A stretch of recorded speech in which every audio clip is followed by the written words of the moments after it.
Sanbonan.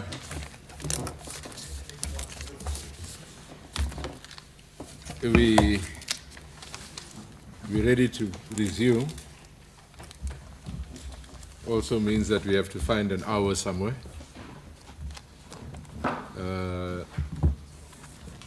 Our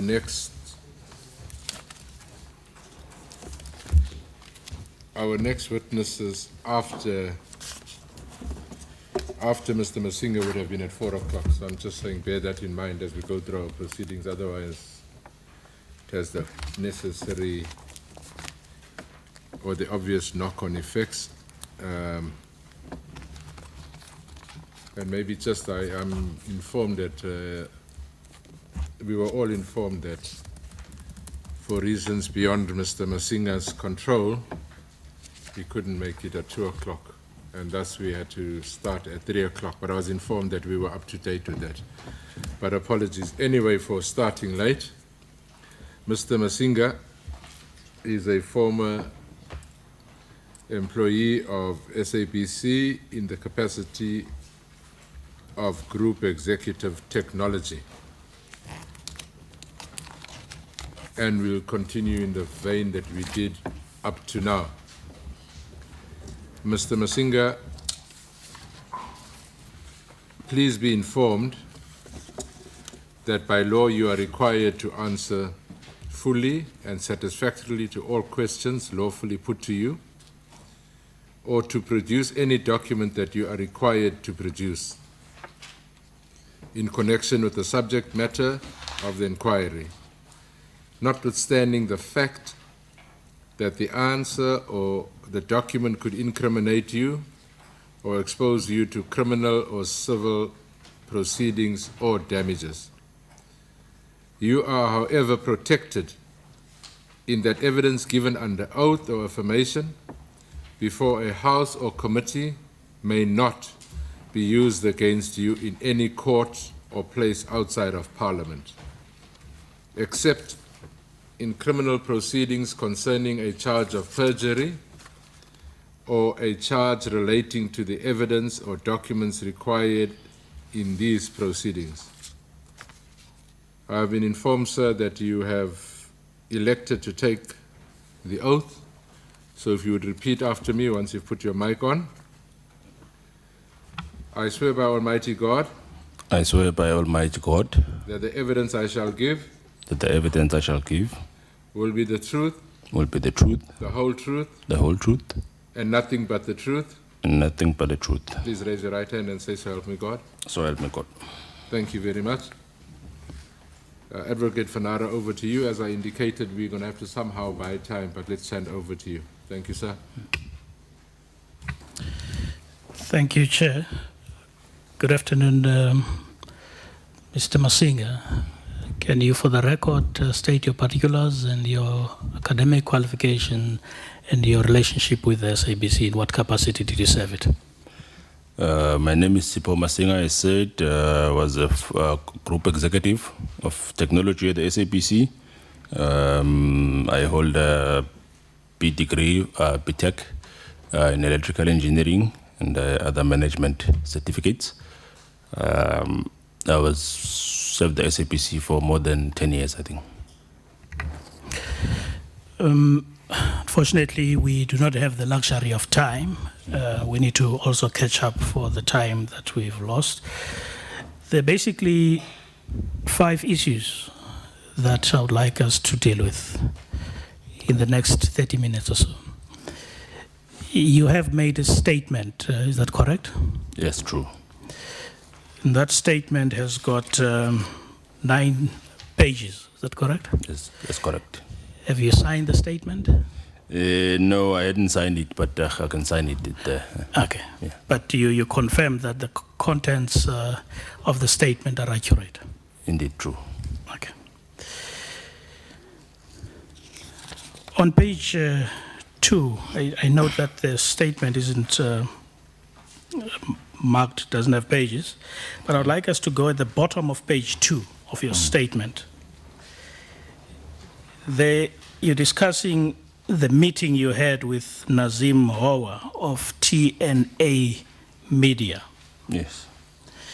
If you could just give the committee the details around that meeting and what this TNA media means. The TNA Media is a parent company for ANN7 now. Before the launch of the ANN7, there was a meeting to try and bring a contract to take over SABC News and rebrand it. Obviously, the TNA company was going to manage it. The SABC was going to supply the staff and the buildings. They were not going to pay any rent. They were going to collect all the advertising revenue. So I knew it wasn't going to fly from the start. What happened to that contract? Was it eventually signed? No, fortunately, I chaired that meeting. So as I said, it wasn't going to go any further than that meeting. I sent it back. I sent him to go write a proposal first, indicate what is the value proposition being offered to the SABC, because I mean, I couldn't believe the contract was 3 pages. Let's quickly go through the MultiChoice contract, Yeah. the circumstances surrounding that. Yes. You yourself and I think the leader of that delegation from the SABC was headed by the then COO, Mr. Mutsone, when you met the MultiChoice group. Is that correct? Correct. Can you tell the committee what happened at that meeting? Well, that meeting came about because I had been, Treasury had rejected the first business case for the news channel for 60 million. In as much as the investment had been made by the SABC from 2006 and obviously failing all along. Then we came here to the portfolio committee in September also. I raised the issue of the mass carrier agreements from the Electronic Communications Act, right? When that was done, then we had this meeting, presumably to discuss the mass carry agreement. The then head of television, Verona Duwaka, had estimated that we were going to make about 500 million per year on the mass carry, on the carriage of the existing 3 services. So it had nothing to do with the 24-hour channel. It was based on DSTV carrying SABC services, and SABC services are the most watched services on DSTV. And we were not getting paid for it, right? So we went to discuss that, debated with the team at MultiChoice, and we highlighted the points in law, and that we would be ready to proceed to court, because regulation cannot override an act, right? Then we discussed other matters. When we discussed other matters, I then raised the issue of MultiChoice pronouncing itself on the free-to-air matters, particularly the STB control matters, because they were issuing statements, on newspapers, that they were acting in the best interest of the citizen and so on. So I had an issue with that. So I raised that we do not appreciate it. We argued, and then we wouldn't agree. Eventually, MTS asked Claudi that they have a one-on-one meeting outside the formal meeting. They went, they met. I'm not sure what was discussed there, right? But when Motsonen came back from that meeting, he then was trying to lobby me to ditch the STB control. And that was the beginning of the end of our relationship. Now, what was government's policy around this set-top box? The government's policy was for encryption. It had been for encryption. SABC did a strategy in 2007. It put encryption in its strategy. Then it went and lobbied government from there. The PDM policy was done in 2008, if I remember correctly. It then made sense, a business case, to secure the future of the SABC once you've gone digital, because you're going to have many players, right? Then the STB control flew into the policy. It had been that way since then, until 13. And the SABC had gone to tender, a joint tender with ETV twice, long before I was the CTO there. So I did not see why we will wake up in 2013 and after a meeting with the MTS. Yeah. The agreement that was signed, was it consistent with government's policy on encryption, or did it fly against that? It flew against it. In my view, it was an attempt to manipulate us to defy the government.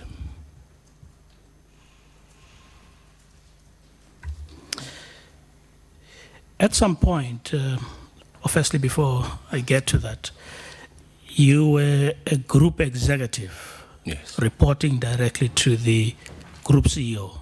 True. So was the CEO reporting to the group CEO.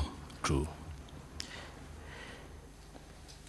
In your statement on page 4, at the bottom, the last paragraph, you are alluding to attempts by Mr. Mtsoneng to take over or to have IT reporting to him. Can you just tell the committee the circumstances surrounding that? Indeed, true. He did approach me to try and move. Strange enough, the sales division, then Anton Hennes, motivated to move the division to report to Mtsoneng. I warned the then CEO to say this was improper. Then he approached me to try and do the same and move the technology division to report to him. Obviously, we were disagreeing many times. It wasn't going to work because those executives that report to him, they have no views. So it was my view that if I went to report to Mtsoneng, I may as well as just resign. But you are an executive reporting directly to the CEO. Yes. Now, where were you going to report to? Whom were you going to report to now, having your division brought under the COO? I was going to report to him according to his proposal. So I was going to shift the division to report to him instead of the CEO, which is a demotion, first and foremost. Secondly, I told him that, as I said in the document, I was a fit and proper person. It will have effectively made him the CTO, and he wasn't qualified to do that, and I did tell him. So you say this was one of the strategies to take away the powers of the CEO and divest them to the COO? Indeed, it was, because you can do anything. If you take a third of the SABC to the COO, you already have the other divisions. You don't need a CEO anymore. The relationship between the COO, in this instance, Mr. Mtsoneng, and Mr. Mkhobo, you deal with that in page 5 of your statement. I think the beginning, the first 5 lines or sentences of that. How would you explain that relationship? It was terrible. I've never seen professionals behave in that, professional person behave in that fashion. I think Ms. Mkhobo tried to tolerate it and give in, maybe a little bit too much, to try and maintain peace. But I wonder that, if you are dealing with a taker, they don't stop. They keep taking. You can give an arm, they want all of you. Sometimes I would come to her office, I would feel sorry for her, I'll see her, she's crying. Okay, but you're sharing an instance that happened in one of your meetings. Can you touch on that? That's on page 5 on the 3rd paragraph. Yes, so he had this habit of stopping strategy sessions, particularly, because of anti-intellectualism, obviously. If there's professors, he will mock them and make fun of them. you'll stop people from presenting. Sometimes you'll stop and say, let's go and have a drink. All these childish things when we're trying to run a company. So this time around, he had gone around the provinces to tell staff that they were going to report to him, my staff. They asked me about it. I told them that unless they hear it from me, there was no such thing. Then we went to a strategy session where Ms. Lulam, I think she was presented. I can't remember what the subject was and so on when she spoke. And then he spoke after her. He liked speaking after her so he can have the final word. Yeah? So, then yada yada. But at that time, it was so bad because she objected. Right? It really, really was bad. I mean, the CEO couldn't speak after it, even just as a human. The next day, I was presenting. As usual, those who report to the CEO, he would always attack them. So he will never attack me direct. He knew better. So he would sort of say people, technology, but never mention me because I just waited for him all the time. Right. So he started. Then I asked him if he was finished. Right. He said, no, he's still talking. When he's talking, he doesn't want people to talk. And then I told him, no, you see the problem with him? He likes to hear the sound of his own voice. He was too loud. Right, and we argued and so on. And then we took a break. We went outside because I was going to give him an opportunity to address the disrespect he thought I had. So when we were outside, it was just the two of us. I asked Fran to stay away because I wanted to see what he was going to do. Then he said I must respect him. I told him I will never respect him if he doesn't respect me because what he did the day before was really, really, really, really unacceptable. And if it was allowed to continue, because, as I was challenging him, the rest of the people in the room, they were the same ones. Yeah, Sipo, just leave it. And I looked at these people, addressed like children. I said, no, not anymore, not in my presence. And what the rest of my colleagues didn't know, obviously, is that even when he would want to go after the other executives, I would challenge him behind the scenes. Ms. Mokhobo and then Zandile Chabalala, they will tell you of many late-night meetings that they were intervening in when I was blocking many things Motsoneng was doing. Okay.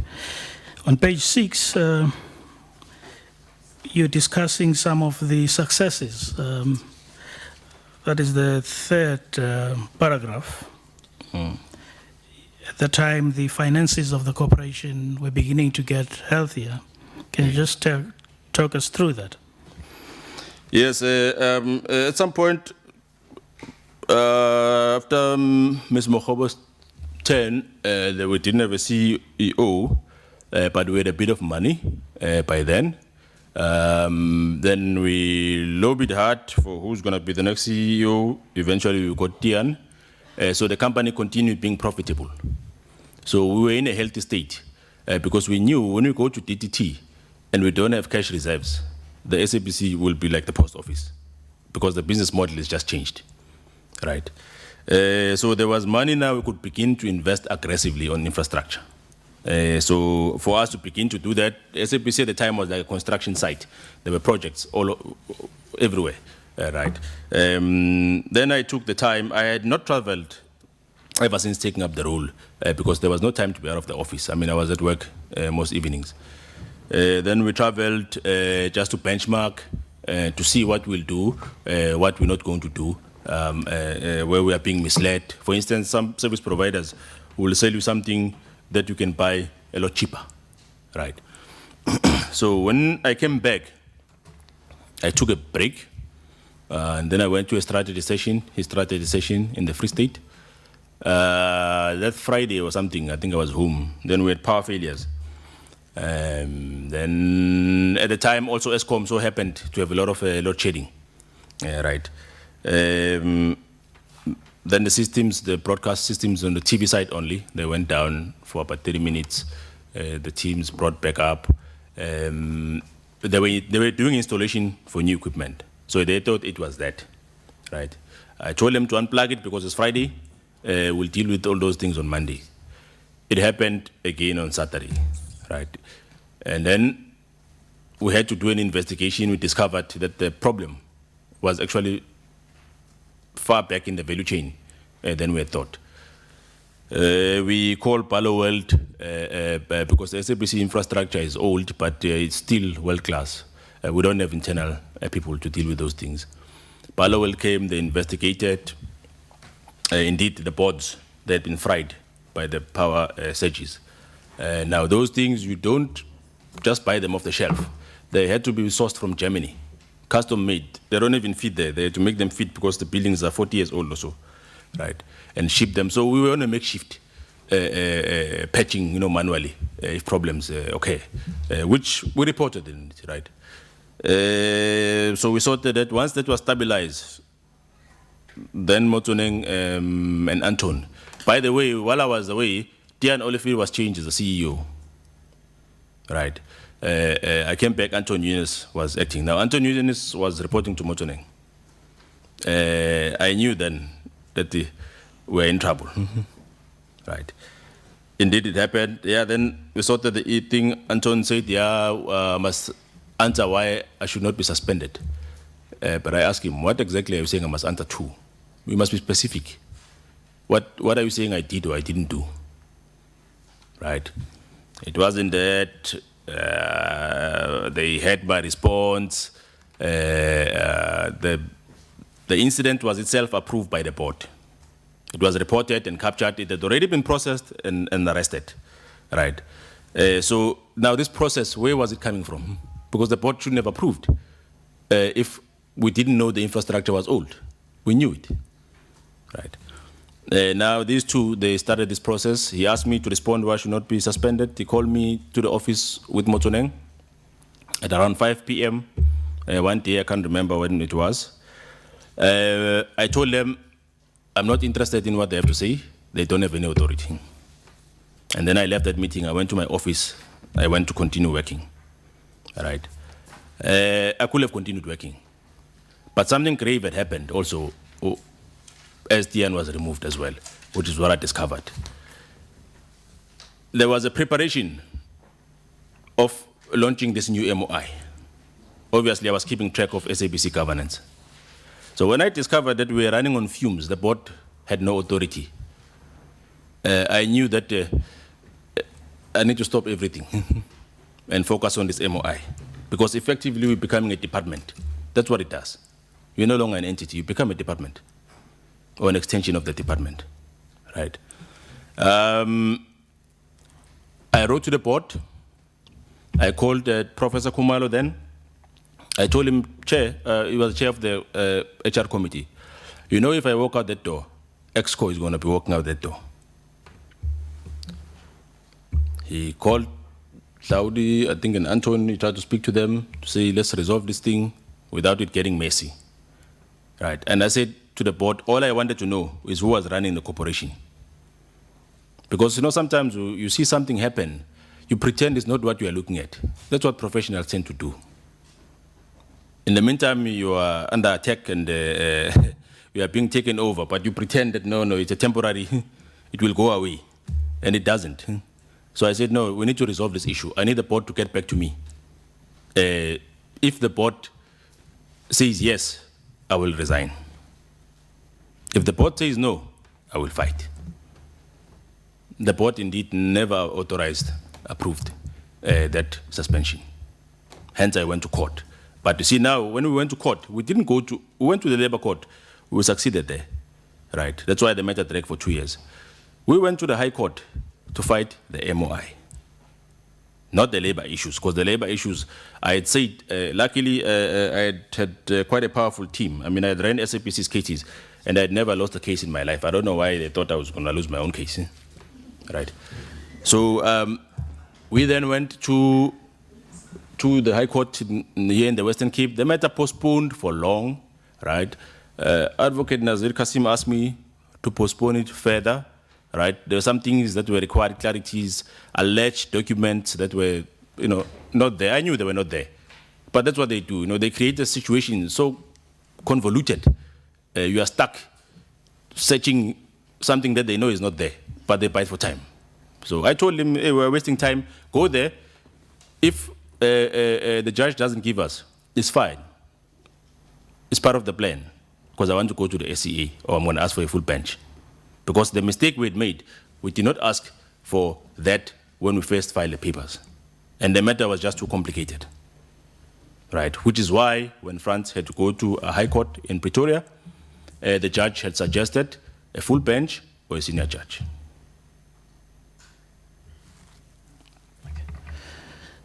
In the interest of time, Chair, no further question. Thank you very much.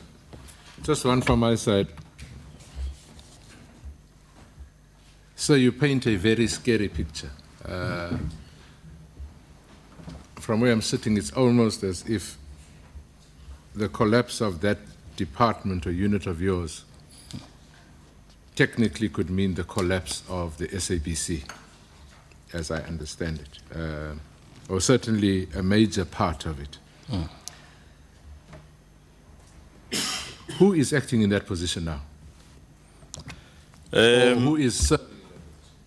The position was eventually taken to report to Motsoneng. So he finally got what he wanted after I left. The person who's acting there is Ralitabo.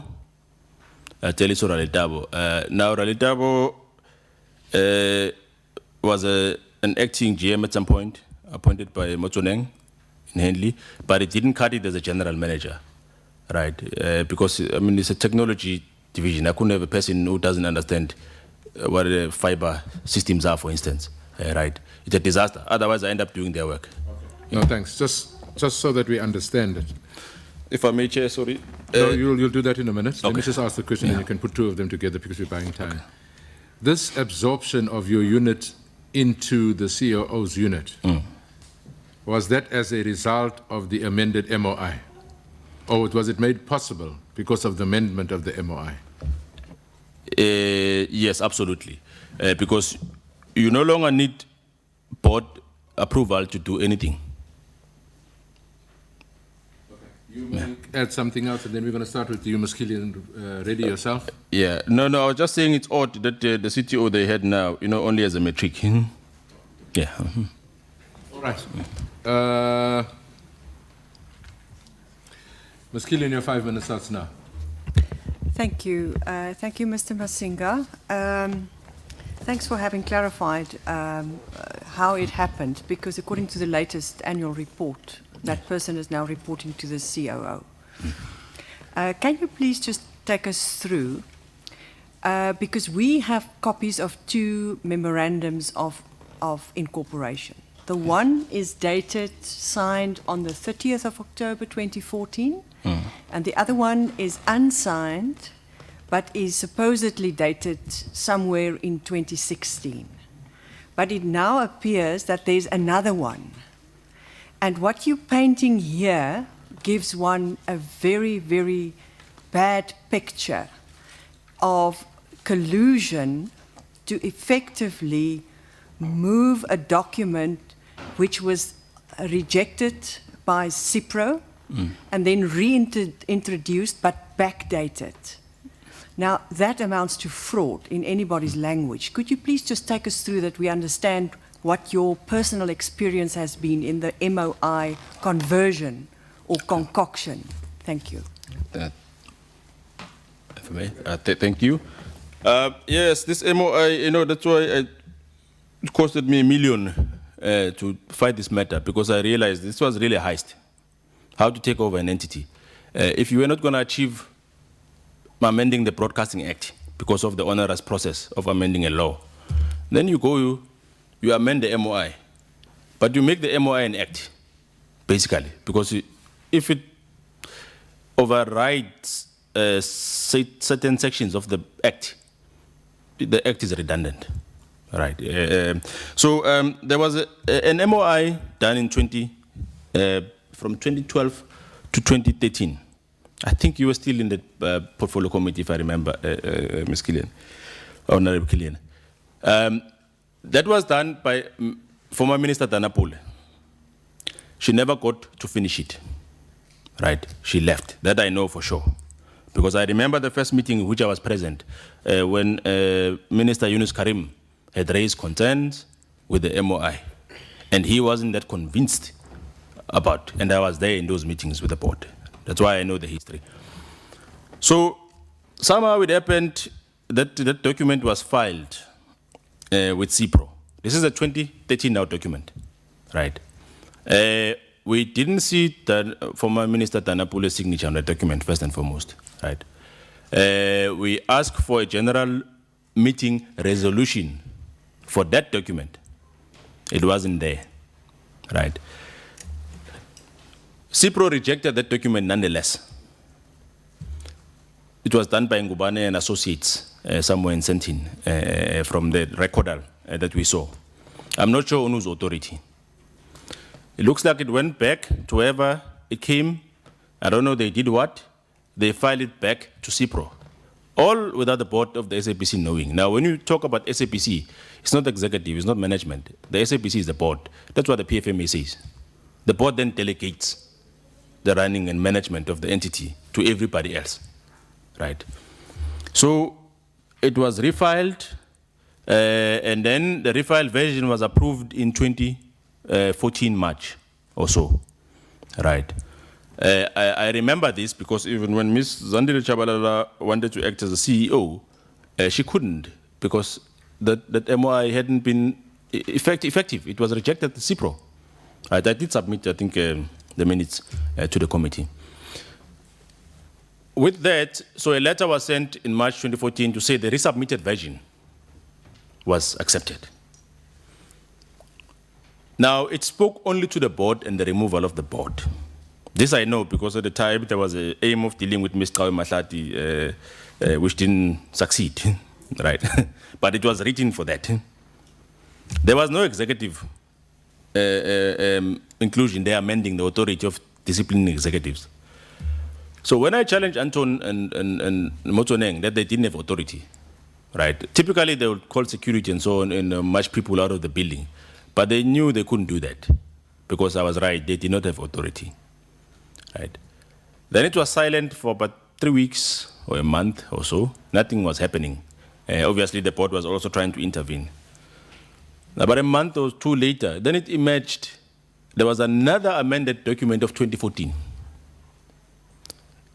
It was now signed in September. By now it's October or November or something like that, when everyone learns of this new document. Then they tried, the company secretary and Motoneng, they tried to get the delegation of... Sorry, Mr. Masinga, just hold on for a minute.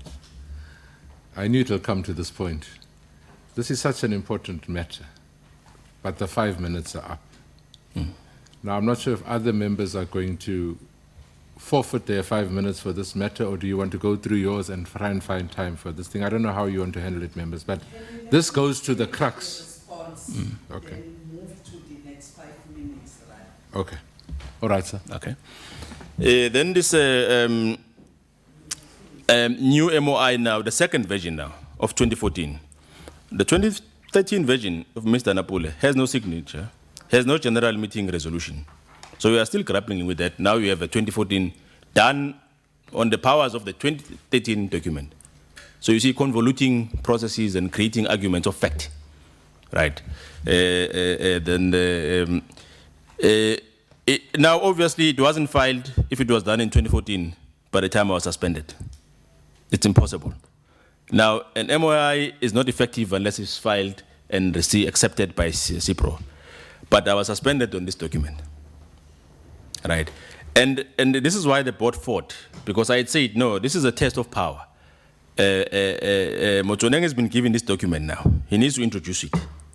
He chose a person significant enough to send the shivers to the rest of the executives, right? When he did that, all the other executives knew they were finished.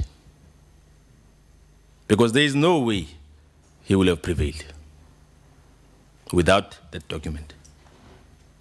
The board tried, they fought it, they themselves were removed. The rest was a mess. I mean, yeah, I think you've come to know what transpired here. Honorable Chauke? Thank you very much, Chair. Obviously, my follow-up question to that input.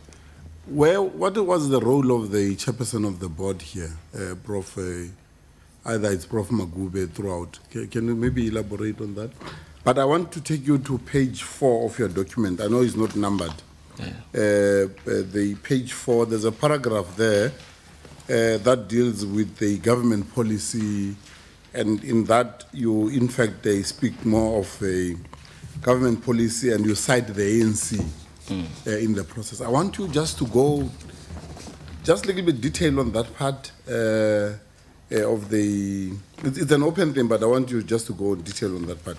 The last one for me, Chair, this side, is this TNA, a company. Is that the Gupta-related company? If so, do you have a copy of that 3-pager a proposal that they were bringing forward for control of the news, a channel?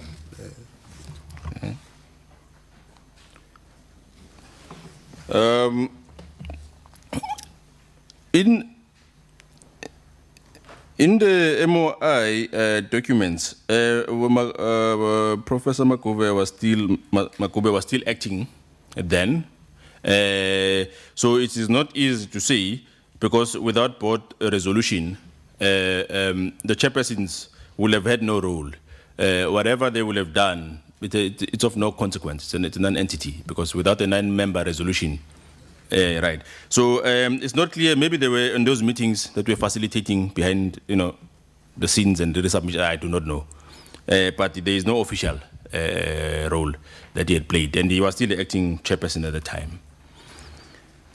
And the policy role, that was capturing a discussion that we had, right? It was just sort of saying, this is what was said, this is what I said, if you know what I mean. So I was painting the process of lobbying for positions, to say, you can't just wake up and say, hey, I'm changing encryption. The SABC, when they then lobbied, they had to lobby various forums and place it, on various policy documents before it actually made it to the BDM policy, right? If you want to wake up in 1 year and just say I'm changing a policy, it's not realistic. So I was giving him the history of what had happened regarding the encryption position, how it came about, right? So a recount of a step that this is what was done, this is what was done, this is what was done by those who came before us, right? Yeah. That's an important point. Just go on that specific and the response. What was the response? Because I have an interest on this point that says these people are useless. Don't tell me because you see, he has been in the forefront of all of this thing. Now comes the point here that he now says that, in fact, these ANC people are useless. I just want. That's why I was pushing you to speak to us on this point, so that we understand the kind of a person he is. Oh, no, that's what I did the report. You're eating up in your minutes. Oh, Yeah. Yeah, no, I did the report that because I was concerned. You see, the tone of it did say to me that we are challenging everyone else, the right. So, and then when I raised this point, he did indeed say to me, Sipo, don't tell me about those people, they're useless. All they are good for is releasing statements. Which is why I said to him, we can no longer work together, his part, because I could see that now we're entering a different terrain. It's a recount of a conversation that we had. Yeah. In fact, how I try not to draw problems closer. So I had met him that day for the first time. And I wasn't going to meet him again, I knew. I didn't want a copy of the contract or anything. I just wanted that meeting to be over because I knew the headaches, that were going to come with the engagement. If it goes on any longer, if I open that door, we're going to have serious headaches. So I just sent him back. We were not going to keep copy. They tried to ask us to sign a register. I told no one is signing any register of who's present in this because we didn't have a meeting. Yeah. Thank you very much. Honorable Van Dam. Thanks, Chair. Mr. Masinga, I mean, I read your written submission as well as just heard what you said. And the picture you paint of Claudio Matsuneng is a sexist man. He's arrogant. He's a bully. He covets other people's positions, all of it. When he was bragging about himself, did he ever mention whether or not he had political protection and where that protection came from? No, I think maybe with others. He knew I'm socially aware, so that is why we had a friend in me. We were managing each other. Oh, okay. But what was the talk in the corridors? I mean, what did people say that? Because I mean, we've had very smart, educated, talented people like yourselves who have come here. And maybe you're the only one who kind of stood up to Mr. Neng, but everybody else was bullied. What did people say in the corridors about him? Yeah, no, they would raise those things. But it was, I wouldn't pay attention because, I was a very direct person. What are those things they said about him? No, no, I didn't recollect the side shows, but he will just be telling people if they can't work with him, they must leave. Some of us have a vision. It was just those talks. What I'm trying to get at, did he ever brag about having political protection? Maybe not to you, but to your colleagues and anybody else at the SABC? No, not in my... Looking at his record, he bragged a lot. That's what you're saying too in your document, that he bragged a lot about stuff Mrs. Makobo did, that you did. Yeah. So he himself actually wasn't that talented at the SABC. So what was the thing, what was gassing him? What gave him that power? Not to me directly. I can tell you of a difficult meeting we had with Treasury when they objected to launching of the 24-hour news channel. A very difficult meeting. I felt very sorry for former Minister Yunus Karim, that meeting. He was sitting there, chairperson was sitting there, Treasury was there, CEO was here, they were not talking to each other. We had to break. I had to go chair the meeting with Treasury. Avril, I forgot to send him, kept on raising PFMA and point issues. I was exhausted by then. I mean, I had been managing these things for some time. Said to Avril, you know power. When you recognize real power, you must stop telling me about those sections and those lines so we can move on. So he would say, he doesn't care about ministers because the minister didn't want the channel to progress as it was. So he'd say, I instruct ministers and so things. That's all really I would have heard him say. Yeah. Okay, I want to drill down into that meeting with Nazim Hawa from the New Age. Yes. It's called Spade, a representative of the Guptas. He wanted to, he had the goal to bring a document to the SABC saying an outside organization wants to take over the public broadcasters news division. And sorry to interrupt. I see all these things now are on. I don't know what else. what have you done with your technology? You see? What have you done with the technology? Yeah. You can find that our system will interrupt itself. I don't know. It's a sabotage.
sir. Right in front of you, that red line.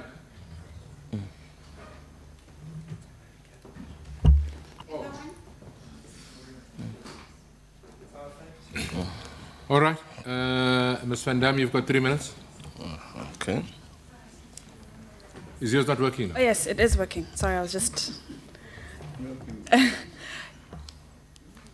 Nazim Hawa comes to the SABC. He has a 2-page or 3-page contract.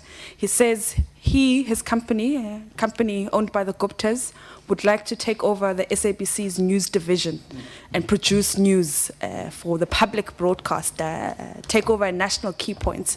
Can you tell us a little bit more about what his proposal was, or did you just shut off that meeting before you even spoke any further? It was a surprise meeting. I think we had a power failure that day, and the way it was designed, the SABC, it prioritizes broadcast if there's a major power failure. So office systems don't work. So you use the lifts and the goods lift. So I met him in the lift, so on the stairs. He was walking up to the 27th floor. At the time, I didn't know about the meeting because I was managing another crisis, And then later, I get a call to say we must come for a meeting on the 27th floor, right? So when we get there, because typically I try to be dynamic, informal, so I will agree on short notice. So we go there, then I meet him there. I'm not sure what it's about. Then Laudi excuses himself from the meeting. Then I must now chair, and take over. Then the document, I'm giving this 3-page document. Obviously, I scan through it, what it's about, so we can have a meeting. I look at it. It's talking about rebranding SABC News. The SABC will provide resources. TNA will not pay any rental, or SABC will provide journalists. TNA will retain advertising revenue. Sure. Just, there, it's enough for me to understand the context of our meeting or the aim of the meeting, right? So when I look at the 3-page document, now even if I wrote the document, the same document to launch the news channel itself, I think it was 60 pages or something, I can't remember. Now we are talking about the takeover function of a national broadcaster with 3 pages. Just that itself was enough for me, to send him back. But, I had to be nice and find the cunning way to say, just go and make it more appealing, and so we send it back. Yeah. Do you know whether this happened before ANN7 was launched?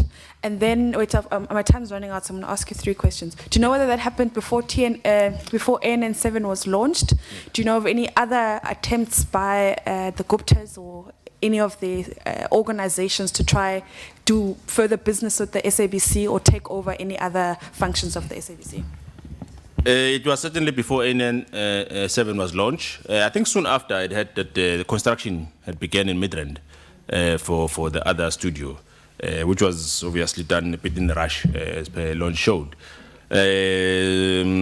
So I figured that because the other one was not successful, then they proceeded. No, the others, I wasn't sure really if there was any certain broadcasts like the morning things. There were operational things I wouldn't get involved in. I would be involved with those that cut across to infrastructure, so those that required support and so on. Yeah. All right, thank you very much, sir. Ma'am Lulue. Thanks, Chair.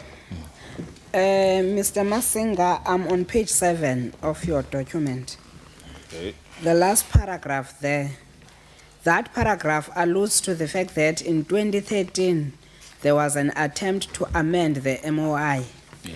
And then again in 2014, it happened, and Cyprus this time endorsed it. Can you bridge the gap between those two? Because it was Cyprus who rejected it in 2013, who submitted it in 2013. Yeah. And why was it then accepted when submitted by the minister? Because we view it as something which is fraudulent. Yeah, okay. the document of 2013 and the one accepted in 2014 by CIPRO is the same alleged document of Mr. Inapule. Right. They tried to file it the first time. It was rejected. Right. Purportedly, it was sent by her direct. So she wrote a letter informing a board of an intention to amend the articles. That is all that is on record. And we do have that letter as part of the case, the court file. So that letter was used as a notice or as a resolution by mere fact that she notified the board of her intention to amend. So that was the last communication, and then she was removed soon after. Right. How then the document reached CIPRO? Who filed it? You know, things you sign, you incur expenditure. Which organization, who he was instructing it? It lists on the submission document, I think it's Ngubane and Co, as I say. Who was instructing them? On what authority? Right. So that is when the issue arises. So it was filed to CIPRO, don't know by whom, on which board resolution, right? CIPRO rejects it, right? It comes back, right?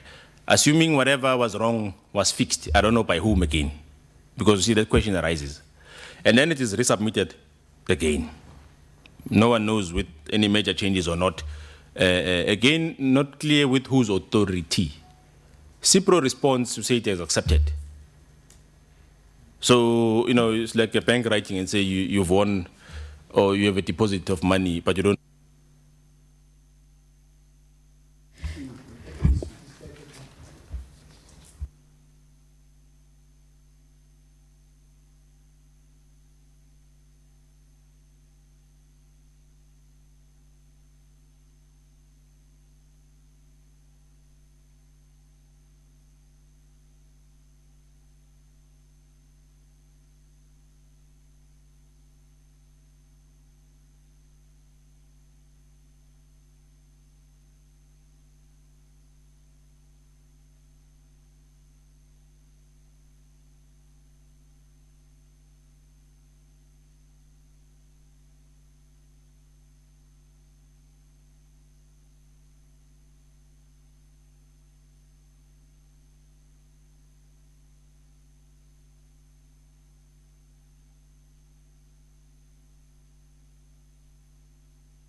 Fix this thing up.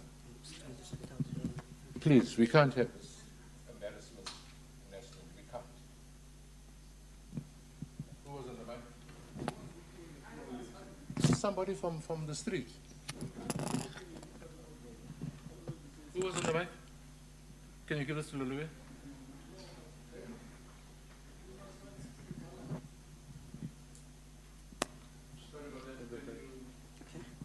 Thanks, Chair.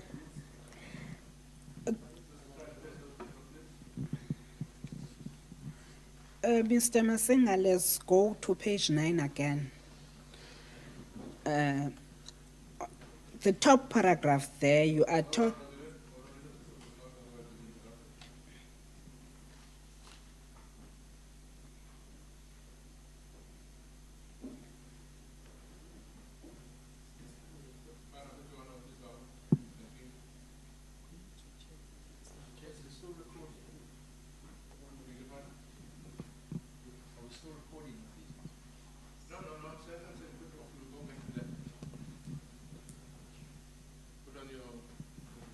Okay.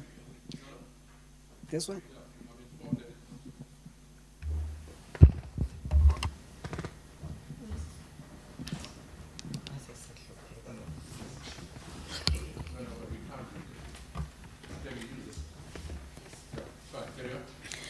Thanks, Chair. Mr. Masinga, let's go to page 9, the top paragraph, where you are reflecting on the do's and don'ts by the chairperson. Can you rehash what you are saying there? Because I think it is critical for the work that you are doing, that he has no powers to do some certain things, as you have captured there. That he is not allowed to submit anything on behalf of the board. Are you standing by what you are saying there? No, indeed true.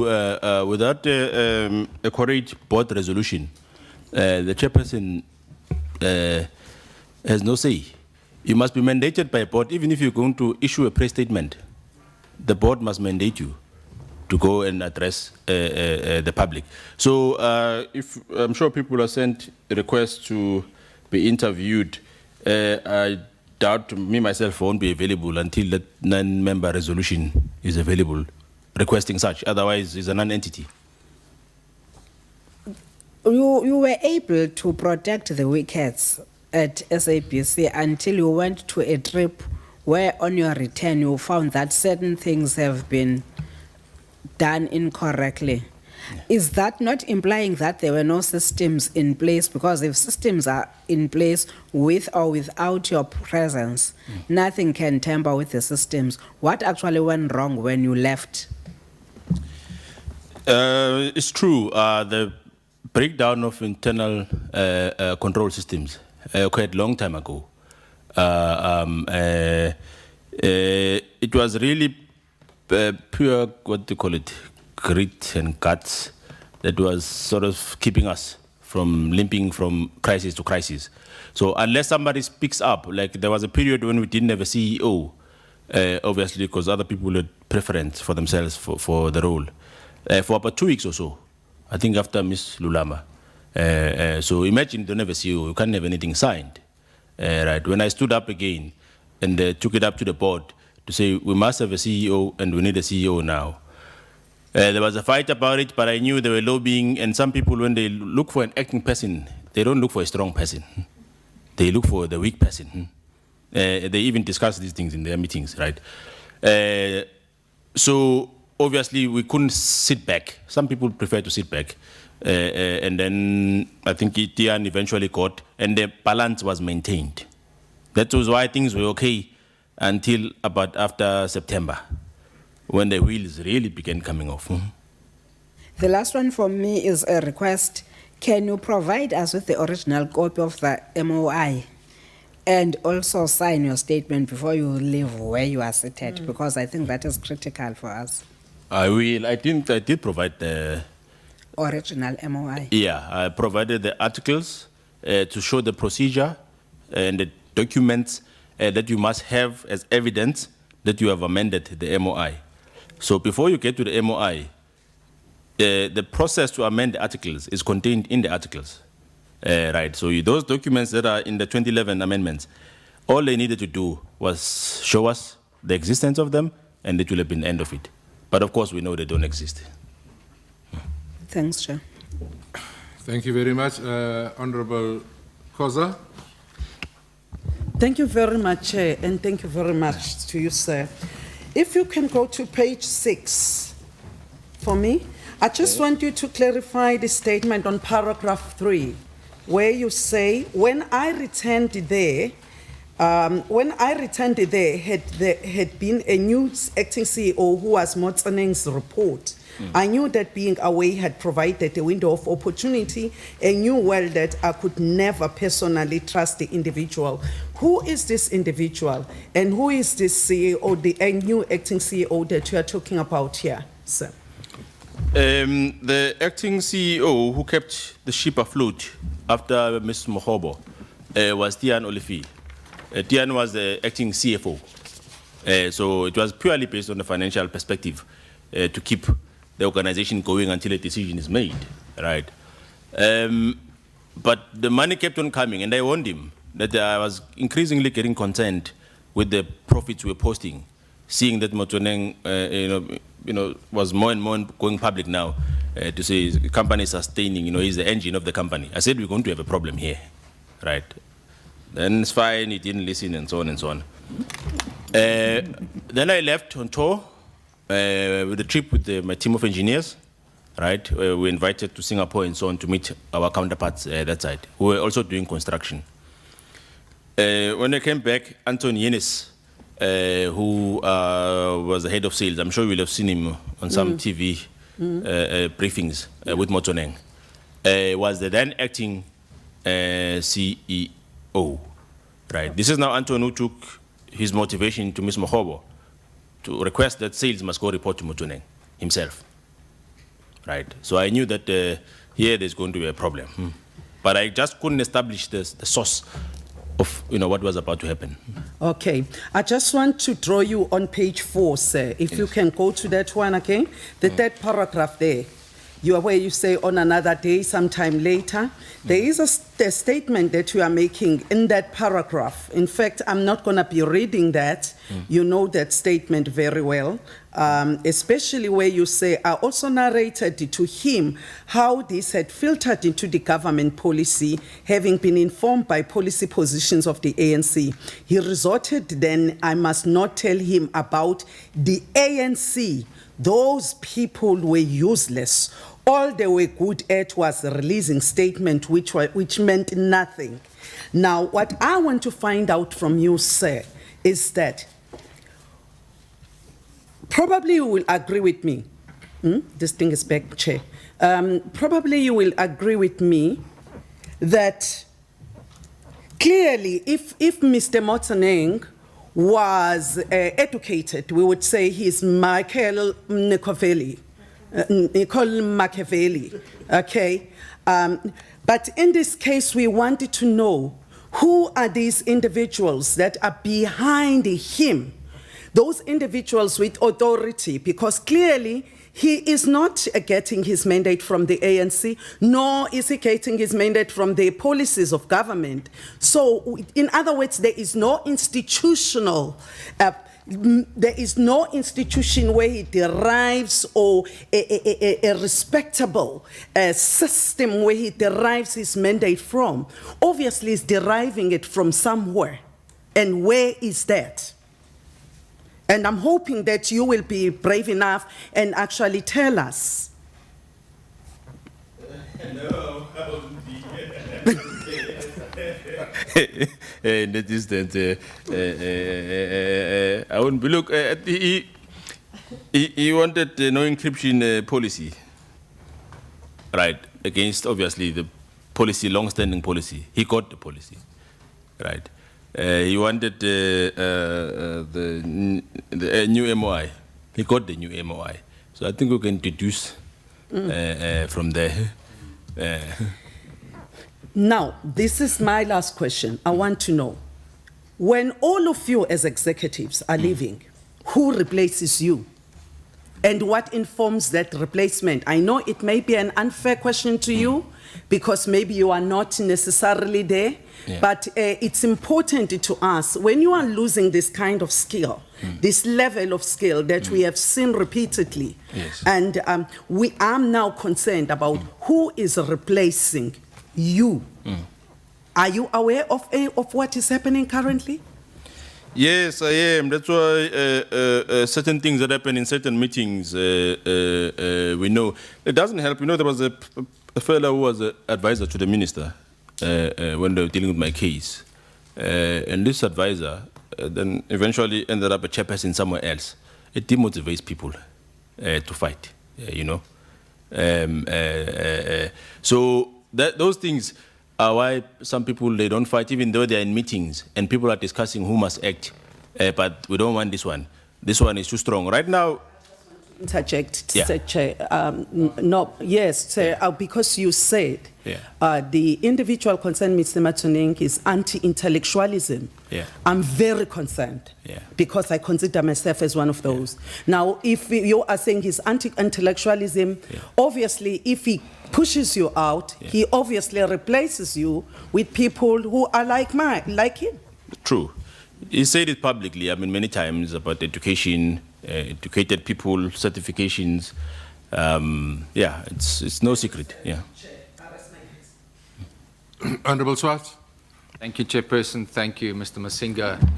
And we just want to commend you for taking a stand on the MOI and at great personal expense taking that litigation to court.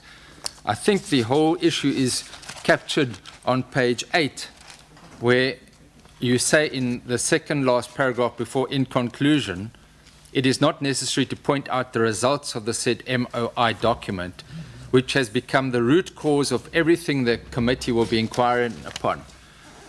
Would you further comment on the statement that you made that the board, if I understood you correctly, following the MOI, the board has no governance and has become an extension of the department? And you said you phoned Professor Kumalo about your concerns about that. Is that a correct reflection of how you see things as we are considering the role of the board? In other words, you are saying the board can play no effective role. If that MOI stands, it contains a section, for instance, which says the minister may approve any matter on round robin. That literally means that the chairperson can want something and send it to the minister. She signs it off. Done. Why do you need the 12-member board? You don't need them anymore. So it's systematically written in finer details. There's many sections there that effectively what it does, it makes the Broadcasting Act redundant. That is the net effect that I can just summarize it. Yeah. And I'm sure we all cannot agree with that, and that situation cannot be allowed to continue. Just to then comment a bit on your involvement and your discussions with MultiChoice. Okay. What was your reaction to when you heard of the final, I use the word sale, maybe it's not sale, but of the archive equipment, of the archive documents that led to that quite substantial bonus being paid to Mr. Matswaneng? Was that something that surprised you following the discussions with MultiChoice, which you seem to indicate from your statement that you were very opposed to those discussions, or was it a different discussion that you were involved with? No, it was the very same one. The initial contract, that was for 60 million, just for the news channel. In my view, that was fine, as I had said, right? Because it was for a single channel, deals with a specific service. And it's a new channel, they will broadcast it, SABC will get to incubate it. So it was a mutually beneficial. But I'll tell you, honestly, something happened when the old board dissolved. In my view, personal view, Motsoneng was scared of Ngubane to an extent, or respected him, right? When then Chairperson Zandile Shabalala, a former chairperson, came, his attitude changed significantly. He became a little bit more brazen, sort of. That was the first thing I noticed. That is why I would also talk to the chairperson to say, you know, there's a change of the manner of attitude is not the same. This is when the change of policy first began. There was no mention of such things when Ngubane was there, I can assure you. It was only when the new board chaired by the former chairperson, then things were stopping things every day. You make mention of a discussion that the CEO of MultiChoice came to the SABC and had a discussion with the COO without the SABC CEO knowing about it at all. Yes, That no, also they, sounds very strange to me. they met a few times, even when the STB control policy, they would come together, the two. I didn't personally like MTS because he exhibited a bit of superiority complex, which undermines my intellect, of course. I think I'm psychologically very advanced, astute. You know? So I wouldn't sit in a meeting with him because, you know, the man, like if you saw how he responded to, I think, Verona, you know, you will sit there and tell you, you know, produce all the rubbish. He had that thing, which I said to Motoneng right then, there, don't invite me to a meeting with this man. Otherwise, because I know anything that happens there is not recorded because those meetings are not legal. Right. So we never met again since, but they now had a common enemy because we wanted to make the SABC about 2.5 billion in 5 years.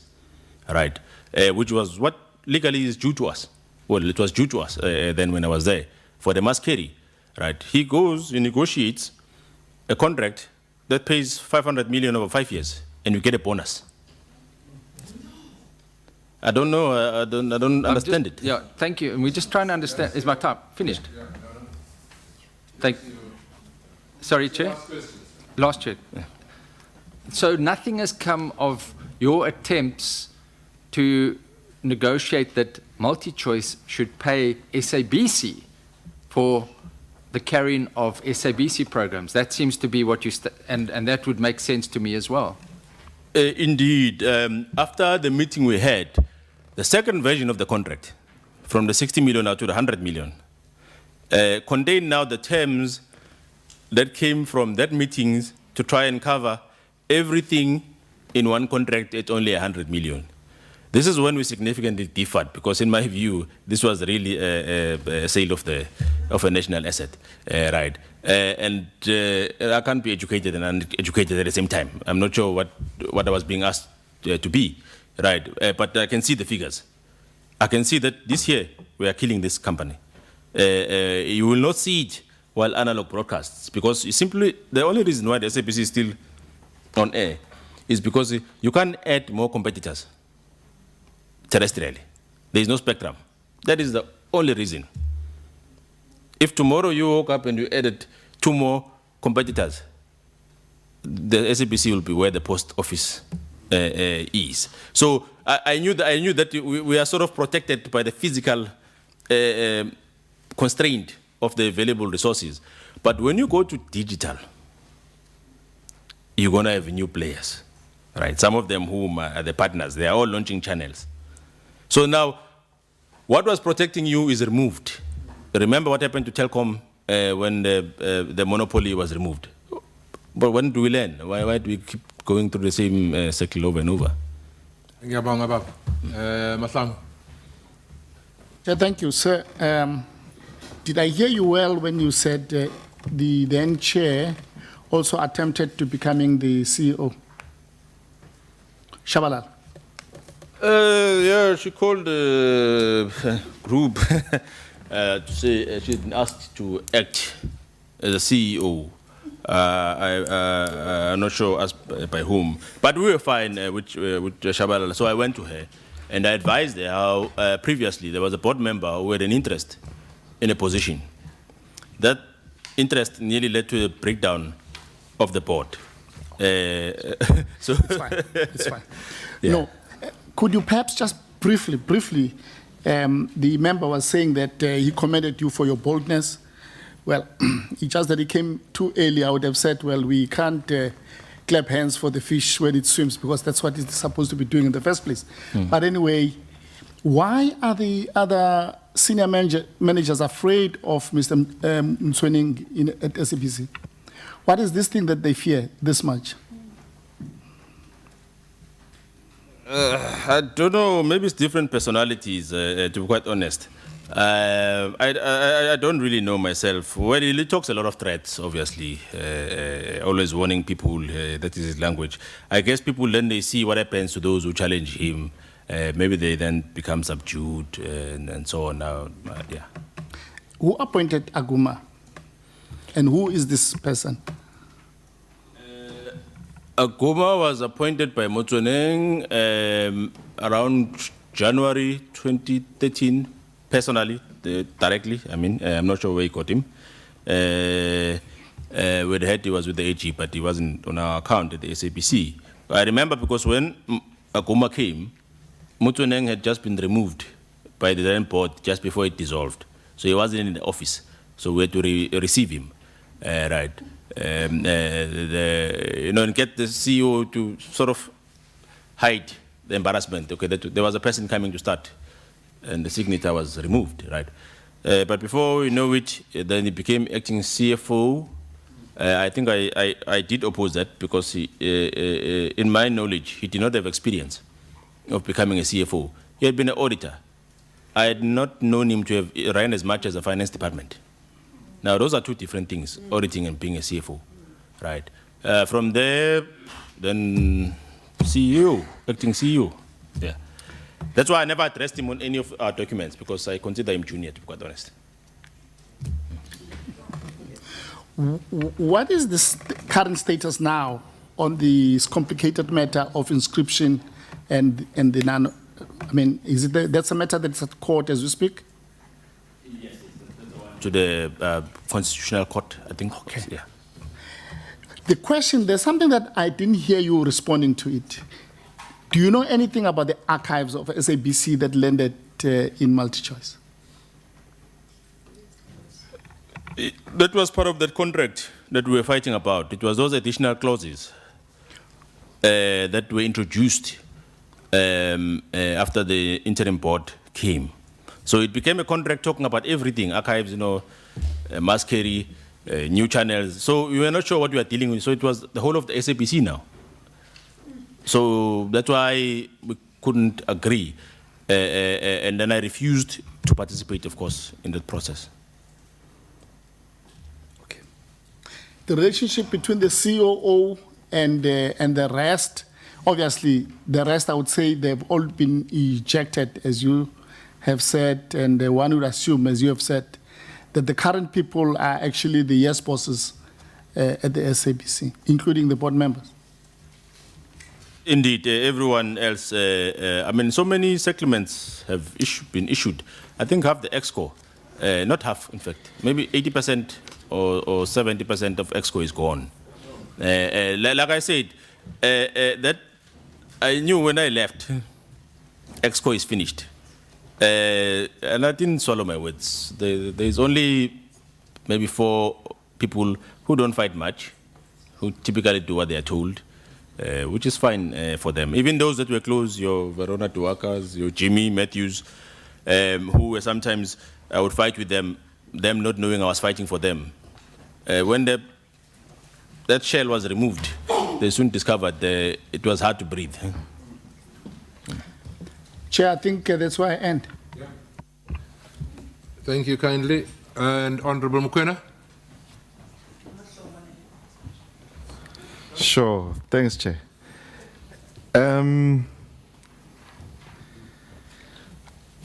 I just need to confirm this. So you're saying that Hlaudi Motsoneng and possibly his cabal, the people that he drinks with, the powers that be that maintain his lifestyle and pay him, think that the ruling party is useless and toothless to the point that they just write statements.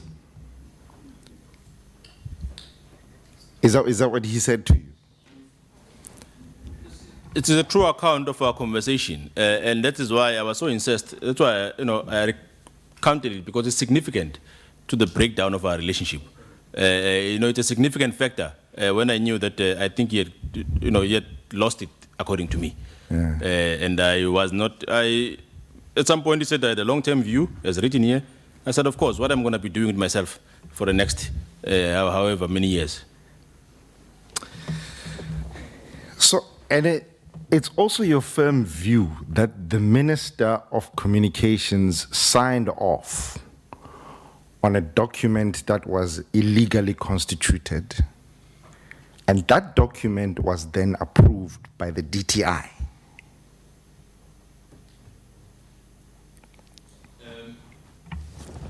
What we, you know, when we went to court, we tried to pull SABC file from CIPRO. First, I think we were told there was an instruction that there must be approval from a director to pull an entity file. We pressed on, we used other lawyers because I was really ready for a fight, right? Then we had that file disappeared. I don't know who. But we never got the SABC file. Okay. That is what we were informed, that the file disappeared. I had paid people to go through that file. Because what I needed was the evidence, like the 2011 document. That's all we needed. This resolution from an AGM is there, it's signed by all the board members, as usual. The minister has signed the documents, Minister Tanapule. Until today, I've never seen former Minister Tanapule's signature on her own alleged document, let alone the board resolution. Okay. And then, do you have anything, piece of paper, anything that is evidence to the effect that Mr. Motsoeneng and Mr. Nazim Hoa were in the process of attempting to sell a portion of a national key point? I don't think, you know how these things run. You are called on the phone and we discuss on the corridor. There isn't anything written. If I remember, the first thing that was going to be signed was a register, which I think the head of legal was there, then Mbulu, if I remember, to sign the register to say who was in the meeting. In my view, this was to then identify stumbling blocks.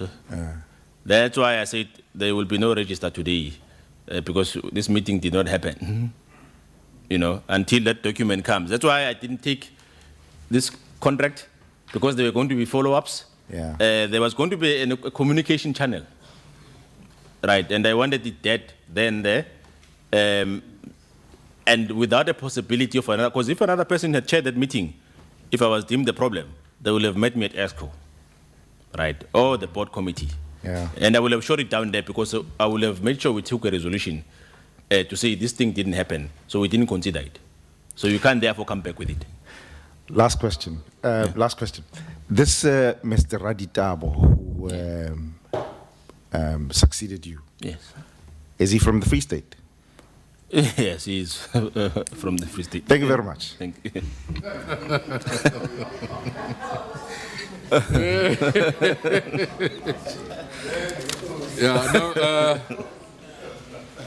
I'm laughing because you did it in your time, for no other reason. I'm just laughing that you did it in 5 minutes. Mr. Masinga, thank you so much for making time. I do think that it was very useful information. As we've said, is there anybody from the SABC here to answer questions on behalf? Not anybody. Board members of the SABC? None? All right. Mr. Masinga, thank you very much, sir. As we indicate to every other member, our processes run until the 28th of February. Okay. If between now and the 28th of February there's something that comes to mind and you think it would be useful for our own mandate to strengthen our report, please feel free to call us. Once that information arrives at my office, we will share it with the committee and therefore with South Africans. So please, it's not the end of the road. You could give us as much information, if indeed there is more information that you'd want to share with us. Outside of that, sir, geniet u Kersfees en 'n voorspoedige nuwe jaar.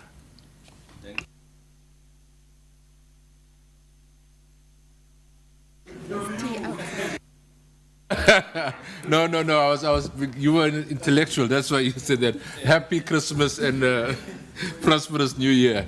There's tea outside. I know our next guests have arrived. Sorry, we're just running a bit late. But everybody, there's tea outside. Can we have tea in 5 minutes and come back?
All right.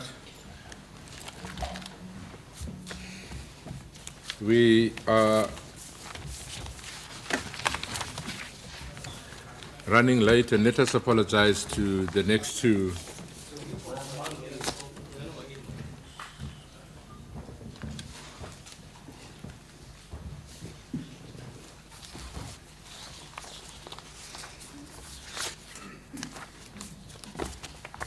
We are running late. Let us apologize to all our guests that will follow.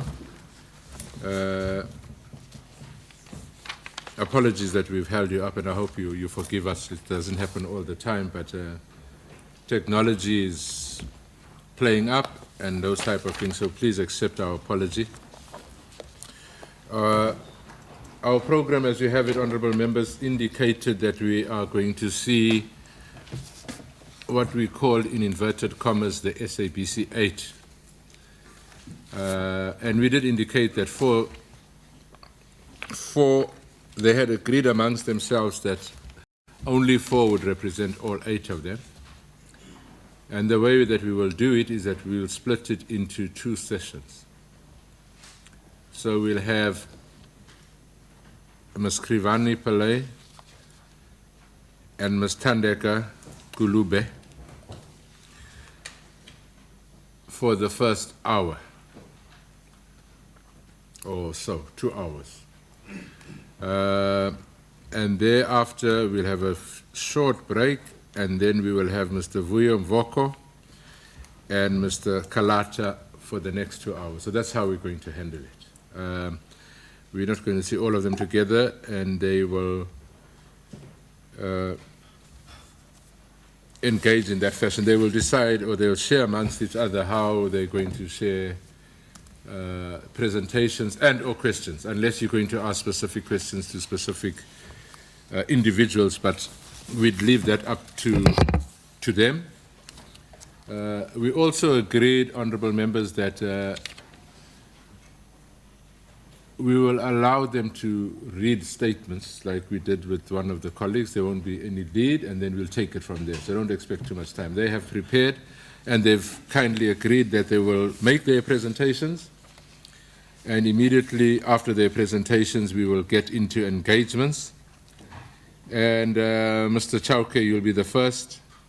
I think you haven't had a turn to be first today, have you? You haven't? Okay, so we'll start this side and go around.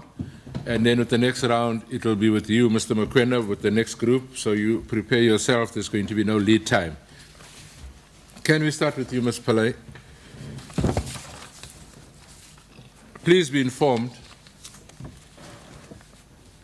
that by law you are required to answer fully and satisfactorily all the questions lawfully put to you, or to produce any document that you are required to produce in connection with the subject matter of the inquiry, notwithstanding the fact that the answer or the document could incriminate you or expose you to criminal or civil proceedings or damages. You are, however, protected in that evidence given under oath or affirmation before a House or a committee may not be used against you in any court or outside Parliament, except in criminal proceedings concerning a charge of perjury or a charge relating to the evidence or documents required in these proceedings. I have been advised, Ms. Pillay, that you have chosen to do the affirmation. If you could repeat after me with your mic on. I solemnly and sincerely declare. I solemnly and sincerely declare. And affirm. And affirm. That the evidence I shall give. That the evidence I shall give. Will be the truth. Will be the truth. The whole truth. The whole truth. And nothing but the truth. And nothing but the truth. So, I so affirm. If you could repeat those words. I so affirm. Thank you very much. And if you could move over to you, Ms. Kulube. Is that my pronouncing it? Kubule. I beg your pardon. I beg your pardon, ma'am. Please be informed that by law you are required to answer fully and satisfactorily all the questions lawfully put to you, or to produce any document that you are required to produce in connection with the subject matter of the inquiry, notwithstanding the fact that the answer or the document could incriminate you or expose you to criminal or civil proceedings or damages. You are, however, protected in that evidence given under oath or affirmation before a House or a committee may not be used against you in any court or place outside of Parliament, except in criminal proceedings concerning a charge of perjury or a charge relating to the evidence or documents required in these proceedings. Ma'am, I have been advised that you will take the oath. Is that correct? I will take the oath. If you could repeat after me. I swear by Almighty God. Ma'am? I swear by Almighty God That the evidence I shall give that the evidence I shall give will be the truth, will be the truth, the whole truth, the whole truth, and nothing but the truth. and nothing but the truth. Please raise your right hand and say, so help me God. So help me God. Thank you very much. Having dispensed of that, Ms. Pillay, I am informed that you will start, so we will give you 20 minutes. And is that so you're going to start, is it? Yeah. And as we reach the 20 minutes, we will ask you to wrap up. Then we will ask your colleague, and the same thing, and then we'll open it up to members. So members will take notes for the first 40 minutes or so. Is that okay? It doesn't matter who starts. Okay. Are you going to say, no, it doesn't matter? So we decided that I would start so that we could set the context for our cause and the evidence that we would lead before you here this evening. Good evening, Mhlalinga Phambili, and members of the ad hoc committee. My name is Thandeka Gqubulembeki. I'm the economics editor responsible for economics, business, and financial news across television, radio, and other platforms of the SABC. I have worked for the SABC in various capacities, on and off, over the years. I was a lecturer of journalism, so I'm a teacher, and having lectured at both Rhodes University in Grahamstown and at Monash University, South Africa, I hold a master's degree in journalism from the Columbia School of Journalism, New York. I feel this is necessary to explain this because herein lies some of the reasons for my decision to stand up and say no to the reign of terror in the newsroom wrought on us by Mr. Motsoneng and his cohorts. The reason I see it fit for me to immediately give you my background as a lecturer is because I have taught and insisted on journalism ethics to my students, some of whom report to me in the newsroom in my current job. And now we are increasingly required to subvert these very ethics of the profession in our daily operations, which contradict what I have always stood for and compromises me as a professional and in the eyes of our communities, our parents, the South African public, and all and sundry. I'm expected to act in line with the principles of journalism that I have sworn to and that I have instilled in others. At the SABC, we have borne painful witness to the death of public service journalism. Journalism is central to a democracy.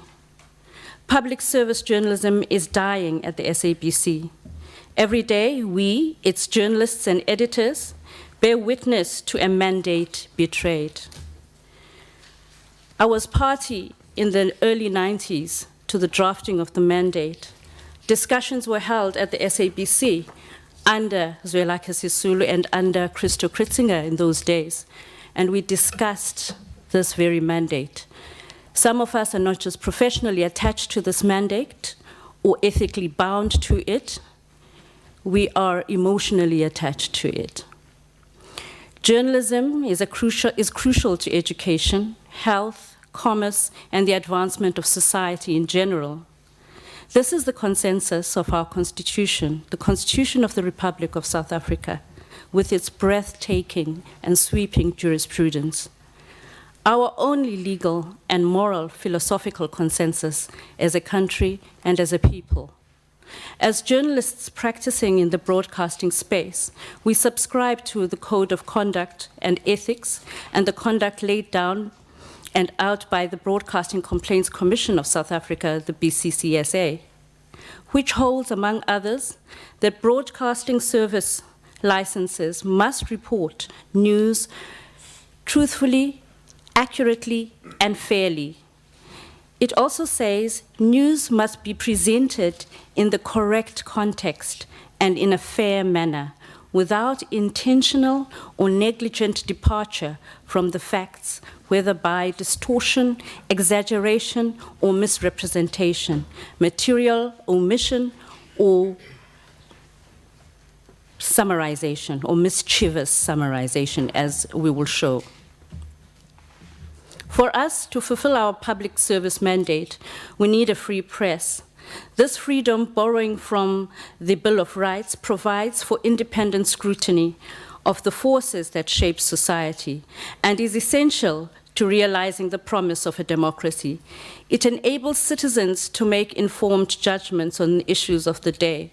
And for example, on the day that I so pleaded with the head of news to allow our journalists who were actually shouting at me in the newsroom to do their jobs as the capital city was burning, people needed to know whether to send their kids to school that day. They needed to know which routes to take into the city. They needed to know where they could fetch water in the context. So we were not allowed to cover this as we should as journalists and provide the public service. Journalism enables citizens to make informed judgments on issues of the day, a role whose centrality is recognized by the South African Constitution. This is why many of us who understand these fundamentals were shocked at the 2013 announcement by the then COO, Mr. Hlaudi Motsoeneng, that from then onwards, the SABC would cover 70% so-called positive news. I've never been able to find out what that quite is, and 30% negative news. Any trained journalist would immediately find this odd, as news stories in any newsroom should be decided upon news values, newsworthiness being the highest among them, and nothing else. This is one of the illogical pronouncements and experiences that our editorial staff have had to contend with. We have already heard some accounts from this one of our best journalists who is on the coalface of these experiences, and that will be my colleagues here who will narrate to you their very harrowing experiences in the newsrooms of the South African Broadcasting Corporation.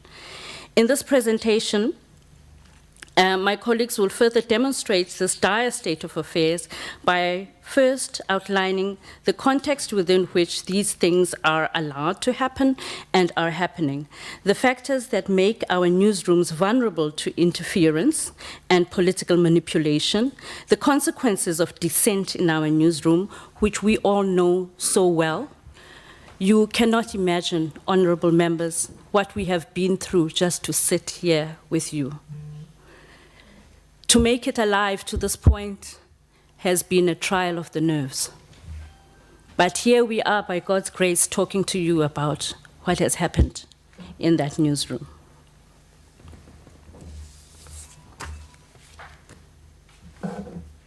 An independent media, ladies and gentlemen, is not a luxury. It is not an extra that can be dispensed with when the executive arm of the state wills it. It is at the absolute core of equitable development. It is in the spirit that the South African Broadcasting Act was drafted. In their wisdom, the founding great minds of our Act and the Constitution engraved these freedoms into both the Constitution, the Broadcast Act, and the Bill of Rights. The absolute link between journalism and democracy in our national context is made in Chapter 2 of the South African Broadcasting Act. which proclaims that the South African broadcasting system is owned by the people. It further states that the national government is acting through the minister and is responsible for the achievement of this purpose and the constitutional mandate of broadcasting policy development. Now, let me turn to the protest policy, which is the spark or the straw that broke the camel's back. The practices of journalism have been subverted, as I've said, at the SABC. And under Mr. Motsoeneng's leadership, supported by the board, the state of affairs has been exacerbated. We are not saying here that it only began with Mr. Motsoeneng. We are saying that he exacerbated the situation with his high-handedness and his crude manipulation of news or requests that we do likewise. In May 2016, a decision taken and implemented by former SABC COO Hlaudi Motsoeneng smacked of pre-constitutional apartheid, the pre-constitutional apartheid era. In the build-up to the local government elections, residents continued to protest across the country to voice their dissatisfaction with the slow pace of basic service delivery, among other issues. Mr. Motsoeneng's response was to ban the broadcast of footage of those protests, thus muzzling the public voice. In a media statement, the SABC condemned the burning of public property, which of course should be condemned. However, it also should be covered. Mr. Motsoeneng contended that the very act of broadcasting amounted to promotion of such acts. The High Court in Gauteng has since proved him wrong and us right. Journalism is crucial, therefore. I just want to jump forward and say that Mr. Motsoeneng has imposed on us these bizarre notions of journalism. Every single law, every single prescript of journalism has been flaunted. Our own credibility has been put on the line, and if we were simply to lie down and be complicit in our silence over these matters, we would have put our careers in harm's way. During this time that we've been in the newsroom, I'll just jump to the events of the 18th of July. I was in the newsroom on that day. I was in a usual editorial meeting. In editorial meetings are by their nature called for the exchange of ideas.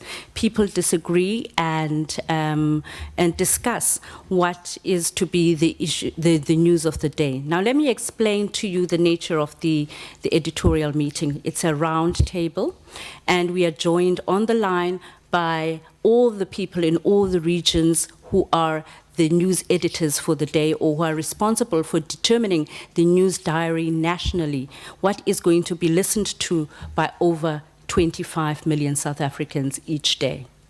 So the editorial meeting is a meeting where we discuss stories and we put slugs to them. Slugs are précis of what, it's basically, in short, honorable members, the name of a story. On this particular day, there was a story, slugged protest. And that story was the R2K story. It was the Right to Know campaign that was to protest at various SABC sites, I think in Durban and in Johannesburg. And R2K protests are normally peaceful pickets. And the head of news, the acting head of news at the time, he's now been ensconced as head of news, Mr. Simon Tebele, said we need to kill that story. That story must not happen. And no discussion happened because of that silence. Then I spoke out. I said, I don't believe that we should kill the story, because this is a matter that goes to the heart of the issues of freedom of expression, and this matter may well end up in the courts of the country, and we ought to cover the story. there was a little bit of discussion after that, and then I said I would like to be recorded as dissenting, and that I do not agree with the decision by the head of news to kill the story. Futa Kricha and Suna Venter did likewise and objected to the killing of the story. Soon after that, we were called in and were served with suspension letters. Now, I thought a meeting is for that, unless it's a monologue, it's for discussion of views. What that did was to say that there is only one permissible view in the newsroom, and it is the view of those mandated and instructed by Mr. Motsoneng. Because when the head of news called us in to tell us that we were being suspended, I told him what he was doing was unlawful, it was incorrect and unjournalistic. And he said to me, I have my instructions. Now, I understand that later in courts he says that he was acting of his own volition and that he did not receive instructions to dismiss us and to suspend us. But I guess that's moot now.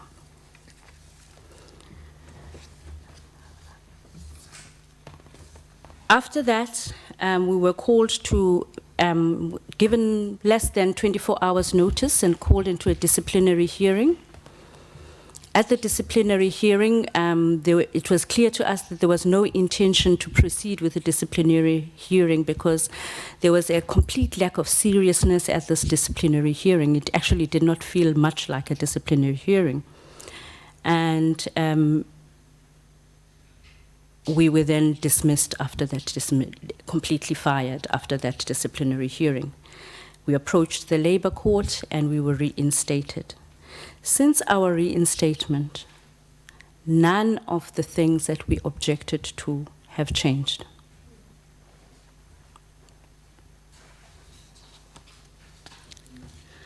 Instead, our colleagues began to see us as the sounding boards and the go-to people for their litany of complaints.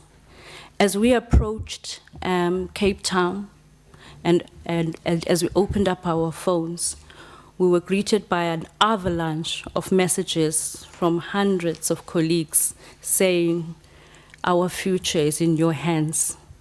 Do not dare misrepresent us or let us down. We are hanging on this. So let me return to what happened when we returned to the SABC. One of the stories that happened post our reinstatement, well, it didn't exactly happen post our reinstatement, it was brought to us post our reinstatement. It is the story of Minister Mutambi and what she did to our colleagues in the Limpopo area. A colleague of ours by the name of Gaugelo was sent to cover an imbizo in the northern province. He went and he asked the minister, as is his duty, questions about the migration to digital.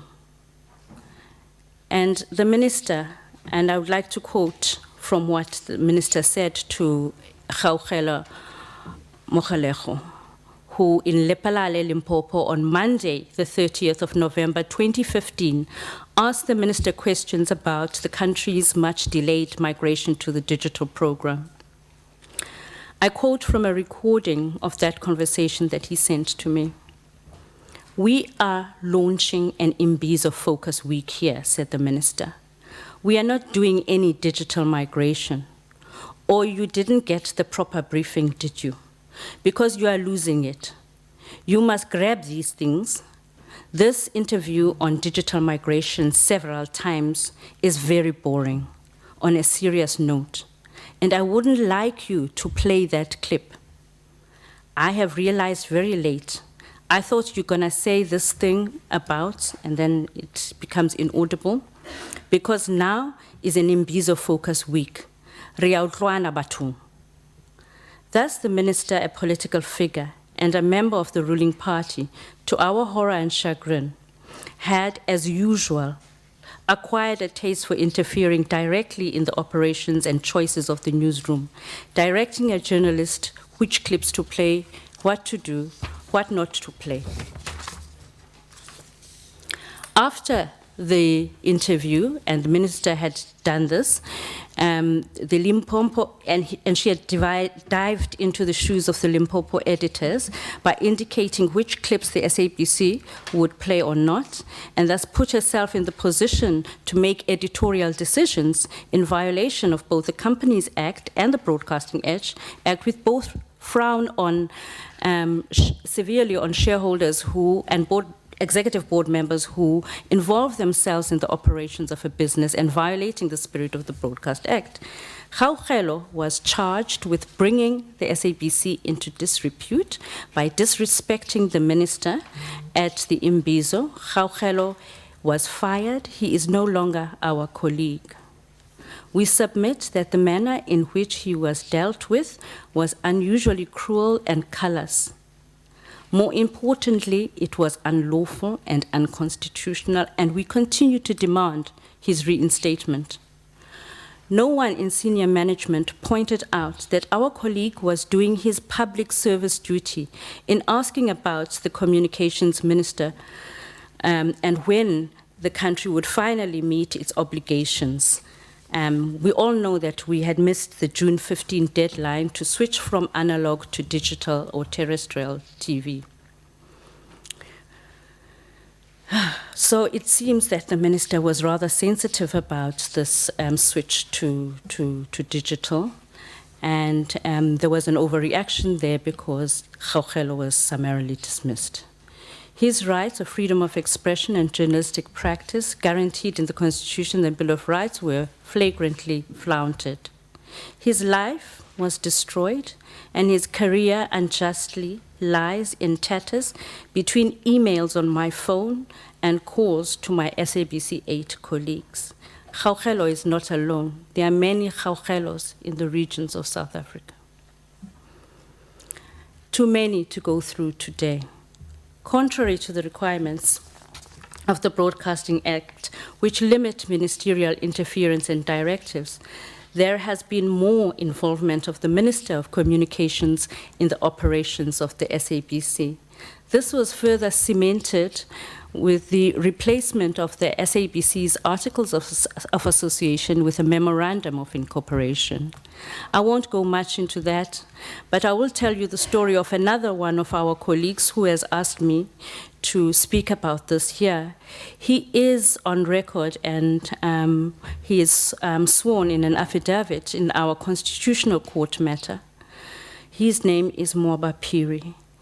And he stated under oath in an affidavit that there was a blatant attempt to editorially interfere with his coverage of the developments around the challenge to the vendor kingship. The close link between the minister and the vendor king is widely publicized. We are also aware of the pressure that our colleagues in Polokwane were put under in the coverage of this matter in particular, as well as the coverage around the VBS Bank, which, as we all know, paid back the money. Political and editorial interference of the crudest kind has repossessed the SABC from Polokwane to Durban to East London and Cape Town, from radio to TV and digital. News has become deeply tainted by improper demands by politicians for journalists to be loyal to them and to do their bidding and conceal their misdeeds. We heard of a myriad of experiences in the regions. Now, let me explain the Mwaba Phiri affidavit in a little more detail. The female contender to the vendor throne was invited, together with the current acting king, Tony Mpepu, to the studio on our program called Question Time. The king, Mr. Mpepu, declined to participate. However,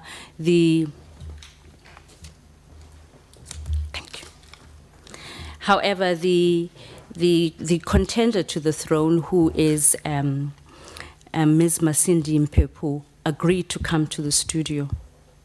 Soon after she had arrived and she was on air, Moaba Piri, who is the executive producer of that program, was asked to evacuate her from the studio.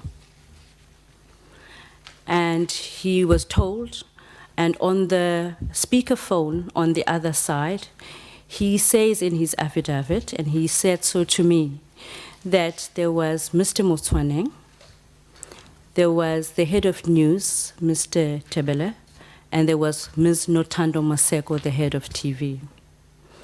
And they said to him that as soon as it goes to ad break, they must get that woman out of the studio.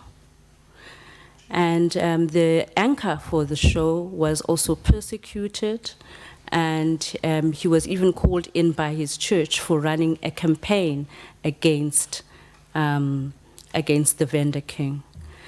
And there are requests from journalists up there in the vendor area that the harassment around the story became so intense that they approached the commissioner of police in that area.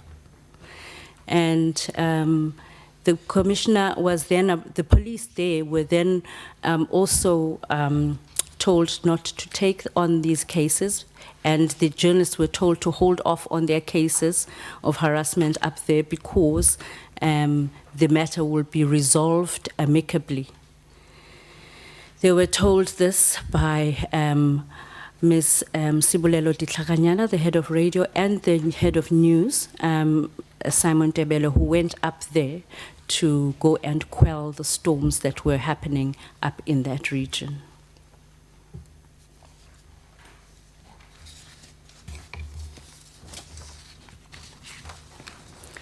I will then narrate two of my own experiences very quickly, as I have only 8 minutes left.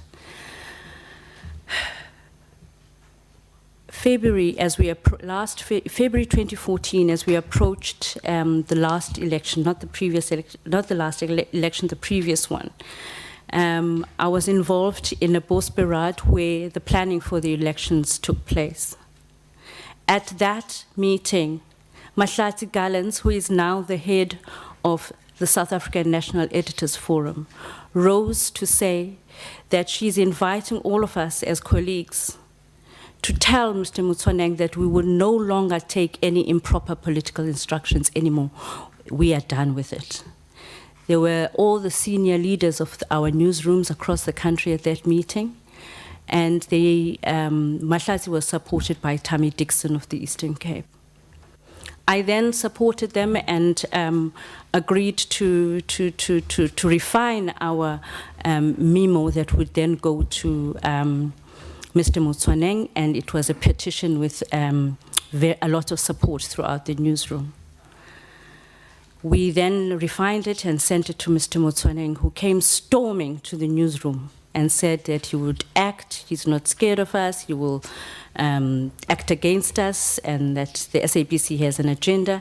At that meeting, Crosby Amos, who was later also disciplined under strange circumstances, read Mr. Motswaneng's 16(1)(a) of the South African Constitution, and some of us read him the Broadcasting Act and so on. So no one can say that he's unaware of what he's doing.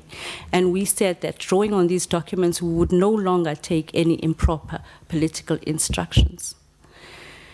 And after promising to dismiss us, we understand that people went to Luthuli House to go and beg because letters of suspension had already been written for us.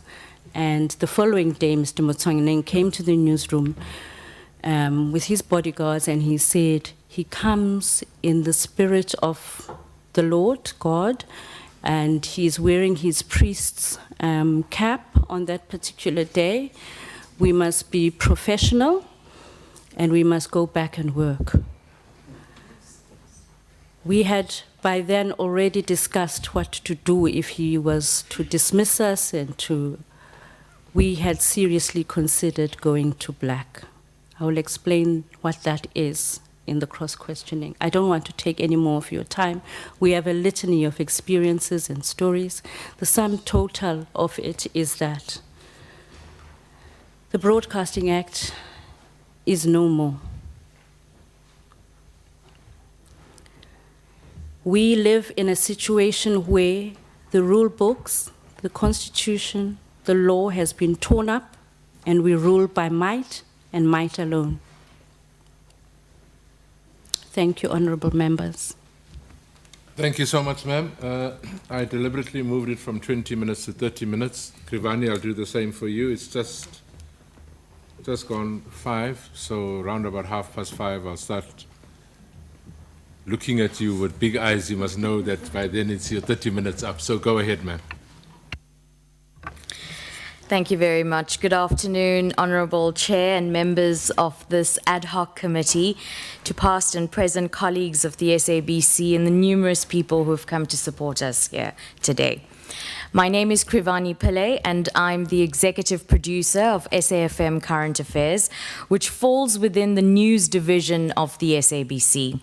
I co-manage a team of producers and senior producers and anchors who collectively produce daily, weekday news and current affairs shows, namely AM Live, Midday Live, and PM Live, and Weekend AM Live, which is the news and current affairs show broadcast on a Saturday and Sunday morning.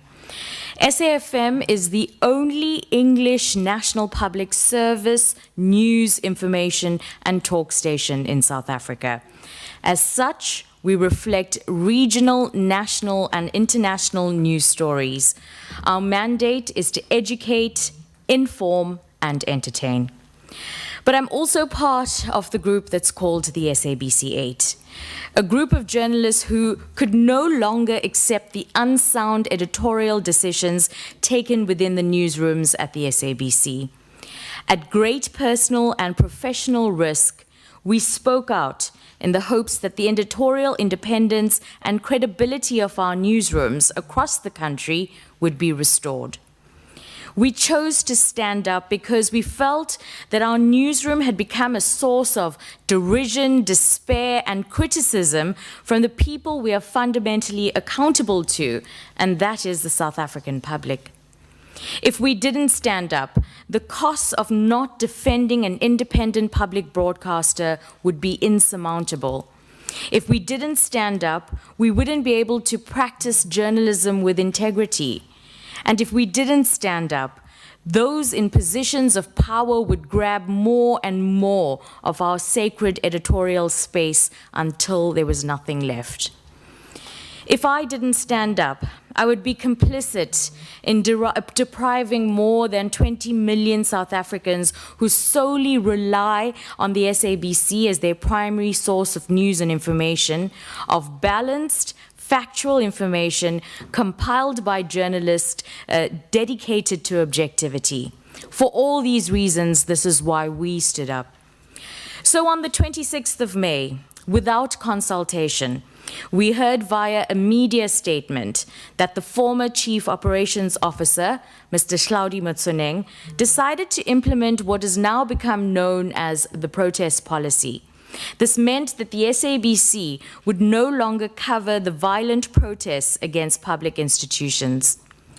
So on Sunday, the 29th of May, the issue was tackled on the Editors Program on SAFM Current Affairs. The editorial decision was questioned internally and came under attack not only by the media practitioners on the show, but also from our listeners.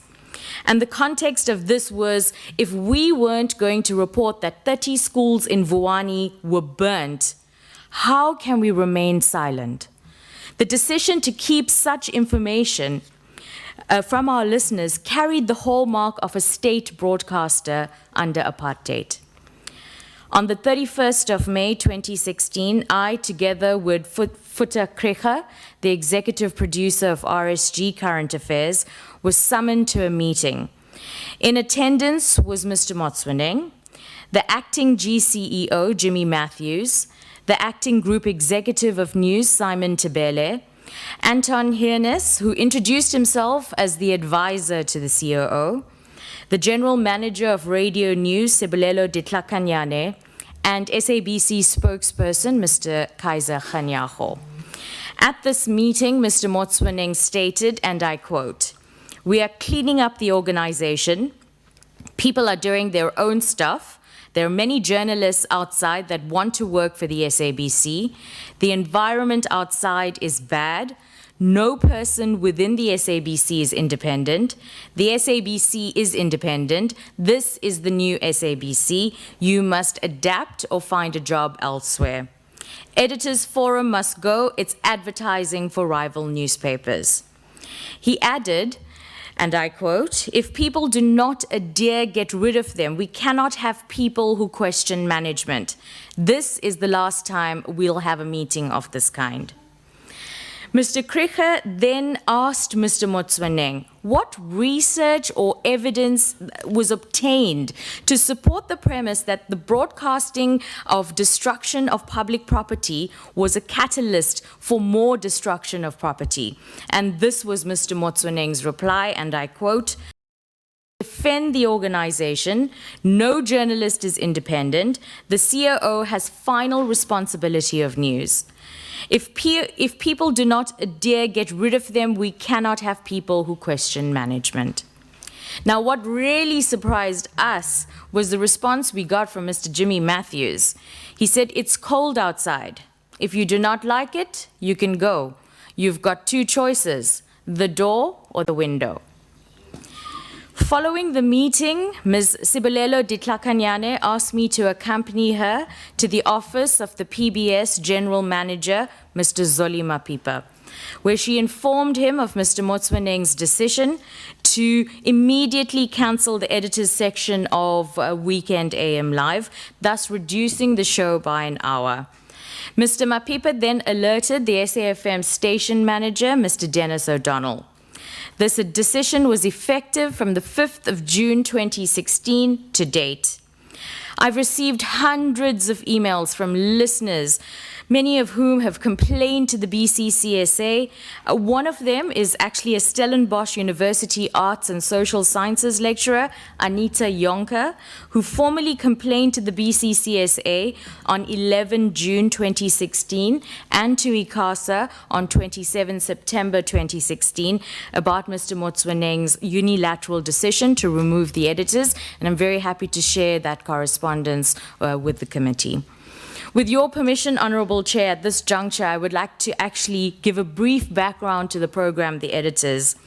In my research, I haven't been able to establish the exact date that the program started, but a note from the station manager written in 1996 refers to The Editors as having been on air for many years, at least since the dawn of democracy. The brief of the show was to always been to discuss with editors of newspapers and news organizations about how the media covered major stories of the week and to preview the forthcoming major stories. Now, it's important to remember that due to time constraints, current affairs can't cover every single story. So highlighting newspaper stories that we have not covered allows us to add value to our programming. For example, at the very first time when gang violence broke out in townships in Port Elizabeth, it was a local newspaper that had exclusive information, which we reflected in our newspaper slots and then subsequently added it into our news lineup.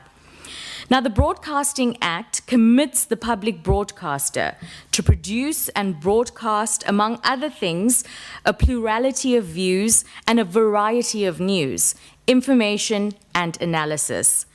To this end, the editors fulfilled that requirement by providing of the expression of views from voices independent of the SABC. This diversity of voices and dissection of how the media did its job offered a platform for listeners to hear a very candid discussion about how stories and their varied treatments of stories take place. This program afforded audiences the opportunity to critique and interrogate the handling of stories. So by cancelling this show, Mr. Motswaneng effectively silenced the diversity of views. Programs like The Editors are not peculiar to South Africa. It is common practice in local and international newsrooms to air such programs. Suffice to say that the show was running even before I got to the SABC. And Honourable Chair, I'm not saying that programs should never be cancelled, but what I am saying that shows come and go, but there needs to be valid reasons why they are cancelled. It would seem the only reason for the cancellation was that the program criticized the decision of Mr. Motsoeneng's protest policy. The argument Mr. Motsoeneng made that the program was promoting the sale of newspapers whose editors were interviewed is irrelevant, because newspapers are not in direct competition with the broadcaster. And Mr. Motsoeneng made this argument at the same time the SABC was promoting the Gupta-owned New Age newspaper through its New Age business briefings on SABC2. But our editorial woes did not start in May 2016. In February this year, a day before the State of the Nation address, I received an email saying there would be no analysis of President Zuma's address. My team was too embarrassed to call the analyst, who was confirmed and already picked up her accreditation. I had to make the unfortunate call and cancelled her participation in the outside broadcast. And I registered my dissatisfaction with this decision. I protested to the general manager of Radio News, and her response was, "We had no choice in the matter." This was one of many occasions when I was forbidden to include analysis in my programming. Another such occasion was the 23rd of August, when Parliament's Portfolio Committee on Communications met the SABC board. I was again instructed not to include analysis on that. So go to the 6th and 7th of June 2016. A news workshop was convened in Magaliesburg to discuss the SABC's coverage of the upcoming local government elections. Mr. Krieger, Mr. Mvoko, and I were in attendance. And at the workshop, Mr. Motsoeneng made the following deeply concerning remarks, and I know this because I was the minute taker. So I quote, "Do not focus on negative stories. Reporters at the SABC do not know the world. When they report, they mislead listeners. Today, I'm going to talk to the press club, to all editors. I'm going to tell them that they cannot try to influence the SABC. I'm going to tell them they cannot tell us what to do. Look at your editorial policy. We have removed news and replaced with content. If you, as the SABC, mess up the organization, you mess up your life. I am in charge. News is now part of operations. We change the world. We must have news with content. I am in charge. You must adhere to my instruction. President Zuma is the president of the country. I do not regard him as the ANC. You cannot treat him as the same. We will give him more time. And you cannot question, you can question everyone, Mantashe, etc., except our president. We need to respect him, especially you, SABC. I expect you all to align with my instruction," unquote. I've been a journalist for 16 years. 12 of those years have been at the public broadcaster, and never before have I experienced such political, editorial interference and deliberate manipulation of news content. And most concerning was the timing of these decisions, which came merely weeks before the local government elections. 2 weeks later, on the 23rd of June 2016, after debating the merits of the protest policy at the National Radio Daily Conference, my colleagues, Mrs. Tandeka Gubule Mbeki, Mr. Futa Krieger, and Ms. Suna Venter were suspended.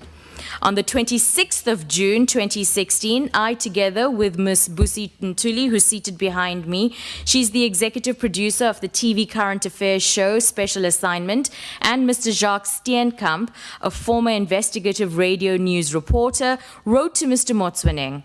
In that correspondence, we registered our displeasure and increasing concern about the developments in our newsrooms. Our letter referred to, in particular, the developments in the last 2 weeks of May 2016, where erroneous and unlawful editorial decisions heightened a sense of fear amongst our staff. The three of us expressed our disappointment that although the news conference should be a space for editorial engagement, debate, and the usual contestation of ideas, journalists were suppressing their views. They were becoming afraid to frankly discuss their views, which had a direct impact on the SABC's ability to comply with the Broadcasting Act. In addition, the decision to move the newspaper slots from AM Live and the editor's program from Weekend AM Live amounted to what I considered, and the three of us, political censorship and favoring a group within the African National Congress. We believed that the Southern decisions contradicted our governing policies and legislation, namely the SABC Editorial Code, the South African Broadcasting Act, and the South African Constitution. As journalists, we need to take seriously our obligations in terms of the policies of the SABC. It's a public institution which is important for the promotion of our democracy. We felt aggrieved because the decisions taken tainted the image of our institution and our journalistic integrity, and continues to be compromised by unconstitutional pronouncements that erode the credibility of the SABC and the journalists. In that letter, we voiced our disagreement with the suspension of our colleagues who are merely expressing their right to freedom of expression by simply debating and assessing the newsworthiness of events as expected. So consequently, we viewed those suspensions as acts of victimization. We were shocked by these pronouncements that fundamentally deprive the public of the right to know the whole story about developments in their communities and to display such stories in a responsible manner as per ICASA and BCCSA requirements. These pronouncements effectively render our newsrooms incapable of providing compelling audio and visual content that educate and inform the public and to disseminate balanced and accurate information. The omission of relevant audiovisual content and analysis is tantamount to propaganda. Ms. Ntuli, Mr. Steenkamp, and I requested an urgent meeting with Mr. Motswaneng to discuss our concerns in the hope of a resolution. Our primary interest in sending this letter was to find some kind of solution. We hoped that the meeting would also reinstate the editor's program and the newspaper slots to restore our public image and uphold our integrity in the eyes of those we are meant to serve. We did not get a response to that letter, our request for a meeting. Instead, we received letters of disciplinary hearings, and then we were subsequently dismissed. Despite our win at the Labour Court and reinstatement on the 27th of July 2016, we've had to endure much criticism from those who've benefited from the Motswaneng regime and implemented his unlawful instructions. Some of our colleagues said we were grandstanding. External musicians accused us of being against transformation. As recently as last week, the acting GCEO, Mr. James Aguma, told the media that we were merely discontented journalists. It's been a tough time for the SABC 8. The stress of the events has taken a personal toll on each of us, most especially Suna Venter and Futa Krige. But we remain resolute and committed to this cause. Suna, in particular, is the youngest amongst us, but her strength and bravery, despite the threats, is a promising sign for journalism of our future. In our industry, it takes years for journalists to win the respect of fellow journalists and the public we serve.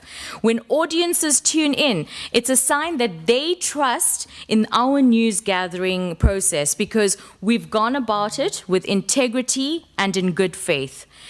Now, Mr. Motsoeneng's unlawful and unsound editorial directives have raged against that, hurting our news delivery and causing severe reputational damage to our credibility as individuals. To me, it was personally damaging and painful that the editors and the newspaper slot was canned under my watch. And on a most personal level, it's been a very trying time for me at the public broadcaster, because as a journalist, one must always be driven by conscience. That is why I could no longer remain silent, no matter the consequences. There are many at the corporation who find themselves similarly compromised, and yet they still try to do their jobs to the best of their ability under trying circumstances every day. Mr. Motsoeneng's instructions to me went directly against the International Journalism Code of Conduct, the Editorial Code of the SABC, and the legally binding documents of the South African Constitution and the Broadcasting Act, and my own personal values. These instructions by Mr. Motsoeneng have created a rift between us in the office, between those who want to adhere to the Broadcasting Act and then those who fear losing their jobs. So a lot has been made about us, the SABC 8, but we are only 8 among hundreds of journalists, producers, anchors, technical staff, cameramen and women, editors, logistic and admin staff at SABC News who remain loyal to the brand of SABC News and, in turn, the South African public. Now, as we headed here to Parliament, many colleagues stopped us in the corridors, as Thandeka told us when we landed at the airport. We received tons of, I think it was 53 messages just on WhatsApp alone, pledging their support, not least because they too realized that this parliamentary process could be momentous in saving the SABC. Unethical editorial decisions attack the very core of the public broadcaster's mandate. They have robbed the public of the right to access uncensored information and undermined our right to do our jobs. But this could be a turning point. The fact that we've come to Parliament here today to share our experiences with you means that someone is prepared to listen. And not all is lost if an urgent intervention is made now. The SABC is an institution that can be saved, that we can be proud of again, if the will exists to throw it a lifeline. I thank you, honourable members.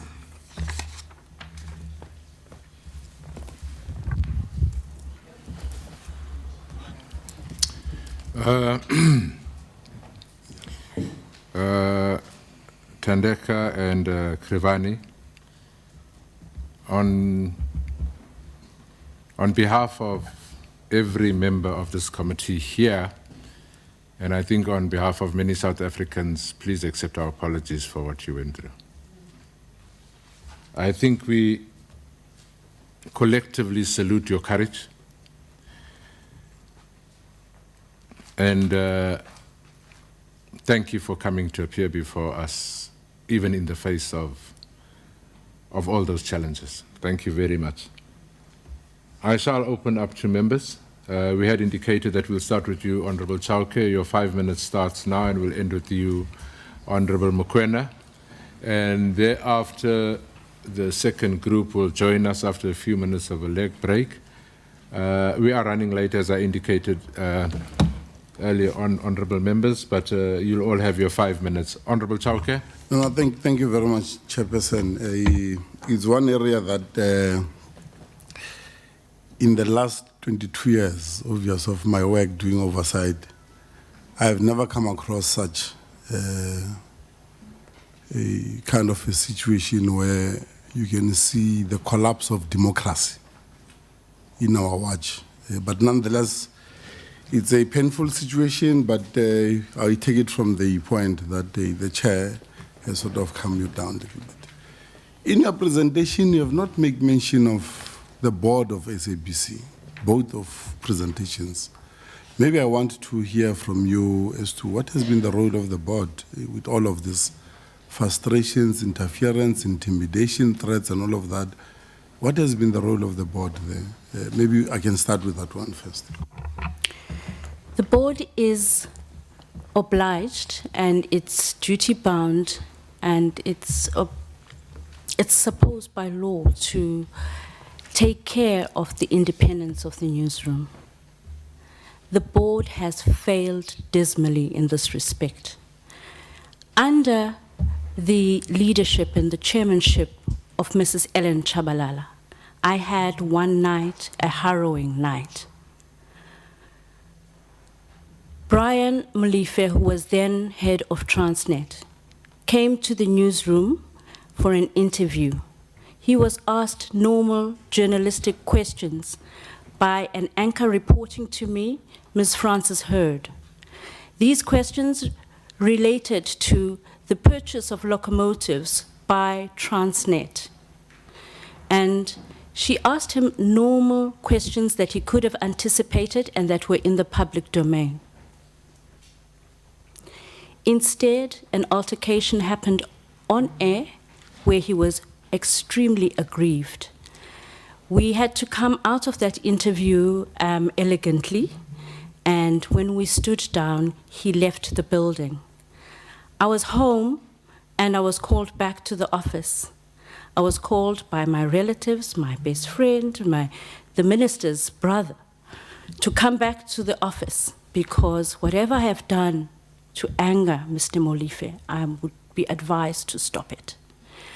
I returned to the office and the security guards at the gates downstairs were shivering and they said, "Tandega, is that your guest?"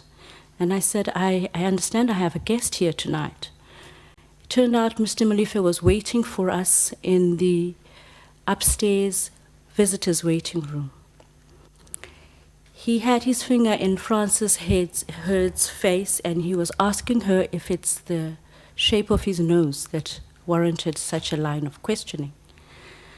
I then said to him that Frances had asked perfectly legitimate questions that he could have anticipated. He was in the company of a gentleman, young man called Sibonelo Sigonyela. Mr. Molefe then said, "We must go and see Sis Ellen," as he put it. And I said, "Who is that?" He said, "Don't you know your chairman? Come and we need to go upstairs to the 27th floor, to whichever floor she was on. It was very high.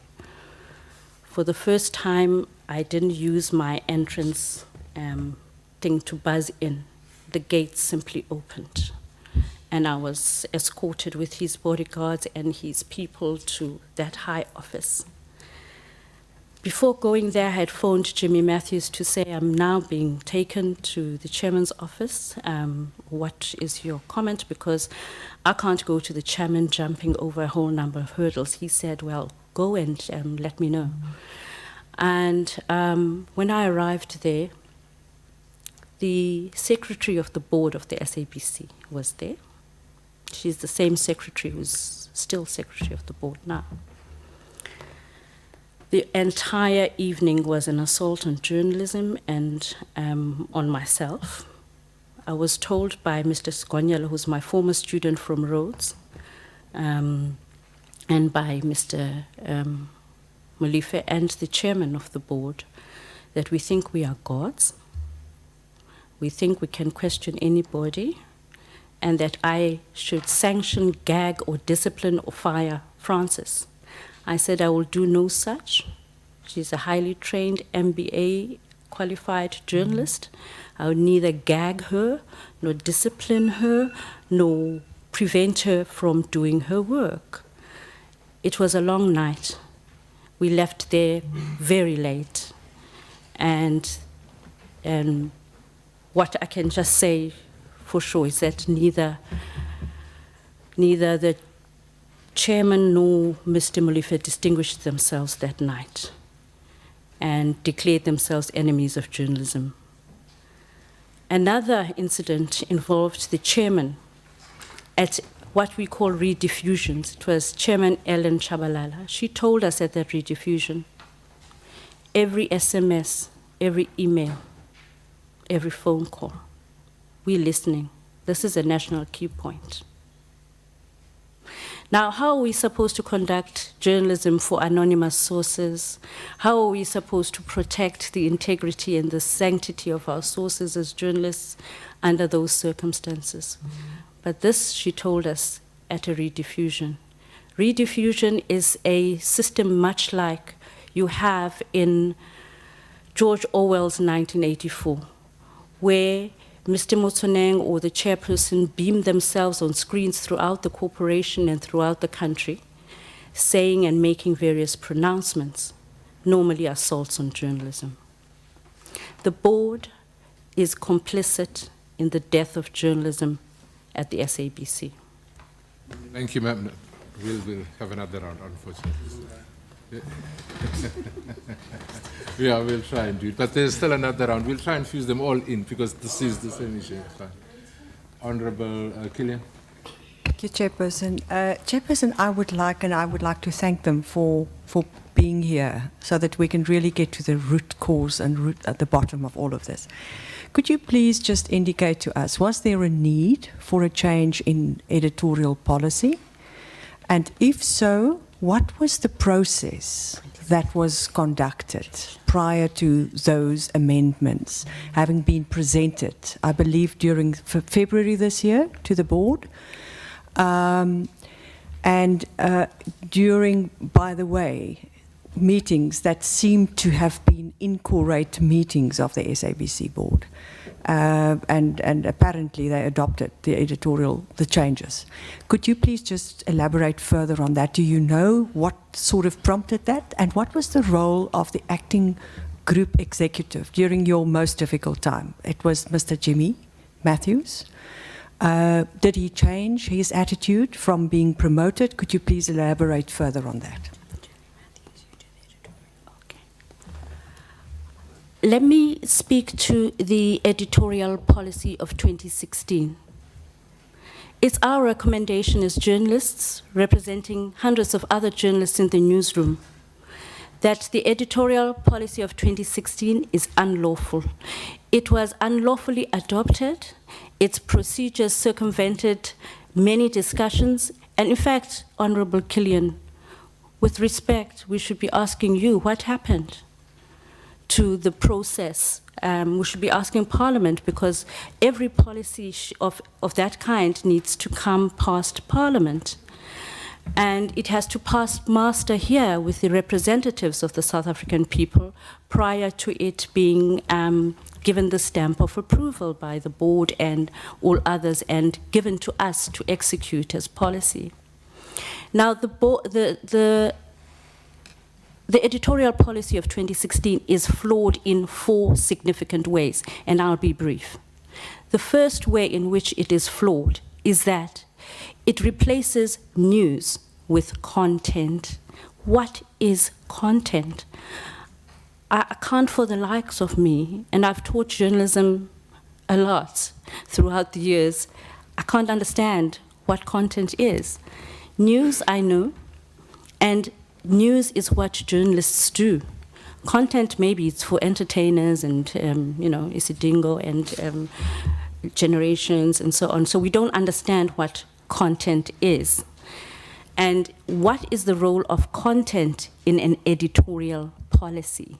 So that's highly inappropriate in the first place. So it means that it kills journalism, basically, this editorial policy. The second thing is, there is, at the heart of this editorial policy of 2016, a referral upwards. And that referral upwards installs Mr. Motsoneng, as he put it, as the alpha and the omega. It installs him at the apex of the system of editorial decision-making. Now, that is improper, because universally, the world over, journalism makes a distinction, and it's a sacred distinction, between those who run the commercial operations, the advertising, and the administrative functions of a media house, and the newsroom. There ought to be a Chinese wall. It is as sacred to journalism as the separation of powers is sacred to democracy. So, by collapsing that referral upwards, instead of giving it to somebody like perhaps a public ombudsman who is a journalist of high standing in the journalistic community, or a public editor, or an editor of editors, the editor-in-chief becomes Mr. Motsoeneng. And the 2016 editorial policy shifted it from the CEO, and it seemed to me that Mr. Jimin Matthews complied with that arrangement, or didn't, to my knowledge, object to it. It's highly inappropriate. The other thing that is wrong with the 2016 editorial policy is the manner in which it was adopted, circumventing many consultation processes and not going through the right. The way it was inaugurated at the Bosperad when we first heard of it, it was a display of utter bravado. This is not a policy for journalists to be proud of or to adhere to. It must be struck down. It's unconstitutional and it's improper. Thank you very much, ma'am. Members, let me just warn you, you're going to have only one bite at the cherry. So choose your questions. I don't think you're going to put two questions in. Honorable Loliwe. Thanks, Chair. Ms. Kubule, I just want us to go to page 11 of your presentation. It talks to the appointment of Ms. Nothando Maseko, where it is said that it was part of transformation initiative to empower women. In the previous witness we had before you, there was a saying where Mr. Cloud was quoted as saying he can't be told what to do by a woman. What is your understanding of his stance against women? Honorable Loliwe, Mr. Motsoeneng is a man who makes the rules, breaks the same rules. So I can't, for the likes of me, reconcile some of his statements, because when he appointed Ms. Nothando Maseko, he announced that Ms. Nothando Maseko has been appointed as head of television news, and she was formerly the executive producer of Morning Live. He said Ms. Maseko will also be an understudy to Mr. Matthews to take over the role from him when he leaves. He also expressed his happiness and pride that he had appointed to senior roles several women. I hope you leave the document you have promised, because you have a note there which is saying document attached. The second area I want us to go to is on page 12, bullet number 4 of your recommendations, where you are saying the possible appointment of a news ombuds who will defend the newsroom, blah, blah, blah. What is it that the current one is not doing, which needs his or her replacement? Honorable Loliwe, thank you for the question. There is no news ombudsman inside the corporation. The news ombudsman idea as a recommendation arose out of research that we, as the SABC 8, conducted and discussions that we've had with journalists from other countries about how to protect and ruggedize a newsroom and solidify it from political interference. We brought it here as a recommendation that may work, as many across the world have tried. For example, in the process of denazifying the media in Germany after the Second World War, the institution of an internal ombudsman to whom the referral upwards post would go, where there are disputes as to what is a story treatment, and disputes about how a story should be approached, particularly political stories. The ombudsman, ma'am, is there to guard against bias and to ensure that news is balanced and fair.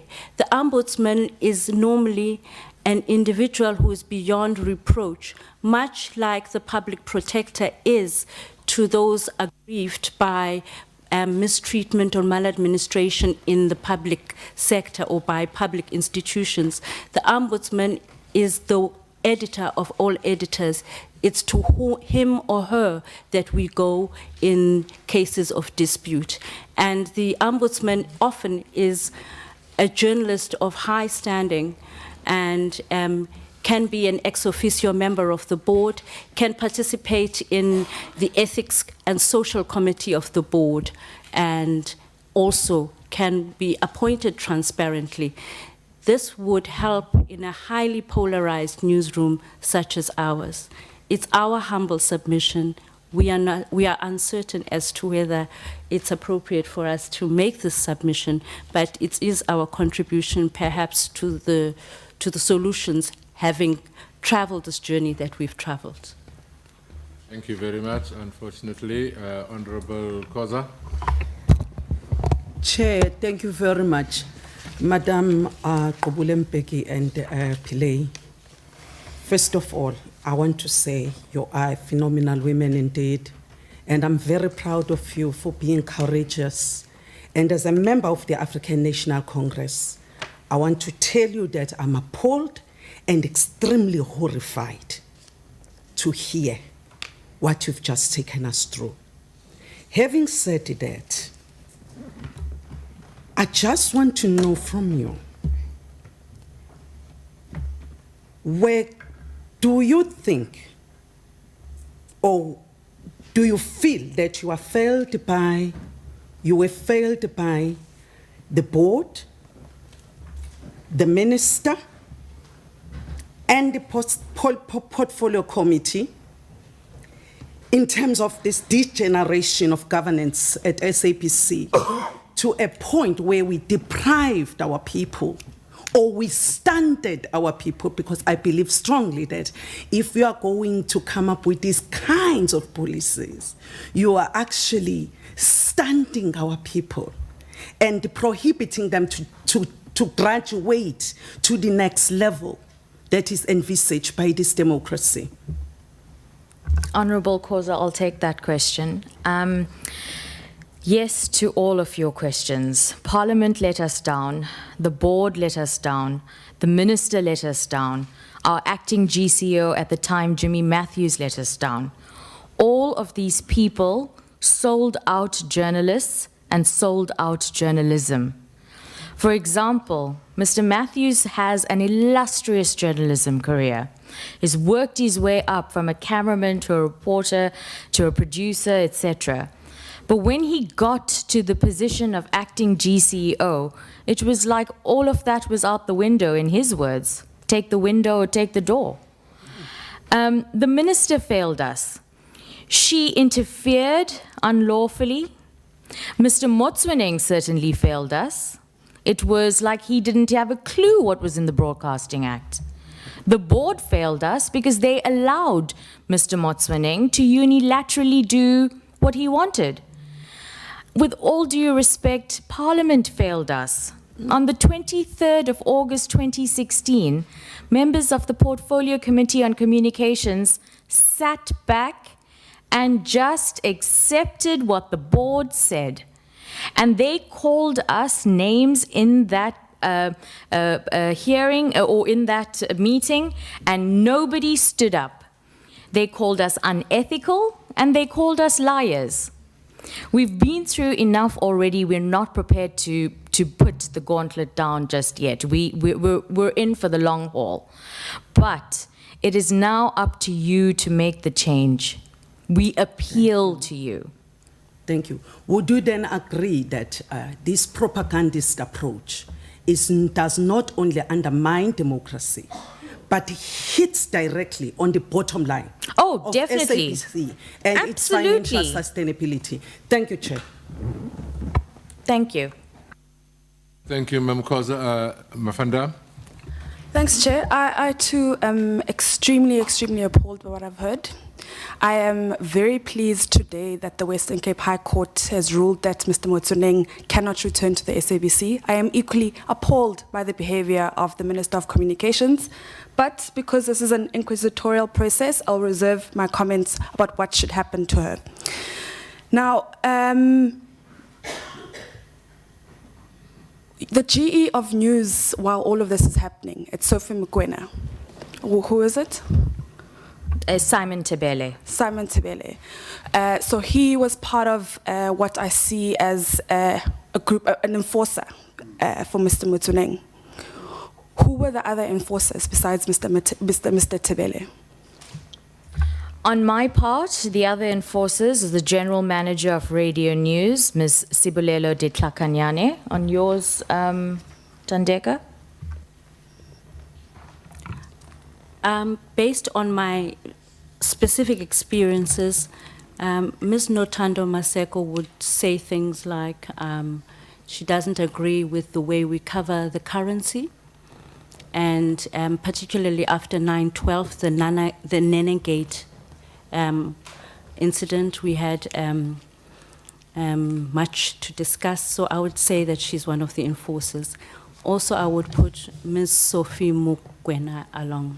Yes, could you all provide us with the list of those enforcers? I think along with Mr. Motsoneng and everybody else who must be held accountable, I think those enforcers too must be held accountable. And then in terms of the revised editorial policy, were you ever, I needed this to be quite clear, were you ever consulted as news producers, as editors, in it being revised? I returned to the broadcaster after a bit of a break working at other broadcasters. So by the time I had returned, the consultation process was done. So that was February 2015. Can you elaborate from that point onwards? I'm not too certain of the dates, but there was a circular inviting us to comment.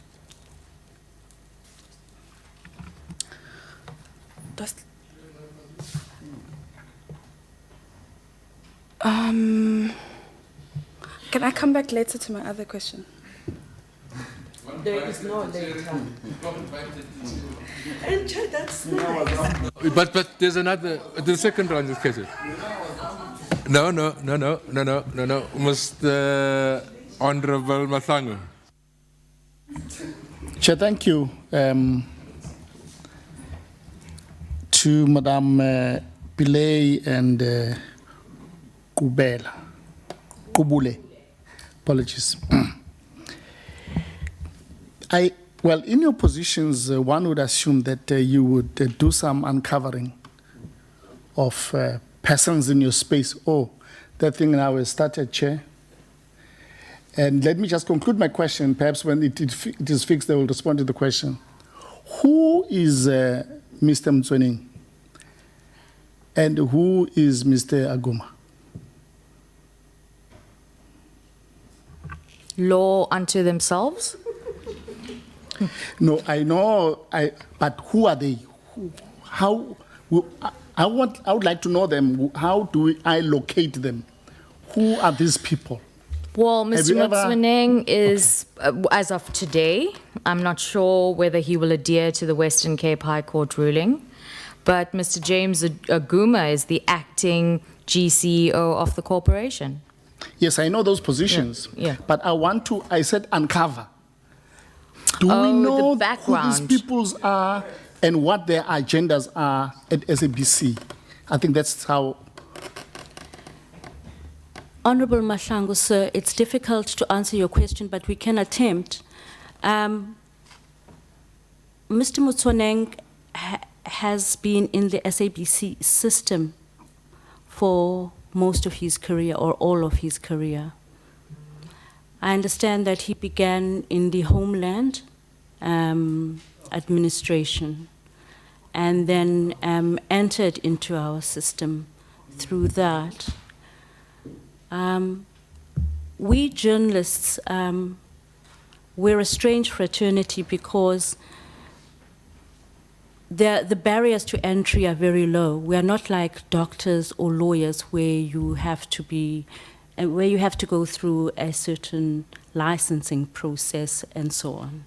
So I guess he became one of us, even though we don't regard him as a journalist. We perhaps see him as one who sells broadcasting technologies and the ability to beam them to the highest political bidder. Chair, the next question that I would like to ask, in your presentation, you raised the benefactors of Mr. Mtswening. Are you able to locate them and perhaps bring them to our attention? Well, one of the things that we had experienced is at the time of our SABC editorial interference campaign was the same time as the 90-10 policy that was implemented. So the musicians had confused the editorial fight with the fight for the local content.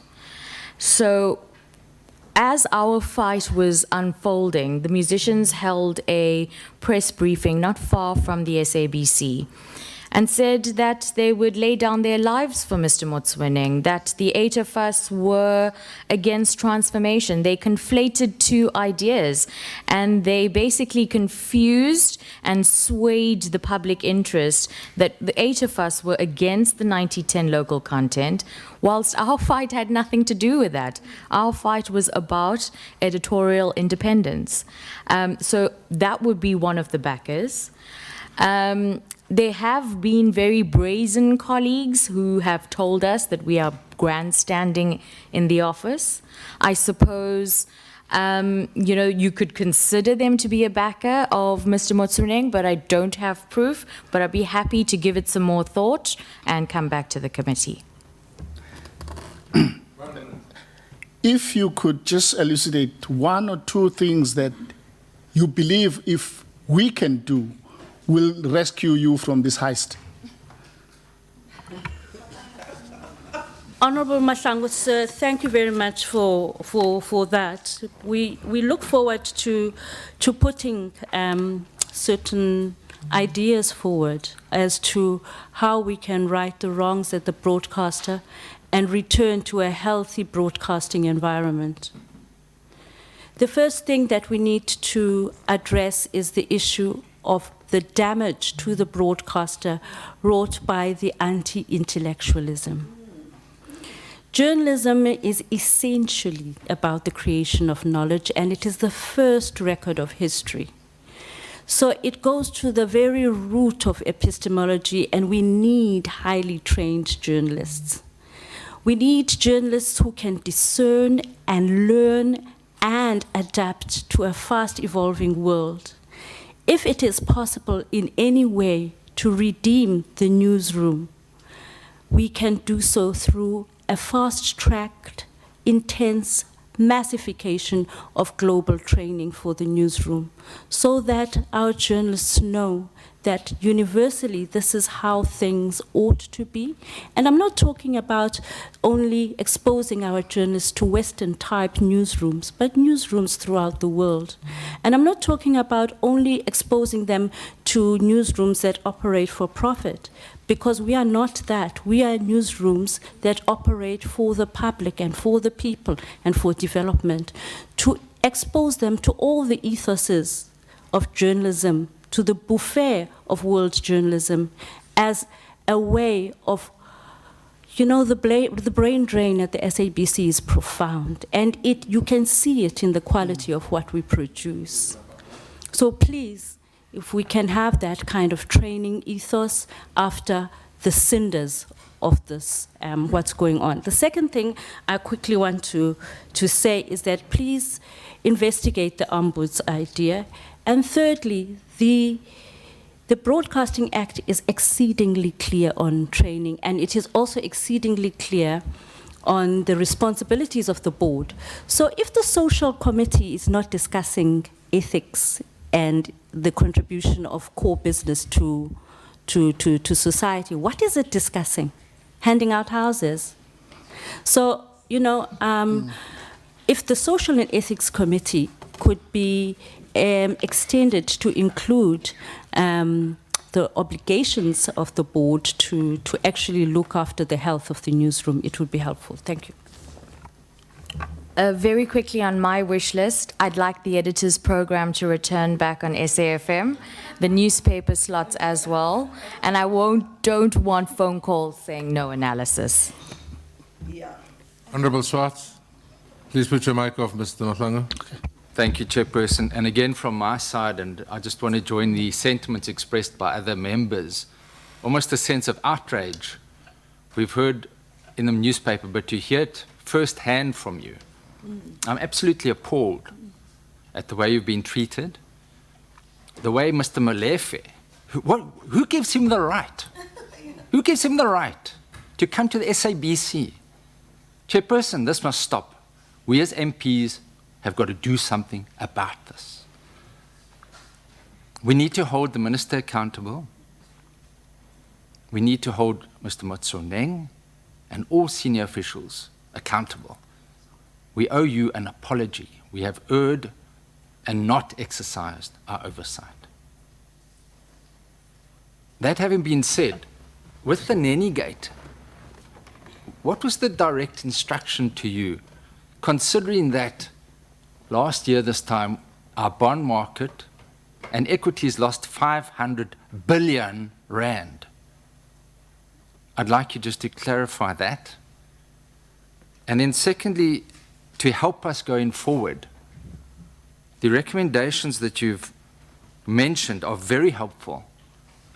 The one that and you've mentioned a few, the one I'd like you to refer to is the process of appointing senior news executives in the head office and the regions. If you'd like to spend a bit of time explaining how that could help you. We believe the truth will set us free, and that's what journalism is all about. Thank you. You've got 4 minutes in your response. As to the issue of Mr. Molefe, well, he's been crying, we've been crying, so I guess things even out in the end. With regards to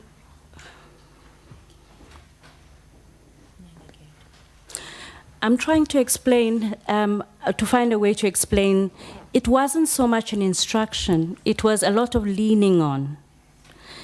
To say, refrain from the narrative that says the president crashed the currencies, the equity markets, and the bond markets. And with us explaining that the rand generally trades in a basket of emerging market currencies. And on that day, the rand was behaving uniquely in a way that cannot be explained other than through the events that Sorry, Chair. We are cut off. There is something that will not be.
now. Yeah, I think we should. Let's take a minutes break and let's sort this thing out.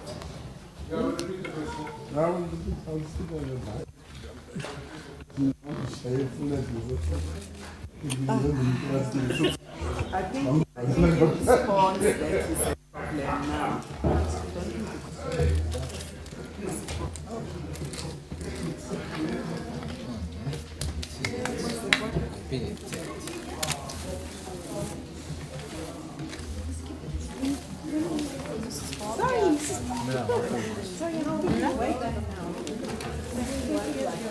No, not that.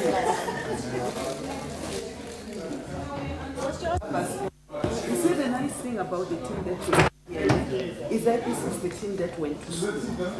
And with the, there is a problem with the team that never went to school. Because they can become subdued and anyway, let me just.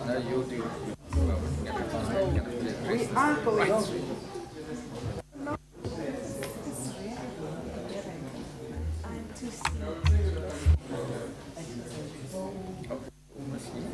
I'm just thinking the same thing. The document has collapsed.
Mr. Smith.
One, two, 1, 2. I think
word to.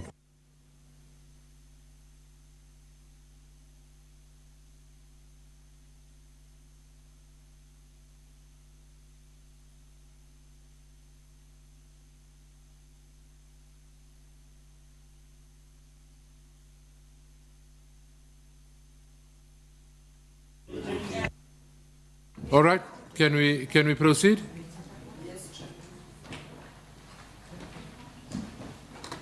Let me just indicate also that you guys are working too hard. I'm being informed that part of the problem is that the system heats up. So we're going to be very strict on 10 minutes because we're going to take a break, and hopefully the break will allow it to cool off. So it's Mr. Swart's question that we will repeat because it was halfway through, and then Mr. Mokwena's question. But I am asking Krivani and Tandeka, please, if we can respect the 5 minutes, because it's 5 minutes both ways, and then we'll break for lunch, for dinner. Hopefully then it'll have cooled down and then it won't happen anymore. Please repeat your question, Mr. Swartz, because I think it got lost. Yes, I think you started to answer the nanny gate, so we've dealt with that. But just on your recommendations, if you'd like to unpack the issue of the appointment, the process of appointing senior news executives in the head office and the regions, and any other issue you might want to, such as the healthy separation between editorial operations and the executive as well. Your recommendations, I thought, were very helpful going forward. Thank you. I think that the Labour Relations Act, if it's followed properly, and the requirements that we advertise posts, that the process is transparent, if those are followed properly, then then you are going to get a sense of having a meritocracy would return. I would like to think more deeply about it and perhaps write to you later. You can have another bite, because I gave you 5 minutes. Yes, yes. And then just on the issue where you indicate the possibility of an investigation into the extent of political interference, we've now heard in the SABC the lack of healthy separation between editorial operations and the executive. Would you say that that investigation, that is basically what we are doing here as well as part of this inquiry, as well as the interference of the minister in the editorial content of the SABC? So if you would like to add to that, feel free to, but also later you can add it in writing as well, because that is the heart of this inquiry now. Bearing in mind you've already had an investigation by the public protector some years ago as well.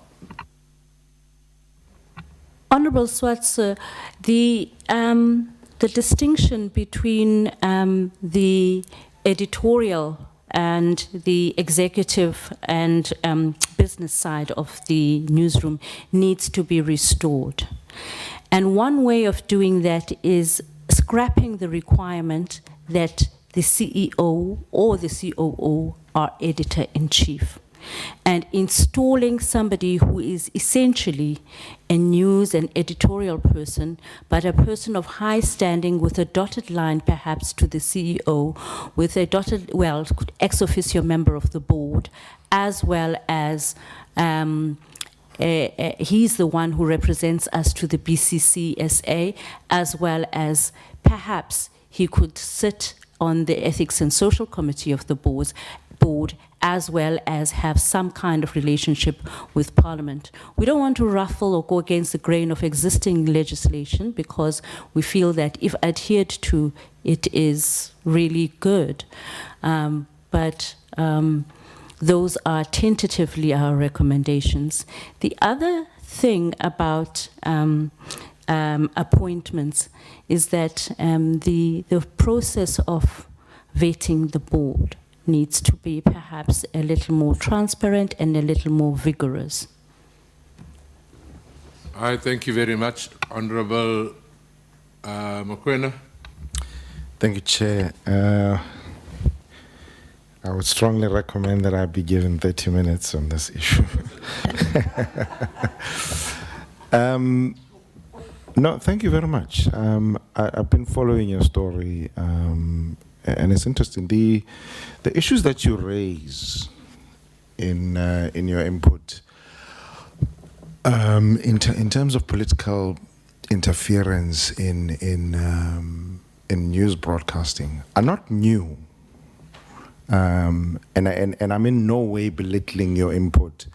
Because I think it is valuable, because what it does is that it heightens the issues. What is new, though, is the depths to which we've gone. I think we're at a new low now. But you know, it's what happens when democracies begin to crumble. It sort of reminds one of the rise of Joseph Goebbels in Hitler's Third Reich. This is what happens when dictatorships begin to develop.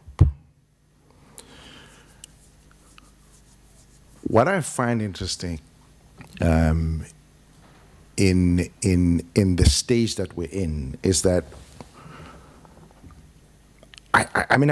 we know that political interference has been there, but it's been party political. The new law now is the fact that it's now going into factional issues, that it is now beginning to pinpoint individuals within organization and punting their names. And I think this is an interesting argument, especially for the ruling party, that needs to be investigated, because I think we're beginning, and it's also interesting because in the crumble of democracy, key institutions begin to crumble too. We've seen what's happened to ESCOM, Transnet, SABC, and so on. And it's interesting, ironical, that Brian Molefe will come into the SABC and be pointing fingers at people while on TV, while we're discussing ESCOM, he's crying. We're in a very interesting time. We're in an extremely interesting time. Now, I'm glad that the production floor is here. I'm going to ask my questions. The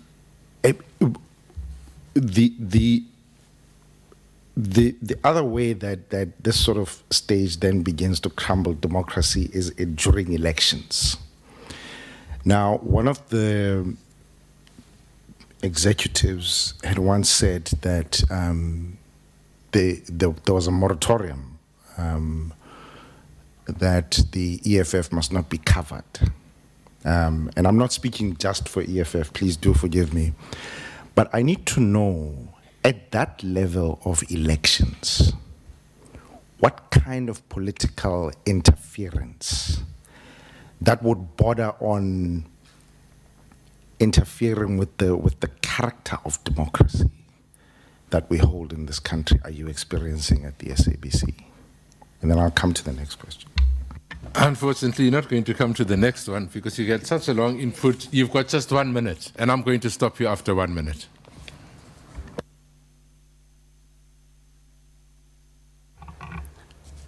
I think I was with Mr. Matthews on ENCA or ETV when he made the admission that he had been party to a decision to starve the EFF of coverage. Now, we've already said this repeatedly, that is not the journalist's custom. It should not be our habit. And we look forward to the day where we no longer receive those instructions. Thank you. Yeah, you're right.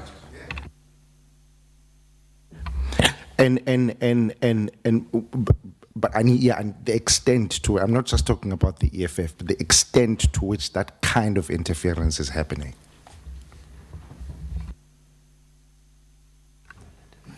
Honorable Mokoena, so we've, in terms of content of our presentation, that job is actually, we've given it to our esteemed Lucanio Galata, who has all those examples, including that of your own party.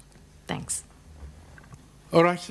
It's been a long, hard day. One more to go after this. It is now, Cindy, 8:30, 6:30. Can we have a leg stretch until 7 o'clock? And we will reconvene at 7 o'clock and be out of here by 8:30, 9 o'clock at the latest. That's your choice. Otherwise, we work on Christmas Day, Ms. Van Dam. Remember your Christmas Day argument? All right. Can members please reconvene in E209 immediately? Immediately we finish here. And to the rest of our colleagues, we reconvene at 7 o'clock sharp, and then we will, at 7 o'clock, take input from Mr. Mvoko and Mr. Kalata, very much in the same vein. And this time we're going to start with you, Mr. Mokoena, because I think we ended with you. So you're going to be the first one, and we'll end with Mr. Chauke. I have my freedom. Thank you, Chair. Thank you very much. We see each other at 7 o'clock.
We've reached our last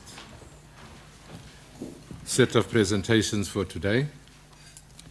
Continuation of SABC journalist, Mr. Mvoko and Mr. Kalata. Excuse me. Again, we will follow the same process. I'm not sure how you're going to handle it, gentlemen, but we'll give you an hour.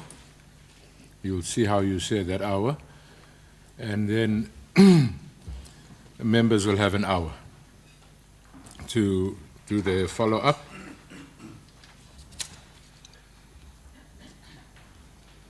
And we'll call it quits for today. Because I know that many of you will be probably rushing to go home at the end of this. Let me just remind you what is happening tomorrow. We start at 9:30. Professor Kumalo, an ex-board member, will be the first up. He will be followed by Mr. Shushu, who is the former head of procurement. At 2 o'clock, we'll have Ms. Teresa Geldenes, and at 4 o'clock, we'll have Professor Makuve. So that is the line-up for tomorrow. As for the rest of today, we have, as I indicated, Mr. Mvoko and Mr. Kalata. And let's start with you, Mr. Mvoko. Please be informed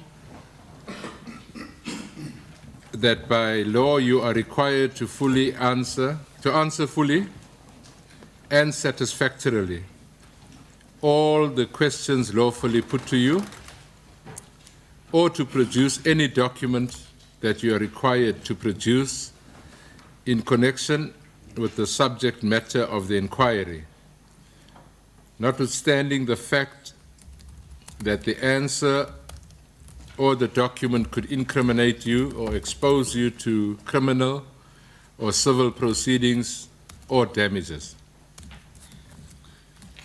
You are, however, protected in that evidence given under oath or affirmation before a House or committee may not be used against you in any court or place outside Parliament, except in criminal proceedings concerning a charge of perjury or a charge relating to the evidence or documents required in these proceedings. Sir, I've been informed that you have opted to take the oath, so if you could repeat after me. I swear by Almighty God. I swear by Almighty God. That the evidence I shall give. That the evidence I shall give. Will be the truth.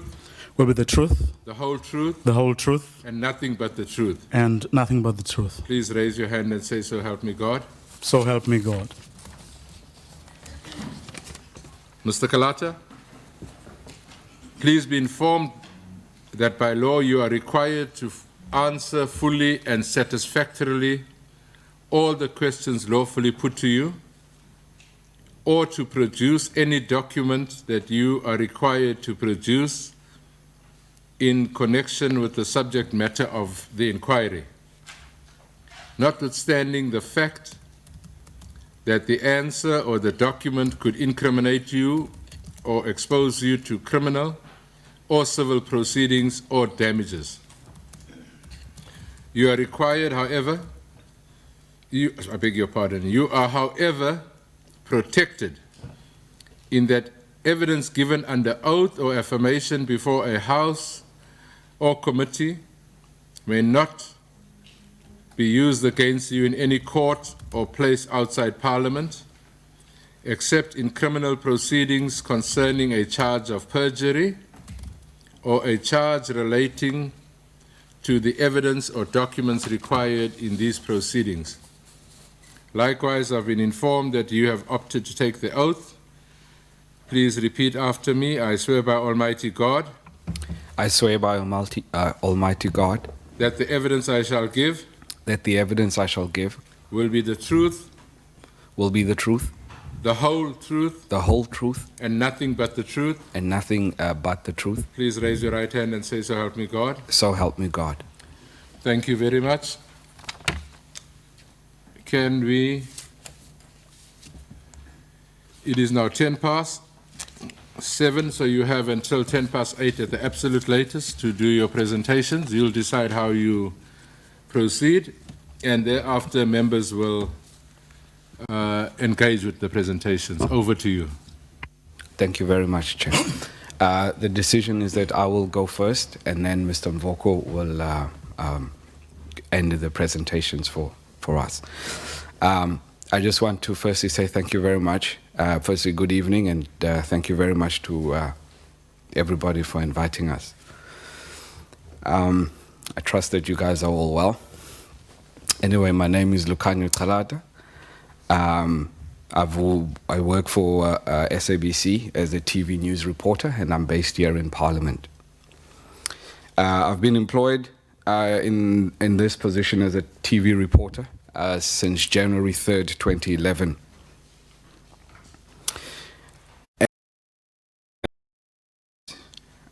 To share with you incidents that are both personal and witnessed during my employment at the SABC. And I hope that these will hopefully illustrate to you that there's an unwanted culture and history of news censorship and or news distortion in the SABC newsroom. I just, by way of background, I just thought I'd tell you that as a child, I've never wanted to do anything else. I've known from a very young age that this is what I wanted to do. I wanted to become a journalist. I had never wanted to become a doctor or a lawyer or any of those things. I've always wanted to become a journalist. And as a kid, growing up in Craddock, I used to watch SABC 1, I used to watch the news on SABC 1, 2, and 3. And we would watch the news religiously, and I'd listen to the radio because that's what I wanted to do. Now and again, on the news bulletins, there would be stories about the Craddock 4, and my father's name would be mentioned. My mother would sometimes be on the news, and that for me was always a sense of affirmation that this is where I need to go. So I qualified from a former Peninsula Technikon with a National Diploma in Journalism in 2003. And I started working as a journalist. Same year, I was offered a position at a radio station. And I just, obviously I was very happy. And I think one of the things that, as a kid watching SABC, I don't think if you speak to any journalist in South Africa today, they'll all mention some kind of link that they had with the SABC, because either SABC radio or SABC television, and I've always wanted to be in broadcast. So I went into broadcast journalism because, I wanted to work for the SABC. I had to go and gain experience and work at other agencies. Excuse me. So by the time I started at the SABC in 2011, I'd already had about 8 years experience as a television and radio news reporter. And that's why I think I was, excuse me. That's why I think I remember I was a little bit taken aback the first time an incident happened that I considered to have been unjournalistic, that I considered to have been unlawful. It was the night of the State of the Nation address in 2014. And I had been part of the live broadcast of the President's address. Usually afterwards we do a live broadcast. After the State of the Nation address, we would interview political parties and certain stakeholders, and they would be live on television. And that year, because it was an election year, as political parties do, we give them the platform, and they were seriously, highly critical of the president in the State of the Nation. We understand it's an election year. They're given the platform to be on live television. And they were highly critical. Anyway, so we wrapped the broadcast. I was walking to the office, and just as I got to the entrance of the Marx building, Jimmy Matthews walked out. I was walking in, Jimmy Matthews walked out.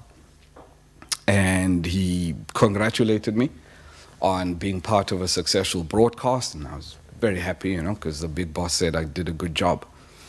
And then he grabbed me I was wearing a black jacket, so he grabbed me by the scruff of the neck like this. It wasn't in an aggressive manner, but he just grabbed me, obviously, to get his attention. And then he said to me,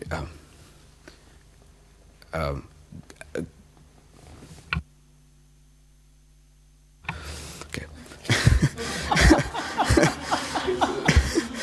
This is a radio station. It's not 8 o'clock. The kids are watching. Anyway, so he grabbed me like this, and then he said, I mustn't get him into trouble, but he had used another word. And that I must go out, and I must go in there, basically, and I must go cut him positive sound bites.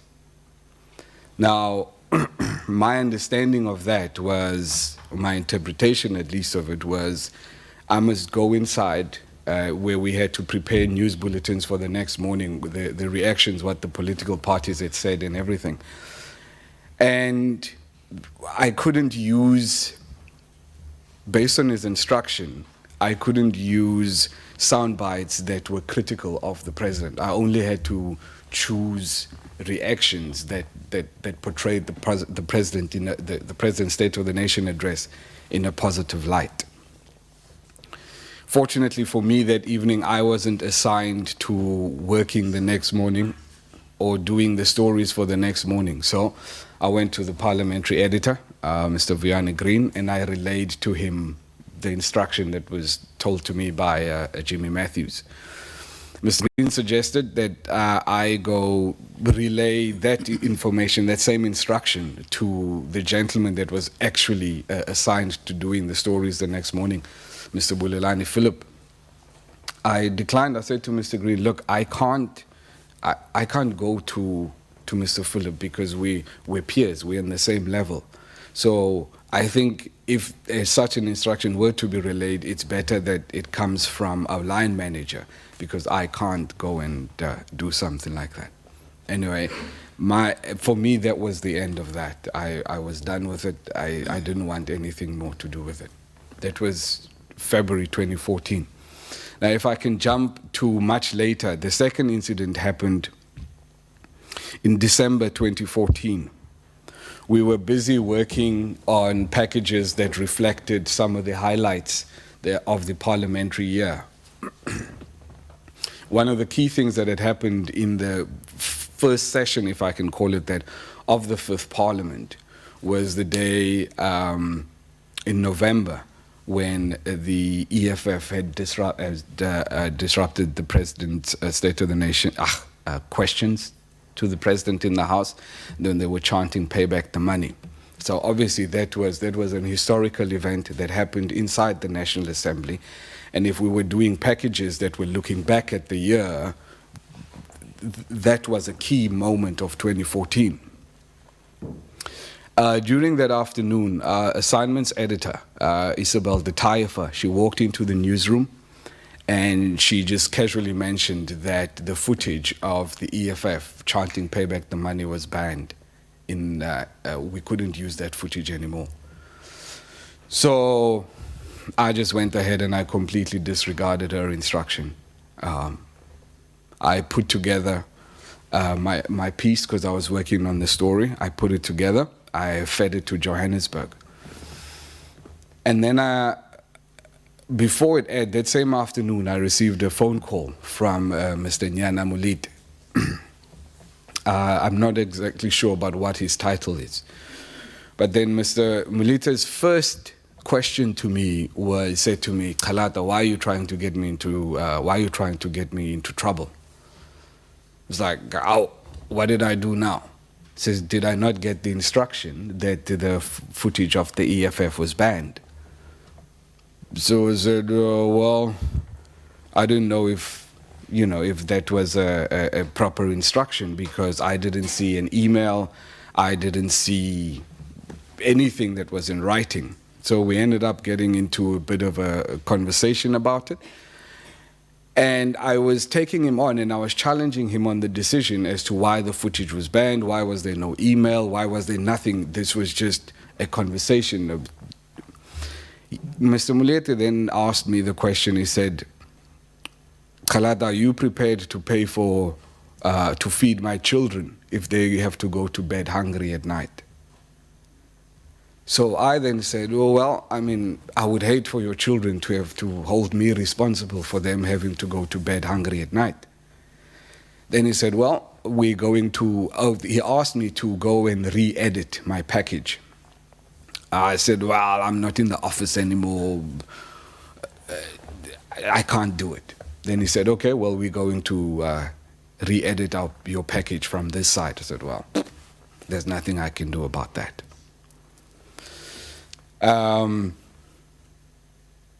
Shortly thereafter, I received a phone call from a colleague from the city press.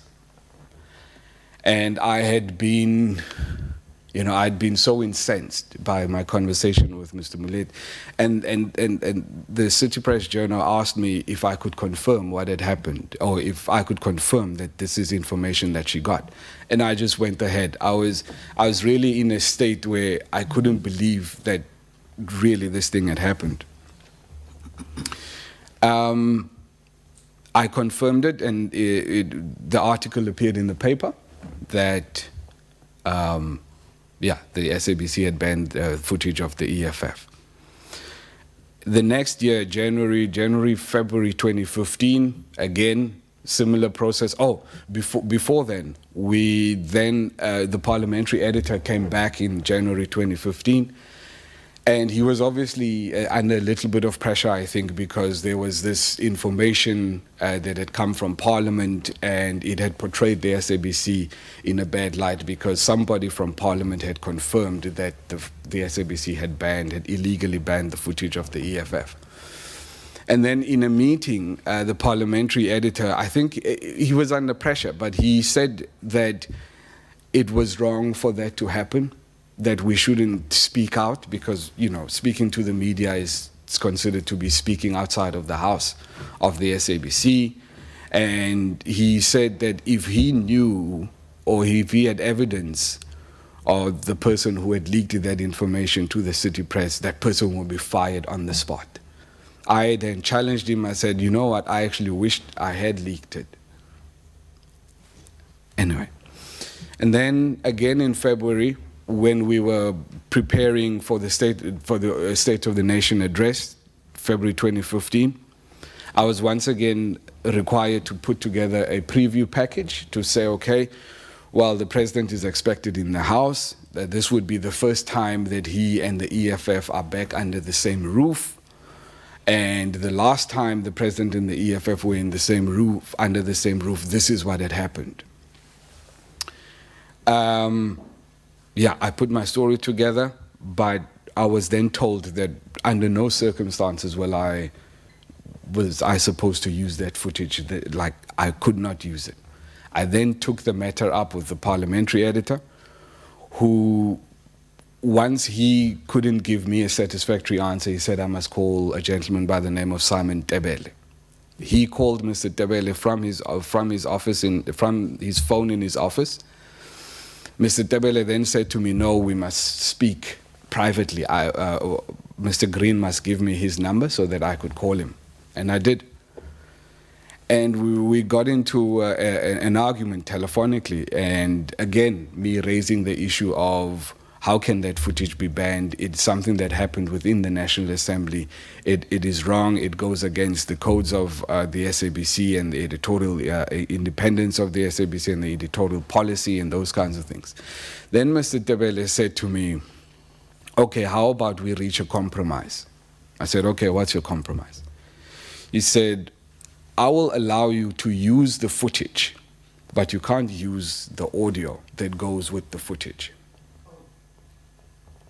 Yeah. So, and I agreed to the compromise. Otherwise, I would have no visuals to use. I would have blank spaces in my package. So I said, okay, I agree, because at least I could cover my piece. I could show members of the EFF, you know, knocking on the desks and doing that, but the audio that accompanied it, we couldn't allow to use it. Now, my understanding is that that's distortion. That's just my understanding of what that was. But anyway, I used that. I used the footage. And then, much later, yeah. Then there was a day when I can't remember the date, I'm sorry. We were working on stories. Parliament was in session, and Mr. Ngabayo Mzikwankwa from the UDM was busy. He was making this speech, or he was debating in the National Assembly. Mr. Green, the parliamentary editor, then came into the office, and he, you know, asked me, you know, said, well, you know, the Mr. Kwankwa and what he was saying, maybe we shouldn't use him in the package, you know, because he's a little bit critical, or we must tone it down a bit. So, and I said, well, that's not right. You can't come and walk in here and come and tell me that, no, we can't use this guy, or we can't do this guy. It's unfair of you to do so. Now, everybody who in the office, they know that, I mean, my relationship with our editor is very volatile, if I can call it that. So, and then he was obviously insisting that we take the story in this direction, and I believe that the story must go in the other direction. And then I said to him that the reason why it was okay, what he was asking me to do, he was asking me to self-censor myself. And I said to him that I couldn't do that. And the reason why I felt that he could come into the newsroom to come and ask one of these journalists to censor themselves was because he himself wasn't a journalist. I mean, he studied communications. And the day before, we had gotten into a conversation where he was telling me how, when they were studying, how they, you know, how they never really did television much. And they did mostly advertising and mostly PR stuff, and, you know, not real journalism. So then I had said to him that the reason why he could ask me to censor myself was because he wasn't a real journalist. You know, he had studied communications. And that flipped him out. He then started by telling everybody in the office that all the journalists in the office, they did not study at university. We could not allow, we weren't allowed to speak to him because we weren't on his level.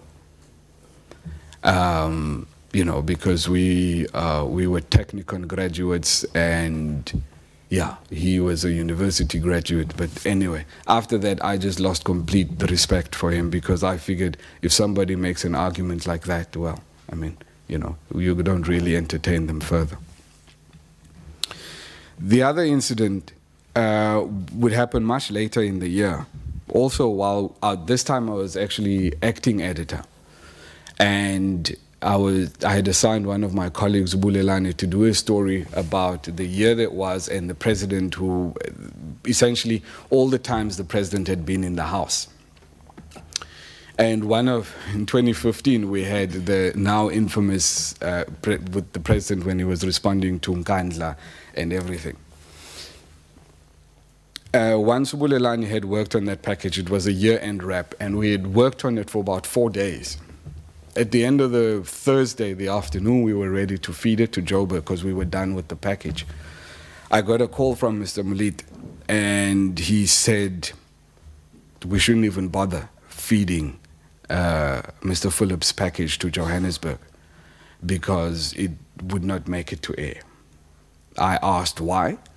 He said, well, because packages that I had done the week prior, some of them had been considered to be too critical of the president and of the government. And he did not think that a package like this that was looking at the president specifically was going to make it to air. Now, we had spent 4 days working on that thing, sir, and it's a lot of effort. Anyway, Bulelani I had to relay the message to him because I had to relay the message to him, and he was very incensed because he couldn't understand why the decision had to wait up until we had spent, up until the 11th hour basically, before they could then let us, where they could tell us that this package, we couldn't send it to Johannesburg. And then just 2 final issues. For us as reporters in Parliament, there's 4 television reporters, and we each have different beats as per the different committees. And nobody wants to do the communications beat. Nobody. Because the communications beat would involve covering the Portfolio Committee on Communications, and sometimes SABC board and SABC executive would come to the Portfolio Committee. And that's never a story that you want to do, because you will get an instruction directly from Johannesburg. I've received phone calls from basically everybody in Johannesburg. Notando Maseko, and Nyana, Simon, all of them have at various stages said, no, we can't go with that. You must use this soundbite. A couple of years ago, Mr. Mutwening had come and he had appeared before the Portfolio Committee, and he had responded to the committee on the issue of the New Age newspaper. The committee had asked him about the deal. And I had felt that Mr. Mutwening hadn't really responded, hadn't really addressed the issue that was being asked by the committee members. So I didn't use him in my package because he hadn't said anything of substance. I play in a band, and on that, it was a Tuesday. On that Tuesday night, I was called at about 8:30. I was busy playing with my band. I was called out of band practice by a gentleman, former regional editor, Jeffrey Twala. He called me out of the band practice that I must come back to Parliament, to the office, and I must rework my package and include Mr. Mutwening. I tried to argue and I said, sir, but Mr. Mutwening did not say anything of substance to the committee. He said, no, I must use him. So my package at night, the Tuesday night, and my package the following morning were very different, because the Tuesday night package did not have Mr. Mutwening in it. And I had to struggle. I remember trying to sit there and looking for a soundbite of Mr. Mutwening that I could use.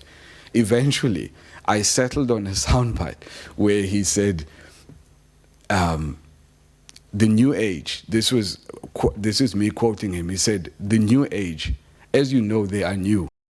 The new age. Now, because he hadn't said anything that I could use, but because that was the most coherent soundbite or anything that I could use of him, I then had to use him in my package. And just the final issue that I would like to mention was that also we've also faced quite a lot of intimidation in our office. One of my colleagues about two Decembers ago was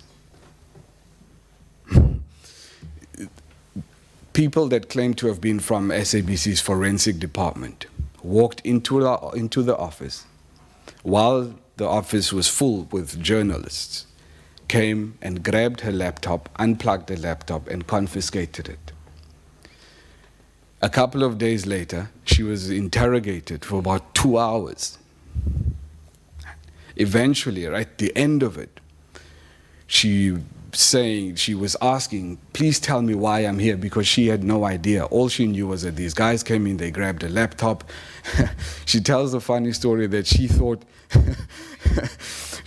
that they were confiscating a laptop because she was Googling too much of the Kardashians. Because she didn't know what. Eventually, at the end, they told her that she had been suspected of leaking information to a Democratic Alliance MP. Now, what the forensic guys had found was that this particular MP had sent an email to her. Right? So because an MP had sent an email to a SABC journalist, the forensic guys came, confiscated her laptop, and interrogated her for 2 hours. It's just one of the things that happened there, sir. I'd like to thank you for the opportunity to present. Thank you.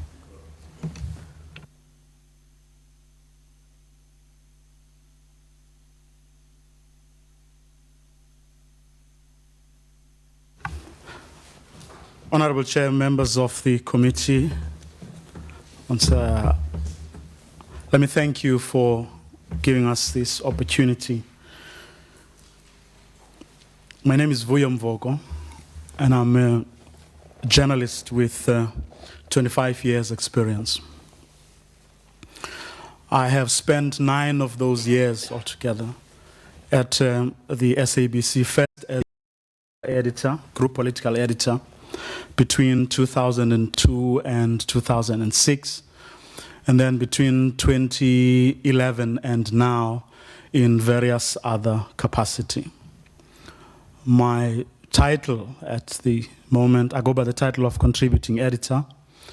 I have a very specific brief to focus on broadcast national importance, everything from the opening of Parliament, celebrations of national days, like Freedom Day, like Reconciliation Day.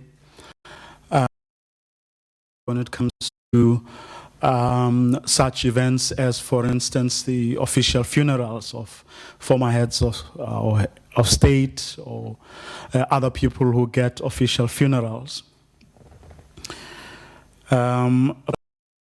So is to give comment and analysis on issues, whether, for example, a civilian plane unexpectedly lands at Waterkloof, or state organs are at each other's throat, or the goings-on between and within political parties. Broadly speaking, the body politic. That's what I do. And maybe I should add that it was a special arrangement given the challenges that the SABC said it faced, but also how they thought I could then help fill the gaps where those gaps had been identified. Taking into account, of course, my experience and the previous roles that I had played at the SABC. My colleagues have outlined in great detail some of the unfortunate events that have brought us where we are today. Like all of them, I'm hopeful that this inquiry will go a long way towards helping all of us get to the bottom of what went wrong and hopefully come up with very concrete steps to rectify the problems that have been identified since last week. Let me hasten to add that we are not here to present ourselves as people who know everything there is to know about broadcasting, or even the nature of the problems that we're seeing at the SABC. We are no cleverer than any of our colleagues, more than 1,000 of them, who, I believe, given a chance, they too would have wanted to come here and relate their own stories. We're not coming here with a holier-than-thou attitude either, for we believe that in certain instances we may have been just as complicit as a lot of people who remain at the SABC, or those who may have gone. But we do believe that we're bringing hopes and aspirations of the people who work in that newsroom and who want to see change, and want to see change like yesterday. We hope that by sharing the insights that we've had, Lucanio, Krivani, and Tandeka sharing, you will work with us and with everybody else who believes something really needs to be done and needs to be done now. Very briefly, how did I come to be part of this group of called the SABC 8? I was sitting in my office it was on a Monday, July 4. There was a briefing taking place in Mill Park. First of all, I never got to understand even why we were taking this particular briefing line. It was a very mundane briefing. It started by musicians, music promoters, artists, taking turns singing the praises of one Mr. Hlaudi Motsoeneng, in large part for the decision to play 90% local content on SABC radio stations. Then the focus suddenly changed into like insults and criticism of anyone who was seen to be against Mr. Motsoeneng. People were being labeled, and all sorts of things were being said about them being reactionary, and about them being captured by a big capital that wants to capture the SABC. Now, for someone who has employed some of the people who are at the SABC, or who has had an influence in bringing in some young, energetic journalist who really wanted to make a difference. For someone who had seen colleagues turning into animals that could no longer recognize. For someone who was seeing people with great potential, but who were sitting there hopelessly, not knowing what to do, and just getting on with whatever they could do on a day, for as long as it didn't threaten their job, or for as long as they were not to get into doing just as much to make sure, or making every effort to ensure that they never got into trouble. For someone who had seen bosses that I had always spoken to, that I would walk into certain people's offices without having to make an appointment to discuss things that were going on in the newsroom, as we sought to do the best that we could do. And to see those people having changed completely from what they once were to animals we could no longer recognize was painful. So I wrote this piece, and it was published in independent newspapers, The Star, Pretoria News, and others. A couple of weeks before, the colleagues who are here and the other three that are not here had been suspended for merely pointing out the wrongs that were taking place at the SABC. The previous Friday, joined by other journalists, civil society organizations, some of whom are here, they had marched to the SABC and to Constitution Hill to highlight the plight of journalists at the SABC, but to bring, perhaps more importantly, to bring to the attention of South Africa the shenanigans that were going on there. Now, from the speeches of the people who were gathered at this Mill Park hotel where there was this briefing, a briefing which, it must be underlined, the news division was told to cover and to cover live as far as possible. My colleagues were traitors. My colleagues didn't support the 90% local content thing that Hlaudi Motsoeneng had spearheaded. They were part of some conspiracy to capture and to destroy the proud legacy of Mr. Motsoeneng. I got worried because, I mean, for nothing could have been further from the truth. My worry turned into fear. People who were at this briefing started speaking a language that said they were prepared to lay down their lives from Comrade Hlaudi and those types of things.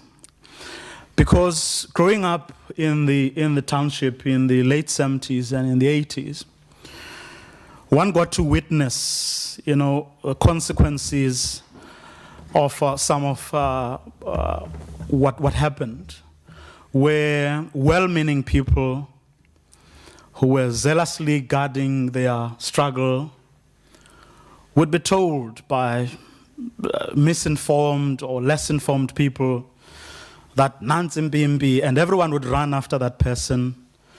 They would be beaten to a pulp. Their homes would be burnt down, or they would be necklaced. All because someone acted on misinformation.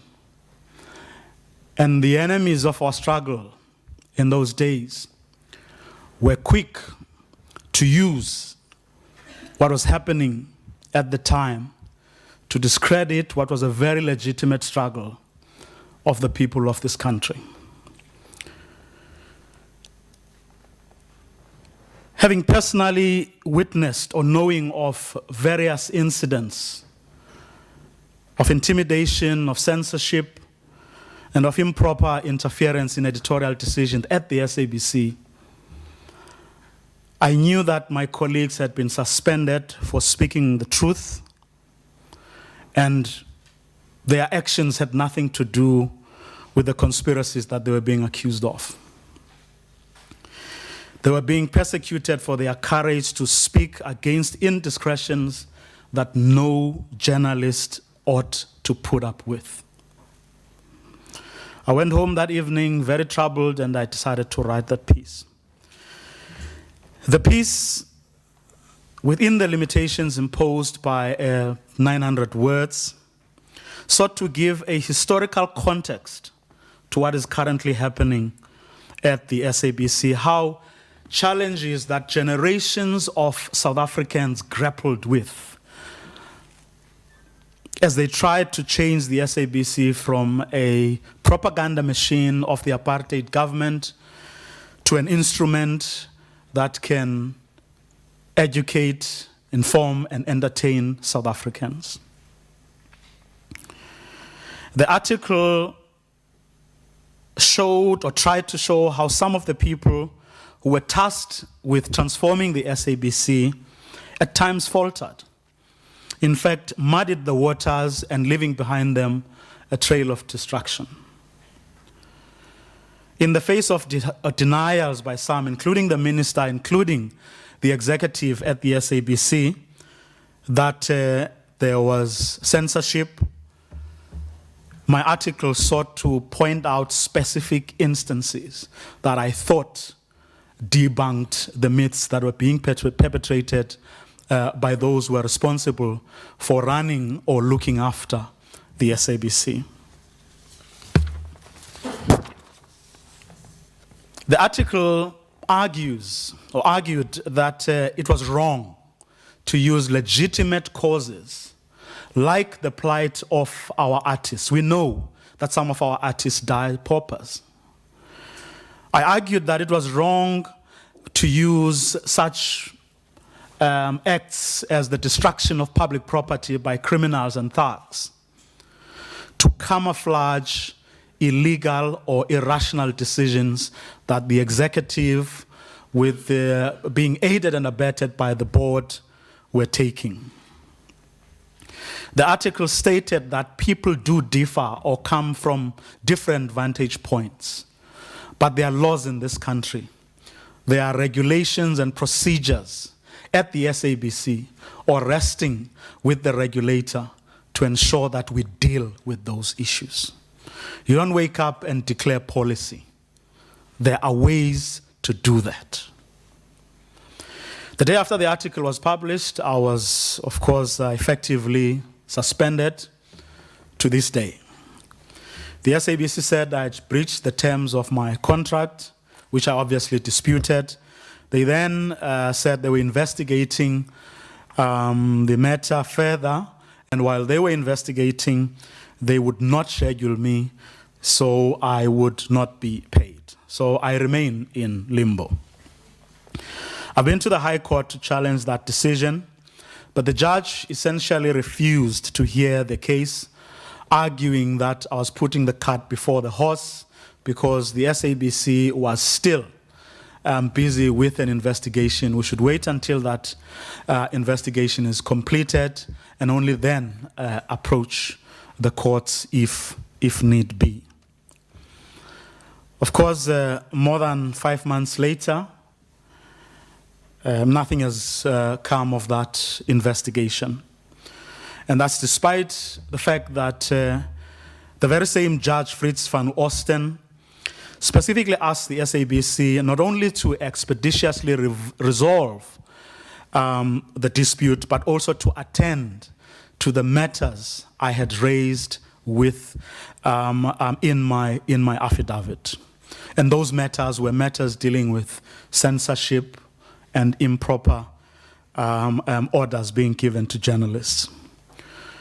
I suppose just like they did with the Public Protector report on the Hlaudi Motsoeneng issues, with large parts of that judgment being in its favor, the SABC chose to ignore the rest of the things that the judge had asked it to do.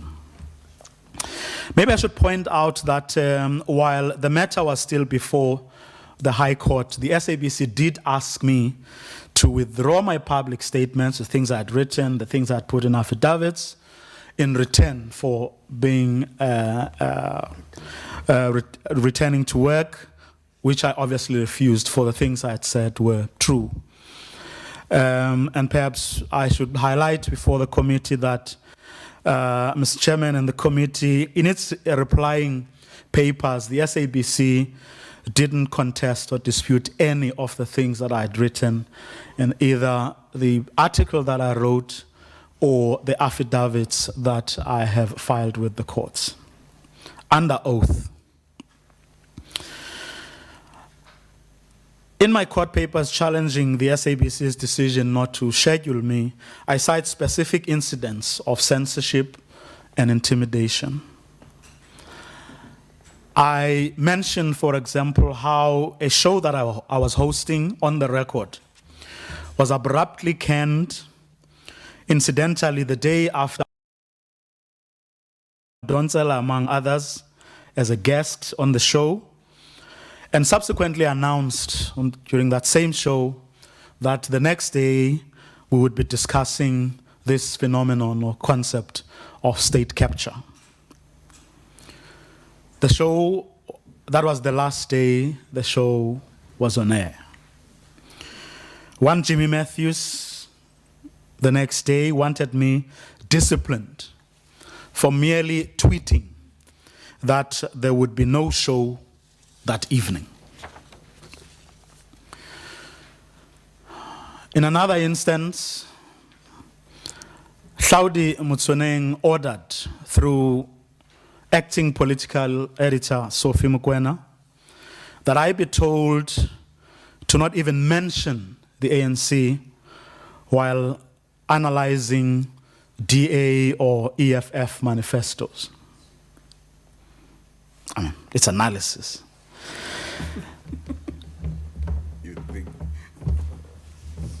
In another instance, Notando Maseko, who was the acting head of news at the time, cut out, this was February last year, 2015, cut out, without consulting me, bits of a pre-recorded interview I did with the president after the State of the Nation address. Those are only some of the incidents that I had, those were, just some of the incidents that I'd highlighted in both my affidavits and in the piece that I wrote. Enough about me, Honorable Chair and honorable members, except to say the journalists you are seeing here in front of you are not part of any conspiracy to oust one Hlaudi Motsoeneng or anybody for that matter. If there are people plotting to capture the SABC, as it is being alleged, we want to be the first to expose them. And that's exactly why we're here. Millions of South Africans still depend on the 4 television channels and 18 radio stations that are under the control of the SABC for their news.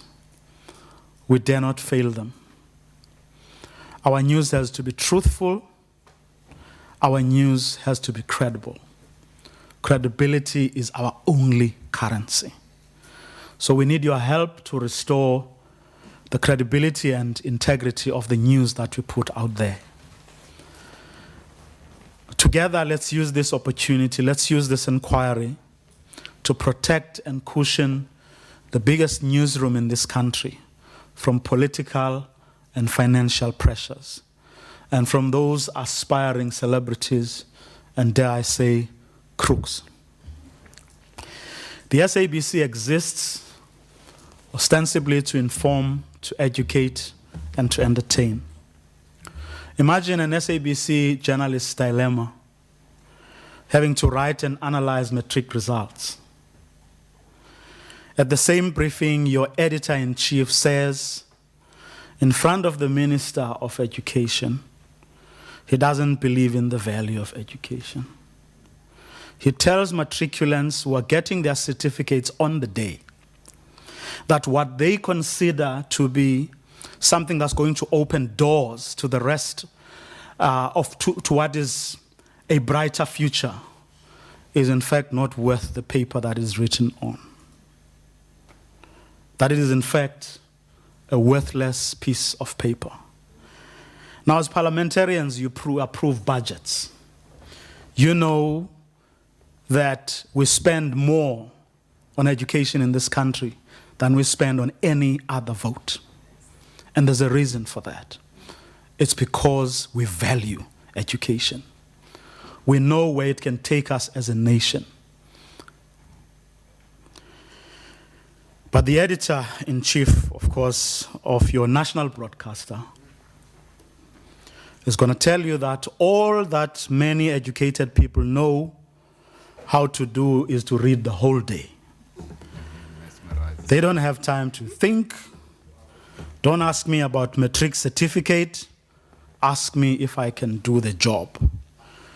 We need to make people like Hlaudi in the SABC, he says. Now, in addition to educating and informing, the SABC has to entertain. And the reason you are laughing is because it's funny. The things he says are very funny. If only they were not, or the implications thereof were not as serious. Certainly coming from an editor-in-chief of an important national institution that's supposed to inform, educate, and entertain the people of this country. What SABC executives haven't informed you about is that they have allowed SABC money to be used to build a rival channel, ANN 7.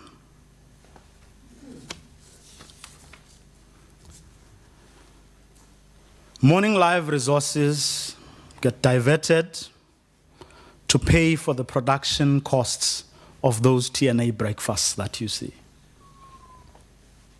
Yet the money that the owners of TNA make, none of it, not a cent, goes to the SABC.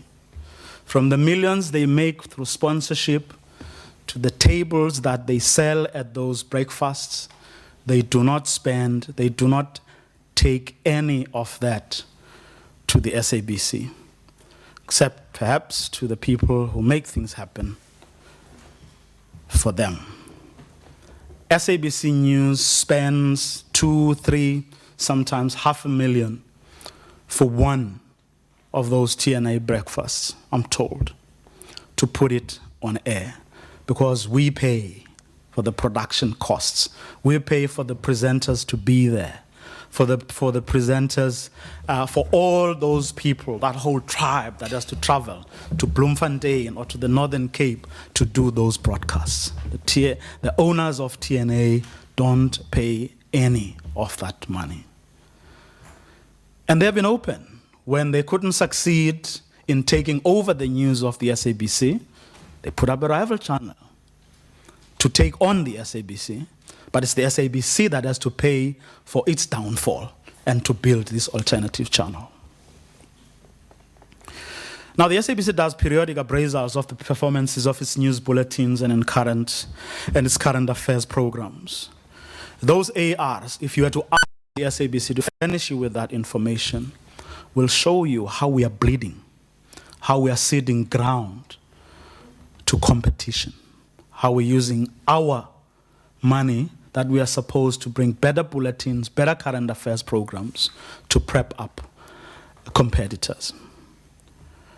But then, maybe you'd be wasting time, because the editor-in-chief of the SABC once said that he doesn't believe in scientific research, he believes in practicality.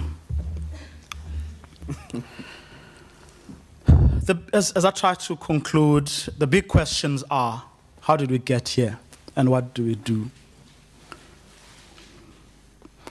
I'd be lying if I suggested to you that the problems we are seeing at the SABC are new, as my colleagues have said. There were attempts to censor before. There were attempts by newsmakers or people close to them to lean on those in charge at the SABC for us to come up with particular narratives on certain stories. So not all was hunky-dory. I mean, I remember back in, I think it was 2004, the NGC of the ANC. One of the questions we put to the president at the time, President Thabo Mbeki, was whether he wanted to stay on as an ANC president, which was a legitimate question to ask. After a lot of toing and froing, he eventually told me that, yes, he would do so if the ANC wanted him to do that. I remember how the chief spokesperson of the ANC at the time stormed the room, because it was a pre-recorded interview which was going to go on air only hours later. And then he says, the bit about staying on as ANC president is going to be a big problem. I'm like, tough. You know? So he says, no, we have to find a way of removing that bit. I'm like, but we can't. And then he kept going on to a point where President Mbeki said, no, I know why Vuyo asked that question. I think he told me that he wanted to run, for president. And then he laughed and then took the rest of the officials out of the room, and they went to where they were supposed to go. I remember at the NGC when, as some of you would remember, sorry if I'm, at the time, the current president was the deputy president of the ANC. He had been stripped of his powers as the deputy president of the ANC. He was that only by name. And he had also been axed as the deputy president of the country. As many of you would know, at that NGC, of course, the matter was put on the table, and there were lots of people who didn't like that. And the SABC was chosen, or people thought we could do miracles to change the narrative. Again, as the person who was in charge of the political team at the time, we refused.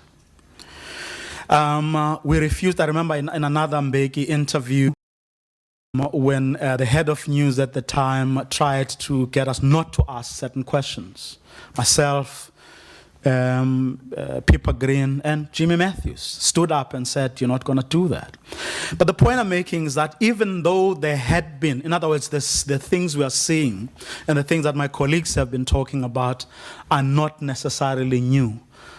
We have never gotten to the point. We have never sunk as low as we have sunk now.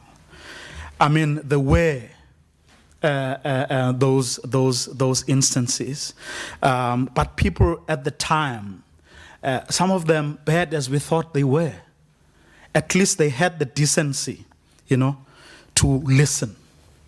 At least they knew that certain lines could not be crossed. They knew that there was a point at which you listen to those around you. They had the decency to appreciate that the SABC belongs or is there to serve the people of South Africa, not themselves.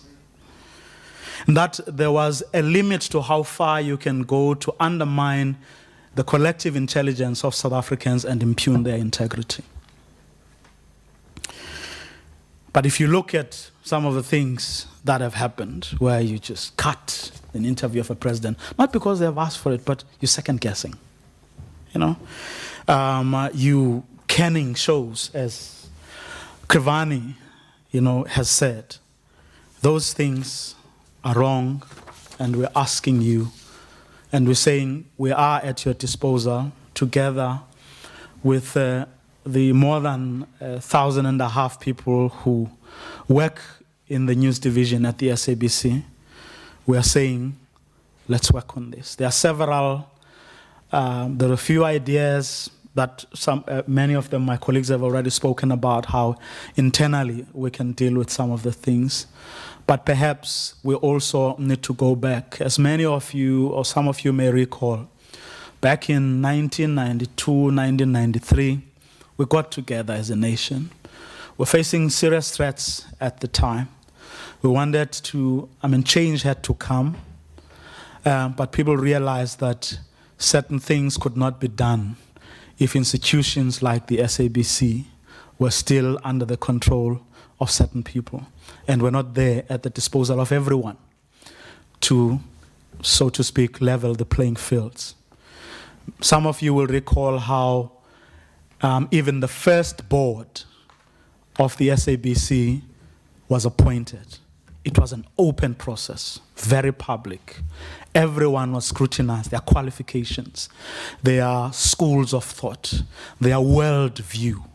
Even when the former, or the president at the time, F.W. de Klerk, tried to steer that process in a different direction, refusing to appoint certain people who were deserving. He was exposed, and as soon as we had gone past the election, former President Nelson Mandela changed all that and put a proper board that looked, or at least tried, to do what the SABC ought to do.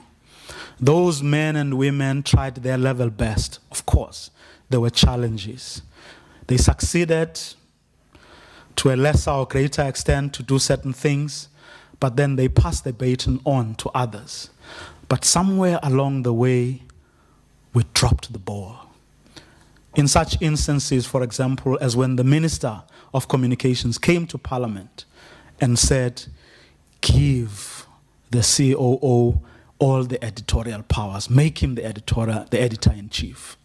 maybe no one saw it coming. No one thought that that posed a danger. But it was instances like those that brought us to where we are. We're saying we're here and let's try and deal with them. We are here to help you do that. And so I'm sure are millions of South Africans. Thank you. Honorable Mokoena, your 5 minutes starts now. Thank you, Chair. I'm interested in continuing with the line of questioning that I had earlier on. There was manipulation. We know of extensive manipulation of information, especially about the EFF, especially around that period of the elections in 2014. If you could elaborate on any other examples, we would appreciate that. And then, two, I just want to rely on your collective memory, your collective experience as journalists, and just take me back to the history of Hlaudi Motsoeneng. He comes from the Free State. And I know for a fact that in the Free State, there's huge manipulation, especially of Lesedi FM, which I've been told is controlled from the Premier's office. And he does that through the support of Hlaudi Motsoeneng. And I do want to examine that trajectory, because I think it will take us to the origin of the problem. I'll end there, and then if there's more time, I'll ask more questions.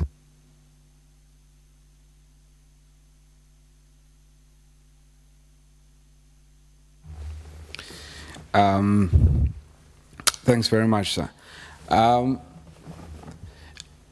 I don't offhand, unfortunately, can't recall any further incidents where, particularly here in Parliament, there was an issue with us in the EFF. I think it was on those two issues that relate to the banning of the footage, that relate to the EFF, that I can recall off the top of my head. But other than that, really, I think we got to a stage in the office where there would be enough of resistance coming from us as the journalists to make sure, for instance, that whatever unlawful or unethical instructions were coming, we would fight. In our office, I doubt that there's anybody that's got less than 10 years experience working as a journalist. So it's quite a senior office, if you could call it that. And we really, the understanding that we have is that the office in Johannesburg considers us a problematic office, to the sense that we necessarily toe the line. I'll make you an example. I know you asked about the EFF, so sorry. But for instance, the responsible... So also just save my time so that we can... Sorry. If I could just make this example. As the parliamentary office, whenever the president appears in the House, we can't report on that. If the president is here in Parliament, as an office, we can't report on that. It must be done by remote in Johannesburg. It's just an example. I'm sorry.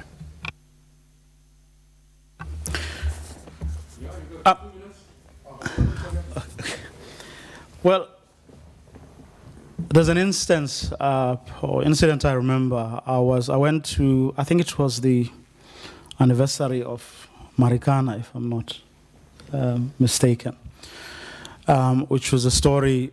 Like, I went there. We're a team. Where upon we had technical problems in Rustenburg, so we had to drive back with the camera guy, and because we were running really close, though, I had to do the story, even though someone else was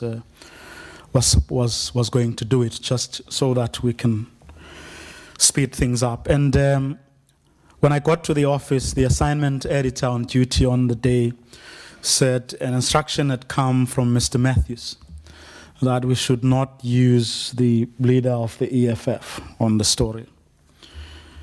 I, of course, called him and told him that we were going to use it because that decision would have been arbitrary and there was no particular reason why we wouldn't. And he said something along the lines of what he once told Lucanio, that as long as it is not going to put him in something. I remember also another incident where I think it was the first fallout between Andile Mngxitama and the EFF leadership. And there again, every effort was made for us to get onto the story, to interview him and so on. No prizes for guessing why that was. With regard to Mr. Motsoeneng, frankly, I don't know him much except as a producer between 2002 and 2006, when he was a producer at Lesedi. He was one of the producers who would call me as the political editor at the time to go on their shows, current affairs shows, to do whatever they would ask me to do. Fast forward to 2011, when I got back to the SABC. Initially, my first brief was to do election debates. But 2 weeks before we started with the election debates, Mr. Phil Molefe asked me to do the sort of customary interview with the president, post-State of the Nation interview with the president. And 15 seconds. Okay, on the day, just to cut a long story short, on the day, I saw another side of Mr. Motsoeneng. He walked into the parliamentary office. We were there with Mr. Molefe. And then the first thing he said was he didn't understand. It was me and Mr. Molefe. And then he said he was in the newsroom where the rest of the journalists were, and he didn't understand why they didn't stand up for him when he walked in. And then when we went to Dane Ace an hour later to speak to the president, I did the interview, and after doing the interview, I was doing some, the pleasantries and doing small talk with the president. He then walked in and said, and waiting for me to finish, which I didn't feel the sort of an urgent need to do. And while I was still talking to the president, he then, the door opens, and it was Mr. Molefe. The way Mr. Motsoeneng chased Mr. Molefe out of that door is something that still ignores in my mind still. And I don't know how a head of news at the time, which Mr. Molefe was, could be chased away like a dog as Mr. Motsoeneng did. Thank you, sir. But that's the little that I know about him, apart from everything else that I've said. Ngzamile Putwa. Ngzamile, 7 minutes. 7 minutes, Ngzamile. Was it 10 minutes? I'm being nice to him. Mr. Masango. Chair, thank you. Your 5 minutes starts now. Thank you, Chair. Just one quick question. Please just answer with one word.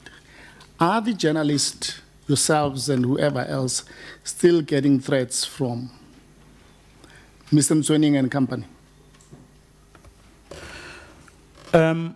We don't know for sure where the threats come from.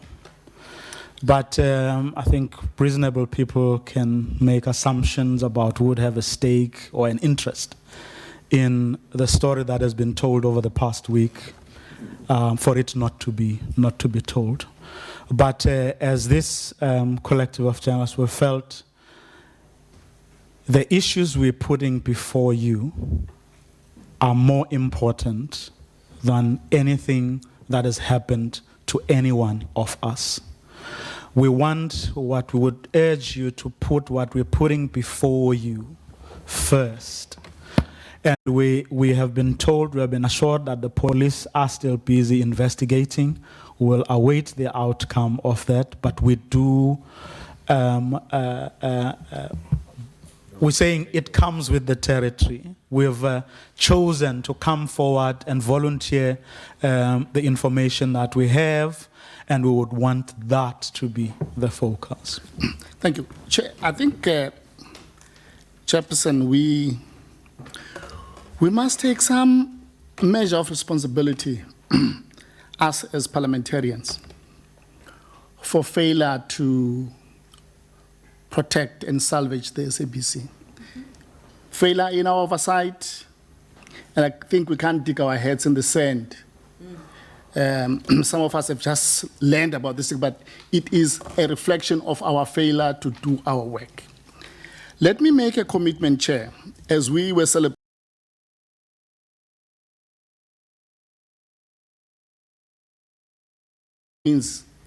in subsection 16 of chapter 2 in the Bill of Rights.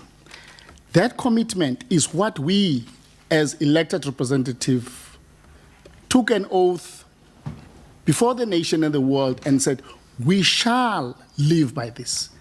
And I think on behalf of the collective here, and I think for the 460 members of parliament, we must make that commitment. That we will stand by yourselves. We will rescue this national asset from the morass that we have allowed it to get into. Well, I've been asking a question as to who is Mr. Mtswening. I've not received a sufficient response, but I'm fine. I think we'll live with it, but I think we still have a responsibility to smoke him out and really understand as to what and who are we dealing with. I'm happy that I will not be receiving any response because I think I just wanted to make that statement, Chair. Thank you. I thank you, sir. Honorable Swartz. Thank you, Chairperson. And again, we wish to commend you for your courage coming forward. Thank you for the information that you've shared with us, and we take it very earnestly. And as Mr. Mashlangu said, we owe you a debt of gratitude and an apology for not exercising our oversight properly. And we trust that it will be a seminal moment moving forward for the information that you've shared with us.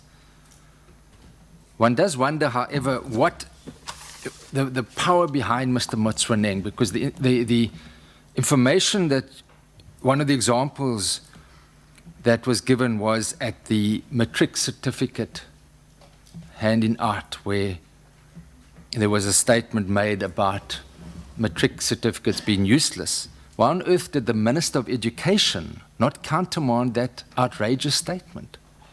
So that does suggest that Mr. Mtswening at that stage might have had support from right to the top, President Zuma. Would you care to comment on that? Except to say, Honorable Swartz, that it baffles us just as much as it baffles you. Even more so. Thank you. Then I'd like more information. Another issue that came up earlier was the issue of the editors program being canned because it gave publicity to a newspaper, other newspapers. And now we hear about the New Age breakfasts being funded by the SABC indirectly, which is directly contradicting why that other why the editors program was canned. But surely, as you say, this is startling again, that SABC funds are being used, Morning Live funds, as you've indicated, are being used to fund a rival television station. Are you able to give us, maybe in writing, more information on that issue? You might have sources or something that you might be able to give us, because that, to me, is outrageous and can also impact upon the financial stability of the SABC going forward, and of course the issue relating to the Gupta family comes up very strongly in that regard. Do you have more information on that?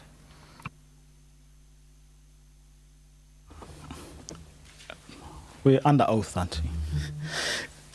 So, as I have said, the SABC pays for the costs of, if, for example, when I had, I was anchoring, say, on the record, if I want to go and record an episode, whether it's at the Apartheid Museum or anywhere for that matter, I have to then have the budget, or my unit has to have the budget to then go and, Now, someone is going to argue, or will probably argue, that it's internal costs.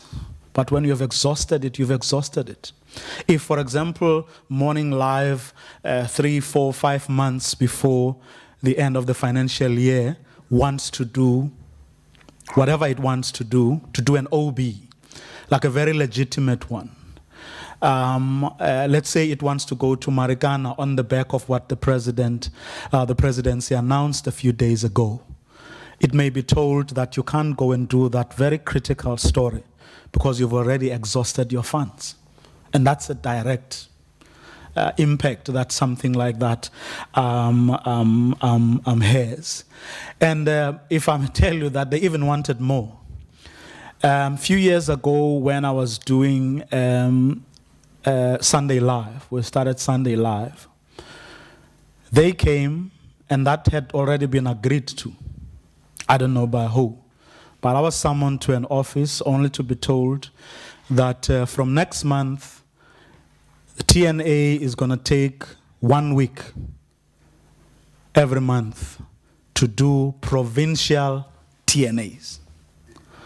What that meant was that each month, you're going to go to the Free State, to the Eastern Cape, and so on and so on. And how that was going to happen, I was told, was that I'd stand on the stage, do the openings and all of that. And then a second presenter from TNA would go and be with the crowd and everybody else. They would then ask the audience the questions. And how the audience was going to be, like 50% of the invitees would come from the host province. In other words, the premier and the MECs would invite 50%, and then 25% would come from TNA, and 25% would come from the SABC, meaning 75% would come from people that they would have invited, and their anchor would have been in control of what goes out on air. And this is a news program or current affairs. Honorable Khoza. Chair, I want to align myself with what Honorable Swart has just expressed. And especially to you, Mr. Mfogo, I think one has to acknowledge the loss of income and the pain and that your family has had to endure, not just yourself. I think it's important for us to do that. And if you would kindly be monosyllabic, I just want yes or no answer in this particular question.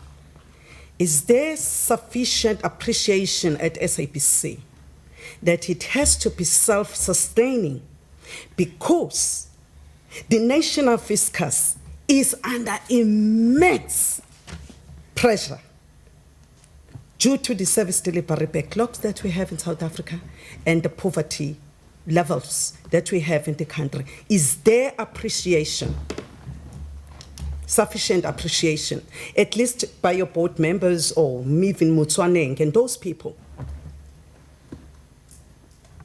There isn't, Honorable Khoza. Okay. How are advertisement revenues being negatively impacted by the new censorship and the other policies emanating from the opus of totalitarianism at SABC? If I may, ma'am. Yes. Well, I can't really tell you about how advertising revenues, what the numbers are, but I can tell you that as Mr. Mvoko has already alluded to, journalists and news, we function on the whole premise of credibility. Everything around news is based on credibility. Now, if you and I go to a press conference, Mr. Smith, who is the chairperson, says this, but I go and I report something else, or I put a slant on what Mr. Smith has said, and you go and you report what Mr. Smith has said, I lose credibility in that. If the minute that I lose credibility, I lose audience ratings. People don't watch my news because they don't trust, they don't believe that we're reporting the news to them. So the advertisers look at the numbers and they say, but we can't advertise there because the audience ratings are down. I think that question, that answers my question. And I want to, this is brutally provocative. Over the weekend, we saw the top 250 richest people in South Africa. And one of the Gupta brothers is now worth 10 billion, more than even Petrus Matsepe. Will it be reasonable to attribute some of this to the erosion of the moral code in doing business with the state and state entities?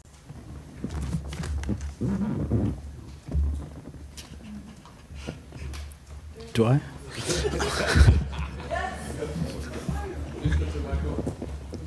Okay, sorry.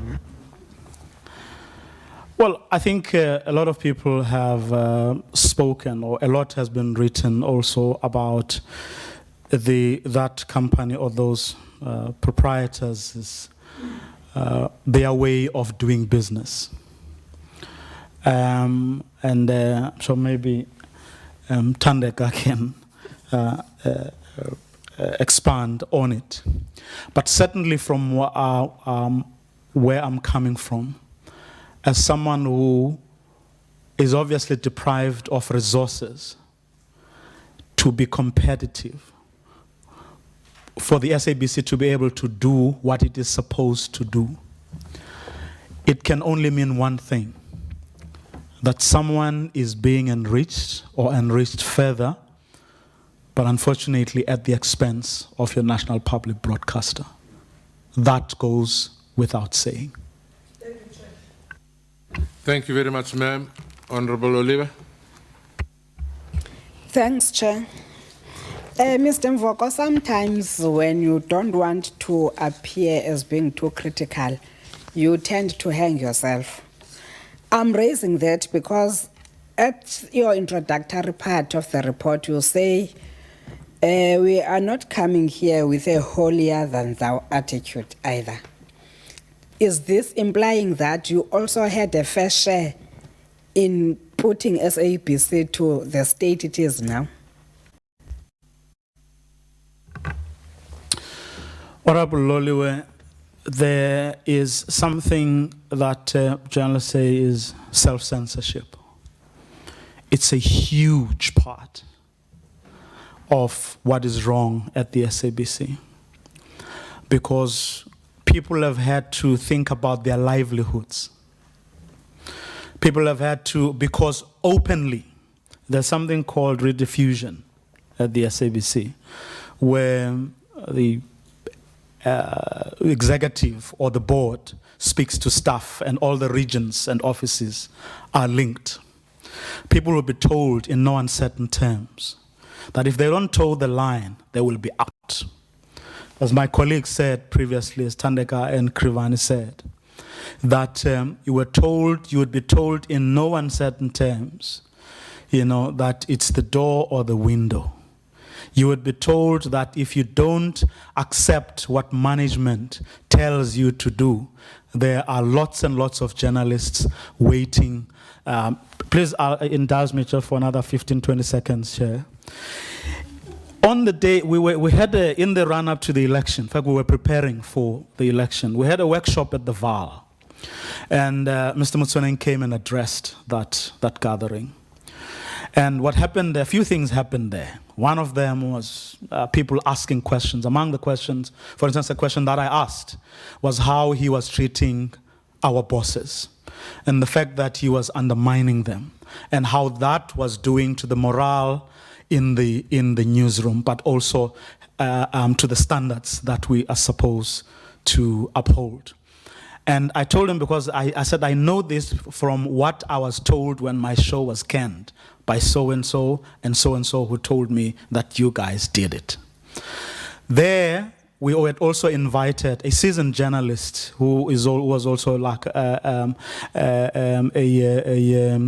executive director at SANEF, but also someone who had worked at the SABC as the deputy head of news, to give us an outsider's look of, or sort of appraisal or appreciation of what we were doing. Because of all those things, the next day it was a bloodbath. The three people who were acting in positions above those of theirs, which was Notando Maseko, it was Nyana Mulite, and no, I think it was Sibulelo, not sure, were all taken back to their position. He walked in the next morning very angry that such things could happen under his watch. They were all demoted, and a new head of news was appointed on the spot, the person who is now the head of news. Oh, thanks. SABC once had a board. What role has the board played to defend the ills that were happening there? Ma'am, I don't think that the board has ever defended. I think they contributed. There have been many times, for instance, when we would be called to a rediffusion, and you would sit there for 2 hours, and the board would essentially endorse whatever Mr. Mutsuneng said. It would actively participate. For me personally, the current chairperson, he's the most recent in me having sitting through rediffusion. Nobody wants to sit. You see, there's certain things that happen at the SABC, and a rediffusion is one of those things where it's a right royal complete waste of time. But I work at the SABC. I'm an ant. I'm a minion. You know, so if I'm told I must go sit in the rediffusion, I must go sit in the rediffusion and listen to the board essentially participating in the denigration and the abuse of the SABC. So I can't recall an instance where I sat there and I thought, whoa, the board is actually defending. The board had always, in my opinion, participated in what was going on there, man. Honorable Van Damme. Thanks, Chair. I would once again like to congratulate you guys for standing up for what is right. I want to assure you that your efforts are not in vain. We will not be letting go of this issue. As you know, we've been fighting this issue for years. Colleagues before me fought it in the Communications Committee against ANC members who refused to act. I have been fighting this matter in the Communications Committee. We've been in and out of court for years and spent millions making sure that we bring the ANC, the SABC, towards stability. So we're not letting this matter go. Now, I asked earlier about Mr. Mutsuneng's enforcers, because I think those enforcers need to also be held accountable. Everyone's responsible for their actions. Now, an enforcer who's like a golden thread through all of this is Mr. Jimmy Matthews, who has now kind of found his backbone, but that doesn't absolve him of all his actions.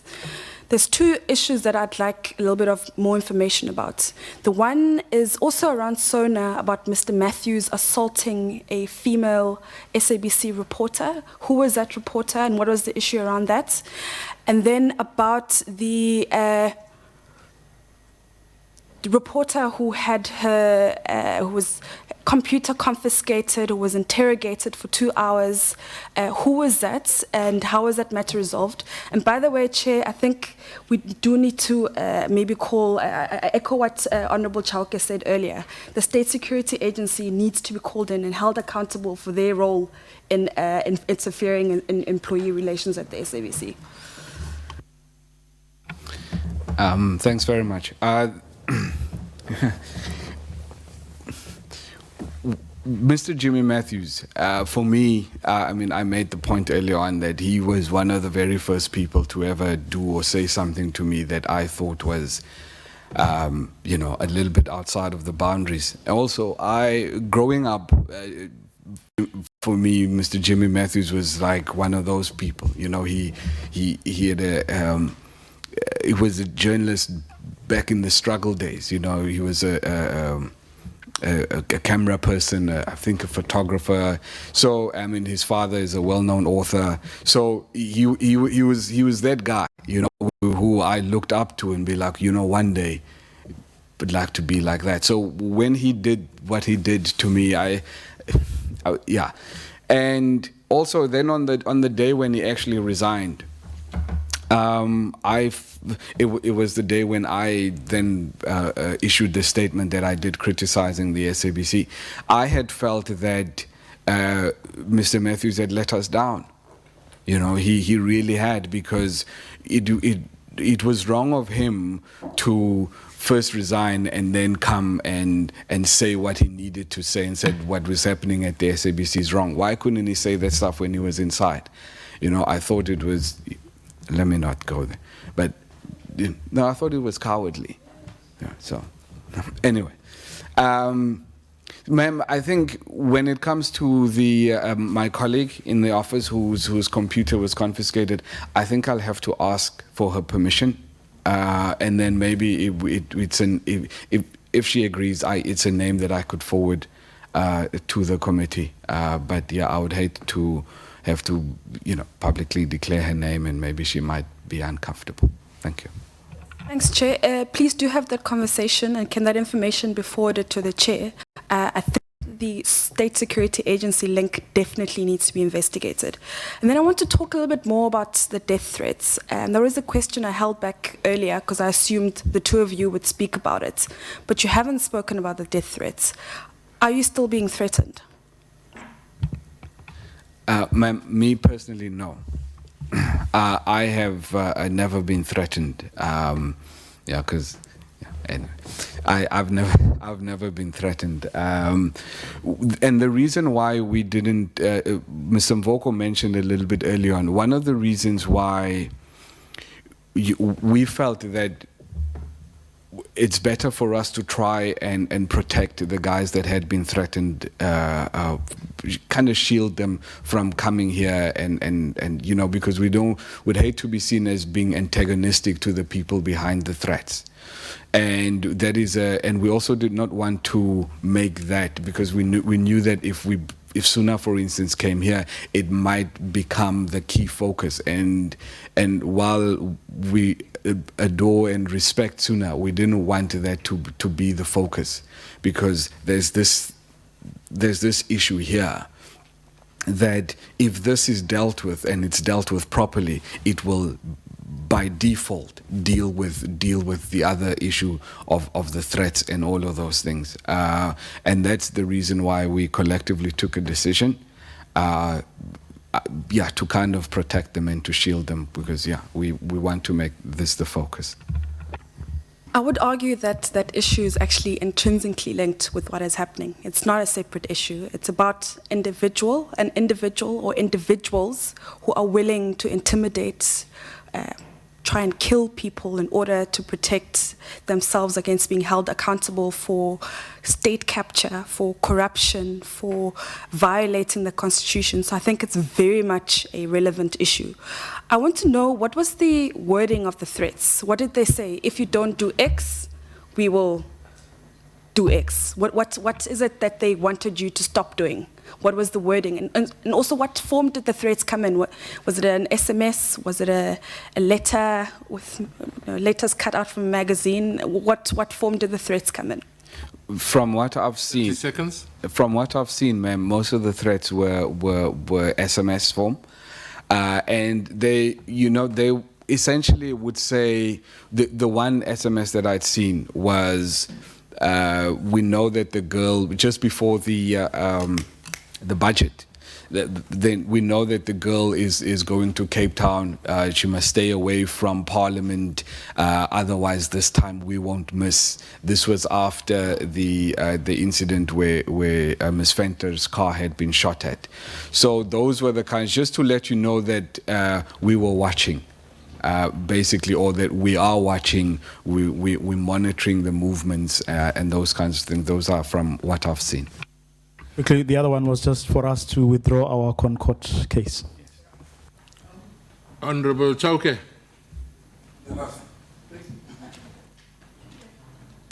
Are we going this way? I'm chairing. I'm giving, thank you. Hey, young Patrick, among us, you come back to me. Cut half food mountain. I'm as we doing that. But I, chair. No, chair. Chair, the bigger picture, I think it's now coming to place. I'm going to speak, and it was going to be more of a comment. But now, because you came as a group that represents a group of 8, I'm going to appreciate if any of you can speak, within 4 of you. My looking at things starts with this relationship of a TNA, the TNA relationship that starts with a friendship, a relationship between Hlaudi Motsoeneng and TNA. This relationship then gets introduced into SABC. It gets rejected. It then moved to another level, which is where it is currently now on the NN7, whatever you call it. But in the process of this relationship, the board of SABC collapsed, meaning that those who are in support thrive, those who are not slowly get, sorry, so I must keep quiet. No, I said I must keep quiet, Chair. These people who are pointing at me, these things is it's because I'm saying serious stuff now, that's why it must happen.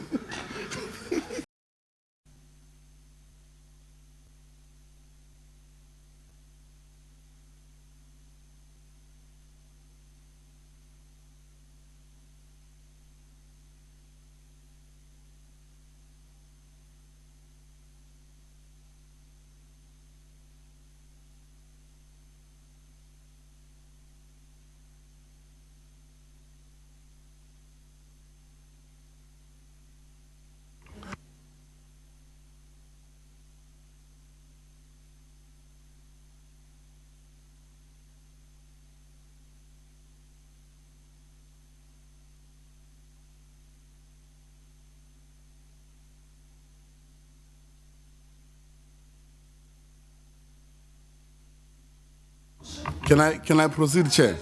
Again. Now, let me just come back to this point, Chair. That it's a bigger picture that all of us must never lose sight of. Because throughout the rest of the presentation we have listened to, it starts from this relationship of the TNA.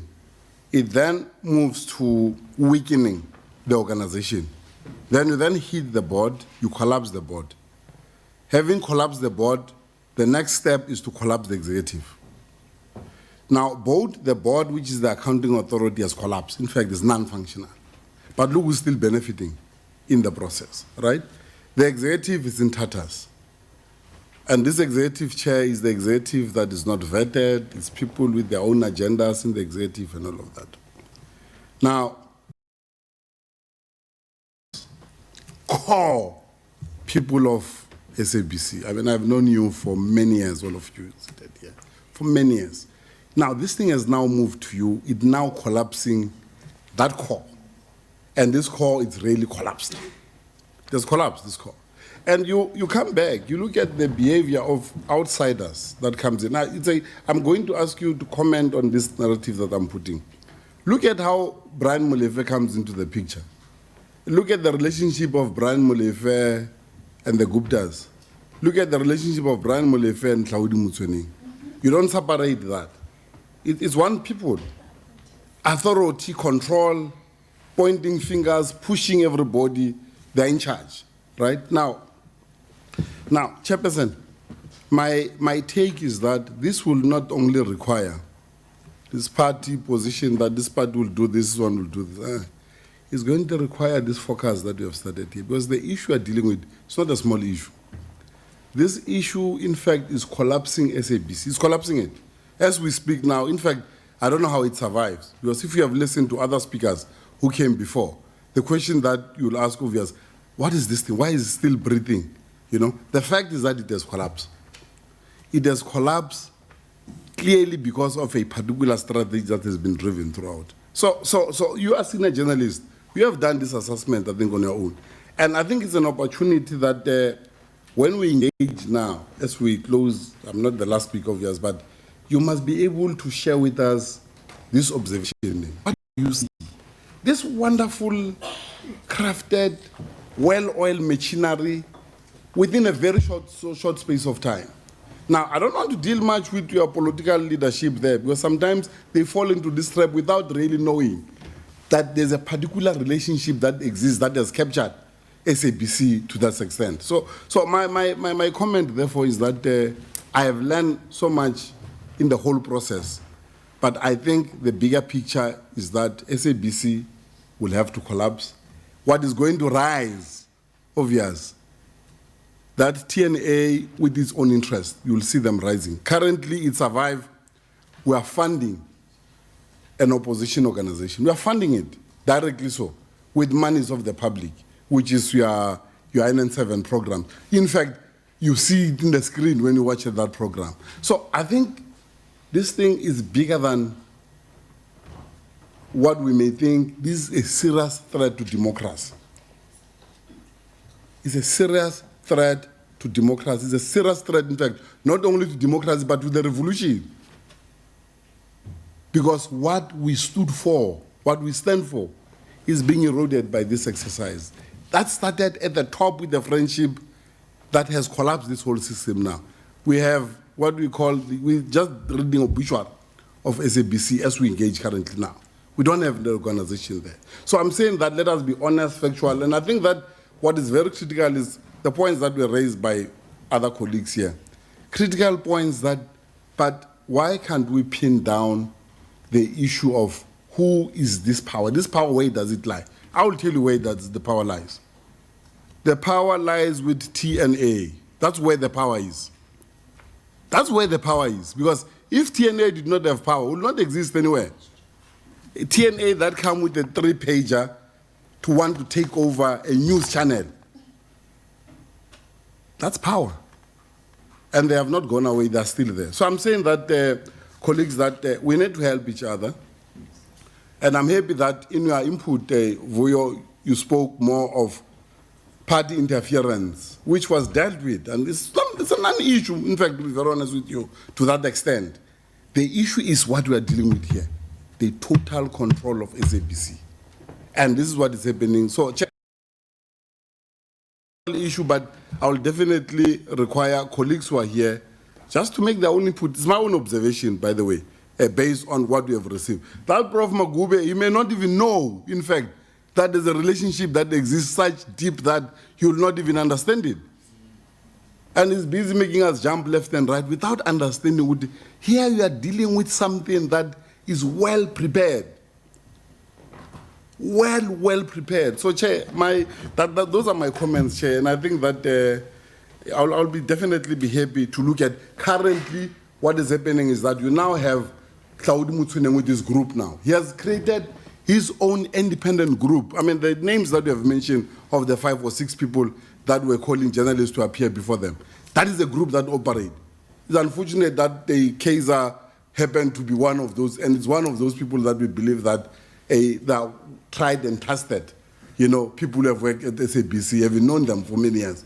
it's really shocking that it is controlled by that group. That group does not even have the mandate. Now, the issue that will have to come in, obvious chair, moving forward, will be all this irregular, fruitless, wasteful. I maintain this one throughout throughout my questions and comments. Irregular, fruitless, and wasteful monies of the public must be recovered. That money must come back. Every legal cent of it must come back to the state. You know, so thank you very much, and those are my just comments. Now, I'm not going to even allow you to respond because this man took 8 minutes. You're not going to be allowed to respond, young man. Last. Thank you, Chairperson. You've got 5 minutes. Chairperson, I just wanted to ask, how is it possible that we have a constitution, that we have a broadcasting act, where independence of news and of views and all of that is captured in the charter of the corporation, and where it is stipulated that there must be freedom of expression and journalistic, creative and programming independence, that we have a grouping of people who effectively hijack the public broadcaster for specific interests, be it their own or external factors. How did that come about? I know that Vuyo has said Parliament also, and we accept a responsibility, that there was not an effective oversight conducted over the SABC. Not for lack of trying, but yes, it was certainly not good enough. But how did that happen? And what was the moment? Was it when Mr. Motsoeneng was appointed? Did he appoint himself as editor-in-chief? How did all of that come about? If you could just please tell us in very sort of succinct terms, what prompted this position that we find that people just followed into groupings and supported him and in fact acted on his instruction? Ma'am, if I may, just very shortly, and then I'll let Vuyo handle the rest. I think within the SABC, it's an open secret. I think everybody talks about it like as if, our understanding is that Mr. Motsoeneng has got the support of the president. Right, it's spoken about within the SABC. Apparently, I don't know if he has his number or he's got on speed dial. That's how it's spoken about in the office. So, and also Mr. Motsoeneng has lived up to it, because he's behaved in a manner that none of us can explain, other than to say, well, surely this guy must have the and the support of somebody that's very important, that's very powerful. Otherwise, how else do you describe it? Mr. Motsoeneng once, he'd come to see us in Parliament. And one of the statements that he made was that, if we thought that he was, if we were impressed by the thought that he was earning, I think 2.4, 2.6 million rand a month or a year, he said that was nothing because he wanted 10. That's what he said. It was one of those things where it's uncanny when he walks around. There's someone in our office that once said that they love Mr. Motsoeneng because he was an organic intellectual. I took him apart, completely. I shredded him apart because I asked him how he could make an argument like that, if I could explain it, ma'am, I would tell you. But the way that I understand it, the way that some of my colleagues understand it, is that Mr. Motsoeneng has got the support of no less a powerful person than the president.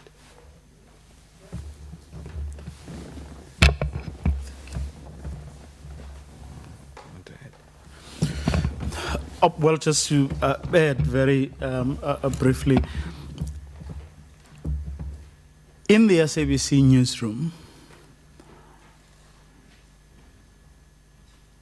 what Mr. Motsoeneng has also made sure happens is that there would be people who would do exactly as he tells them to do, that he would promote you today for you to deliver on what he wants that evening. And if you don't do that, as Krivani said earlier, he makes the rules and he breaks the rules. And there's no doubt, and this links to what Honorable Chauke was saying earlier, that money is involved here. How else do you explain groups of people who rock up at court cases to be friends of this or friends of that, or banning in Bepo and that sort of thing? It's clear that something is going on there. Perhaps the extent to which and who directly benefits and whether there are bags of money doing the rounds, I think those are the things that are worth investigating. But the net effect of everything that has happened is that corruption has taken place, number one. Number two, the national public broadcaster is being destroyed from within.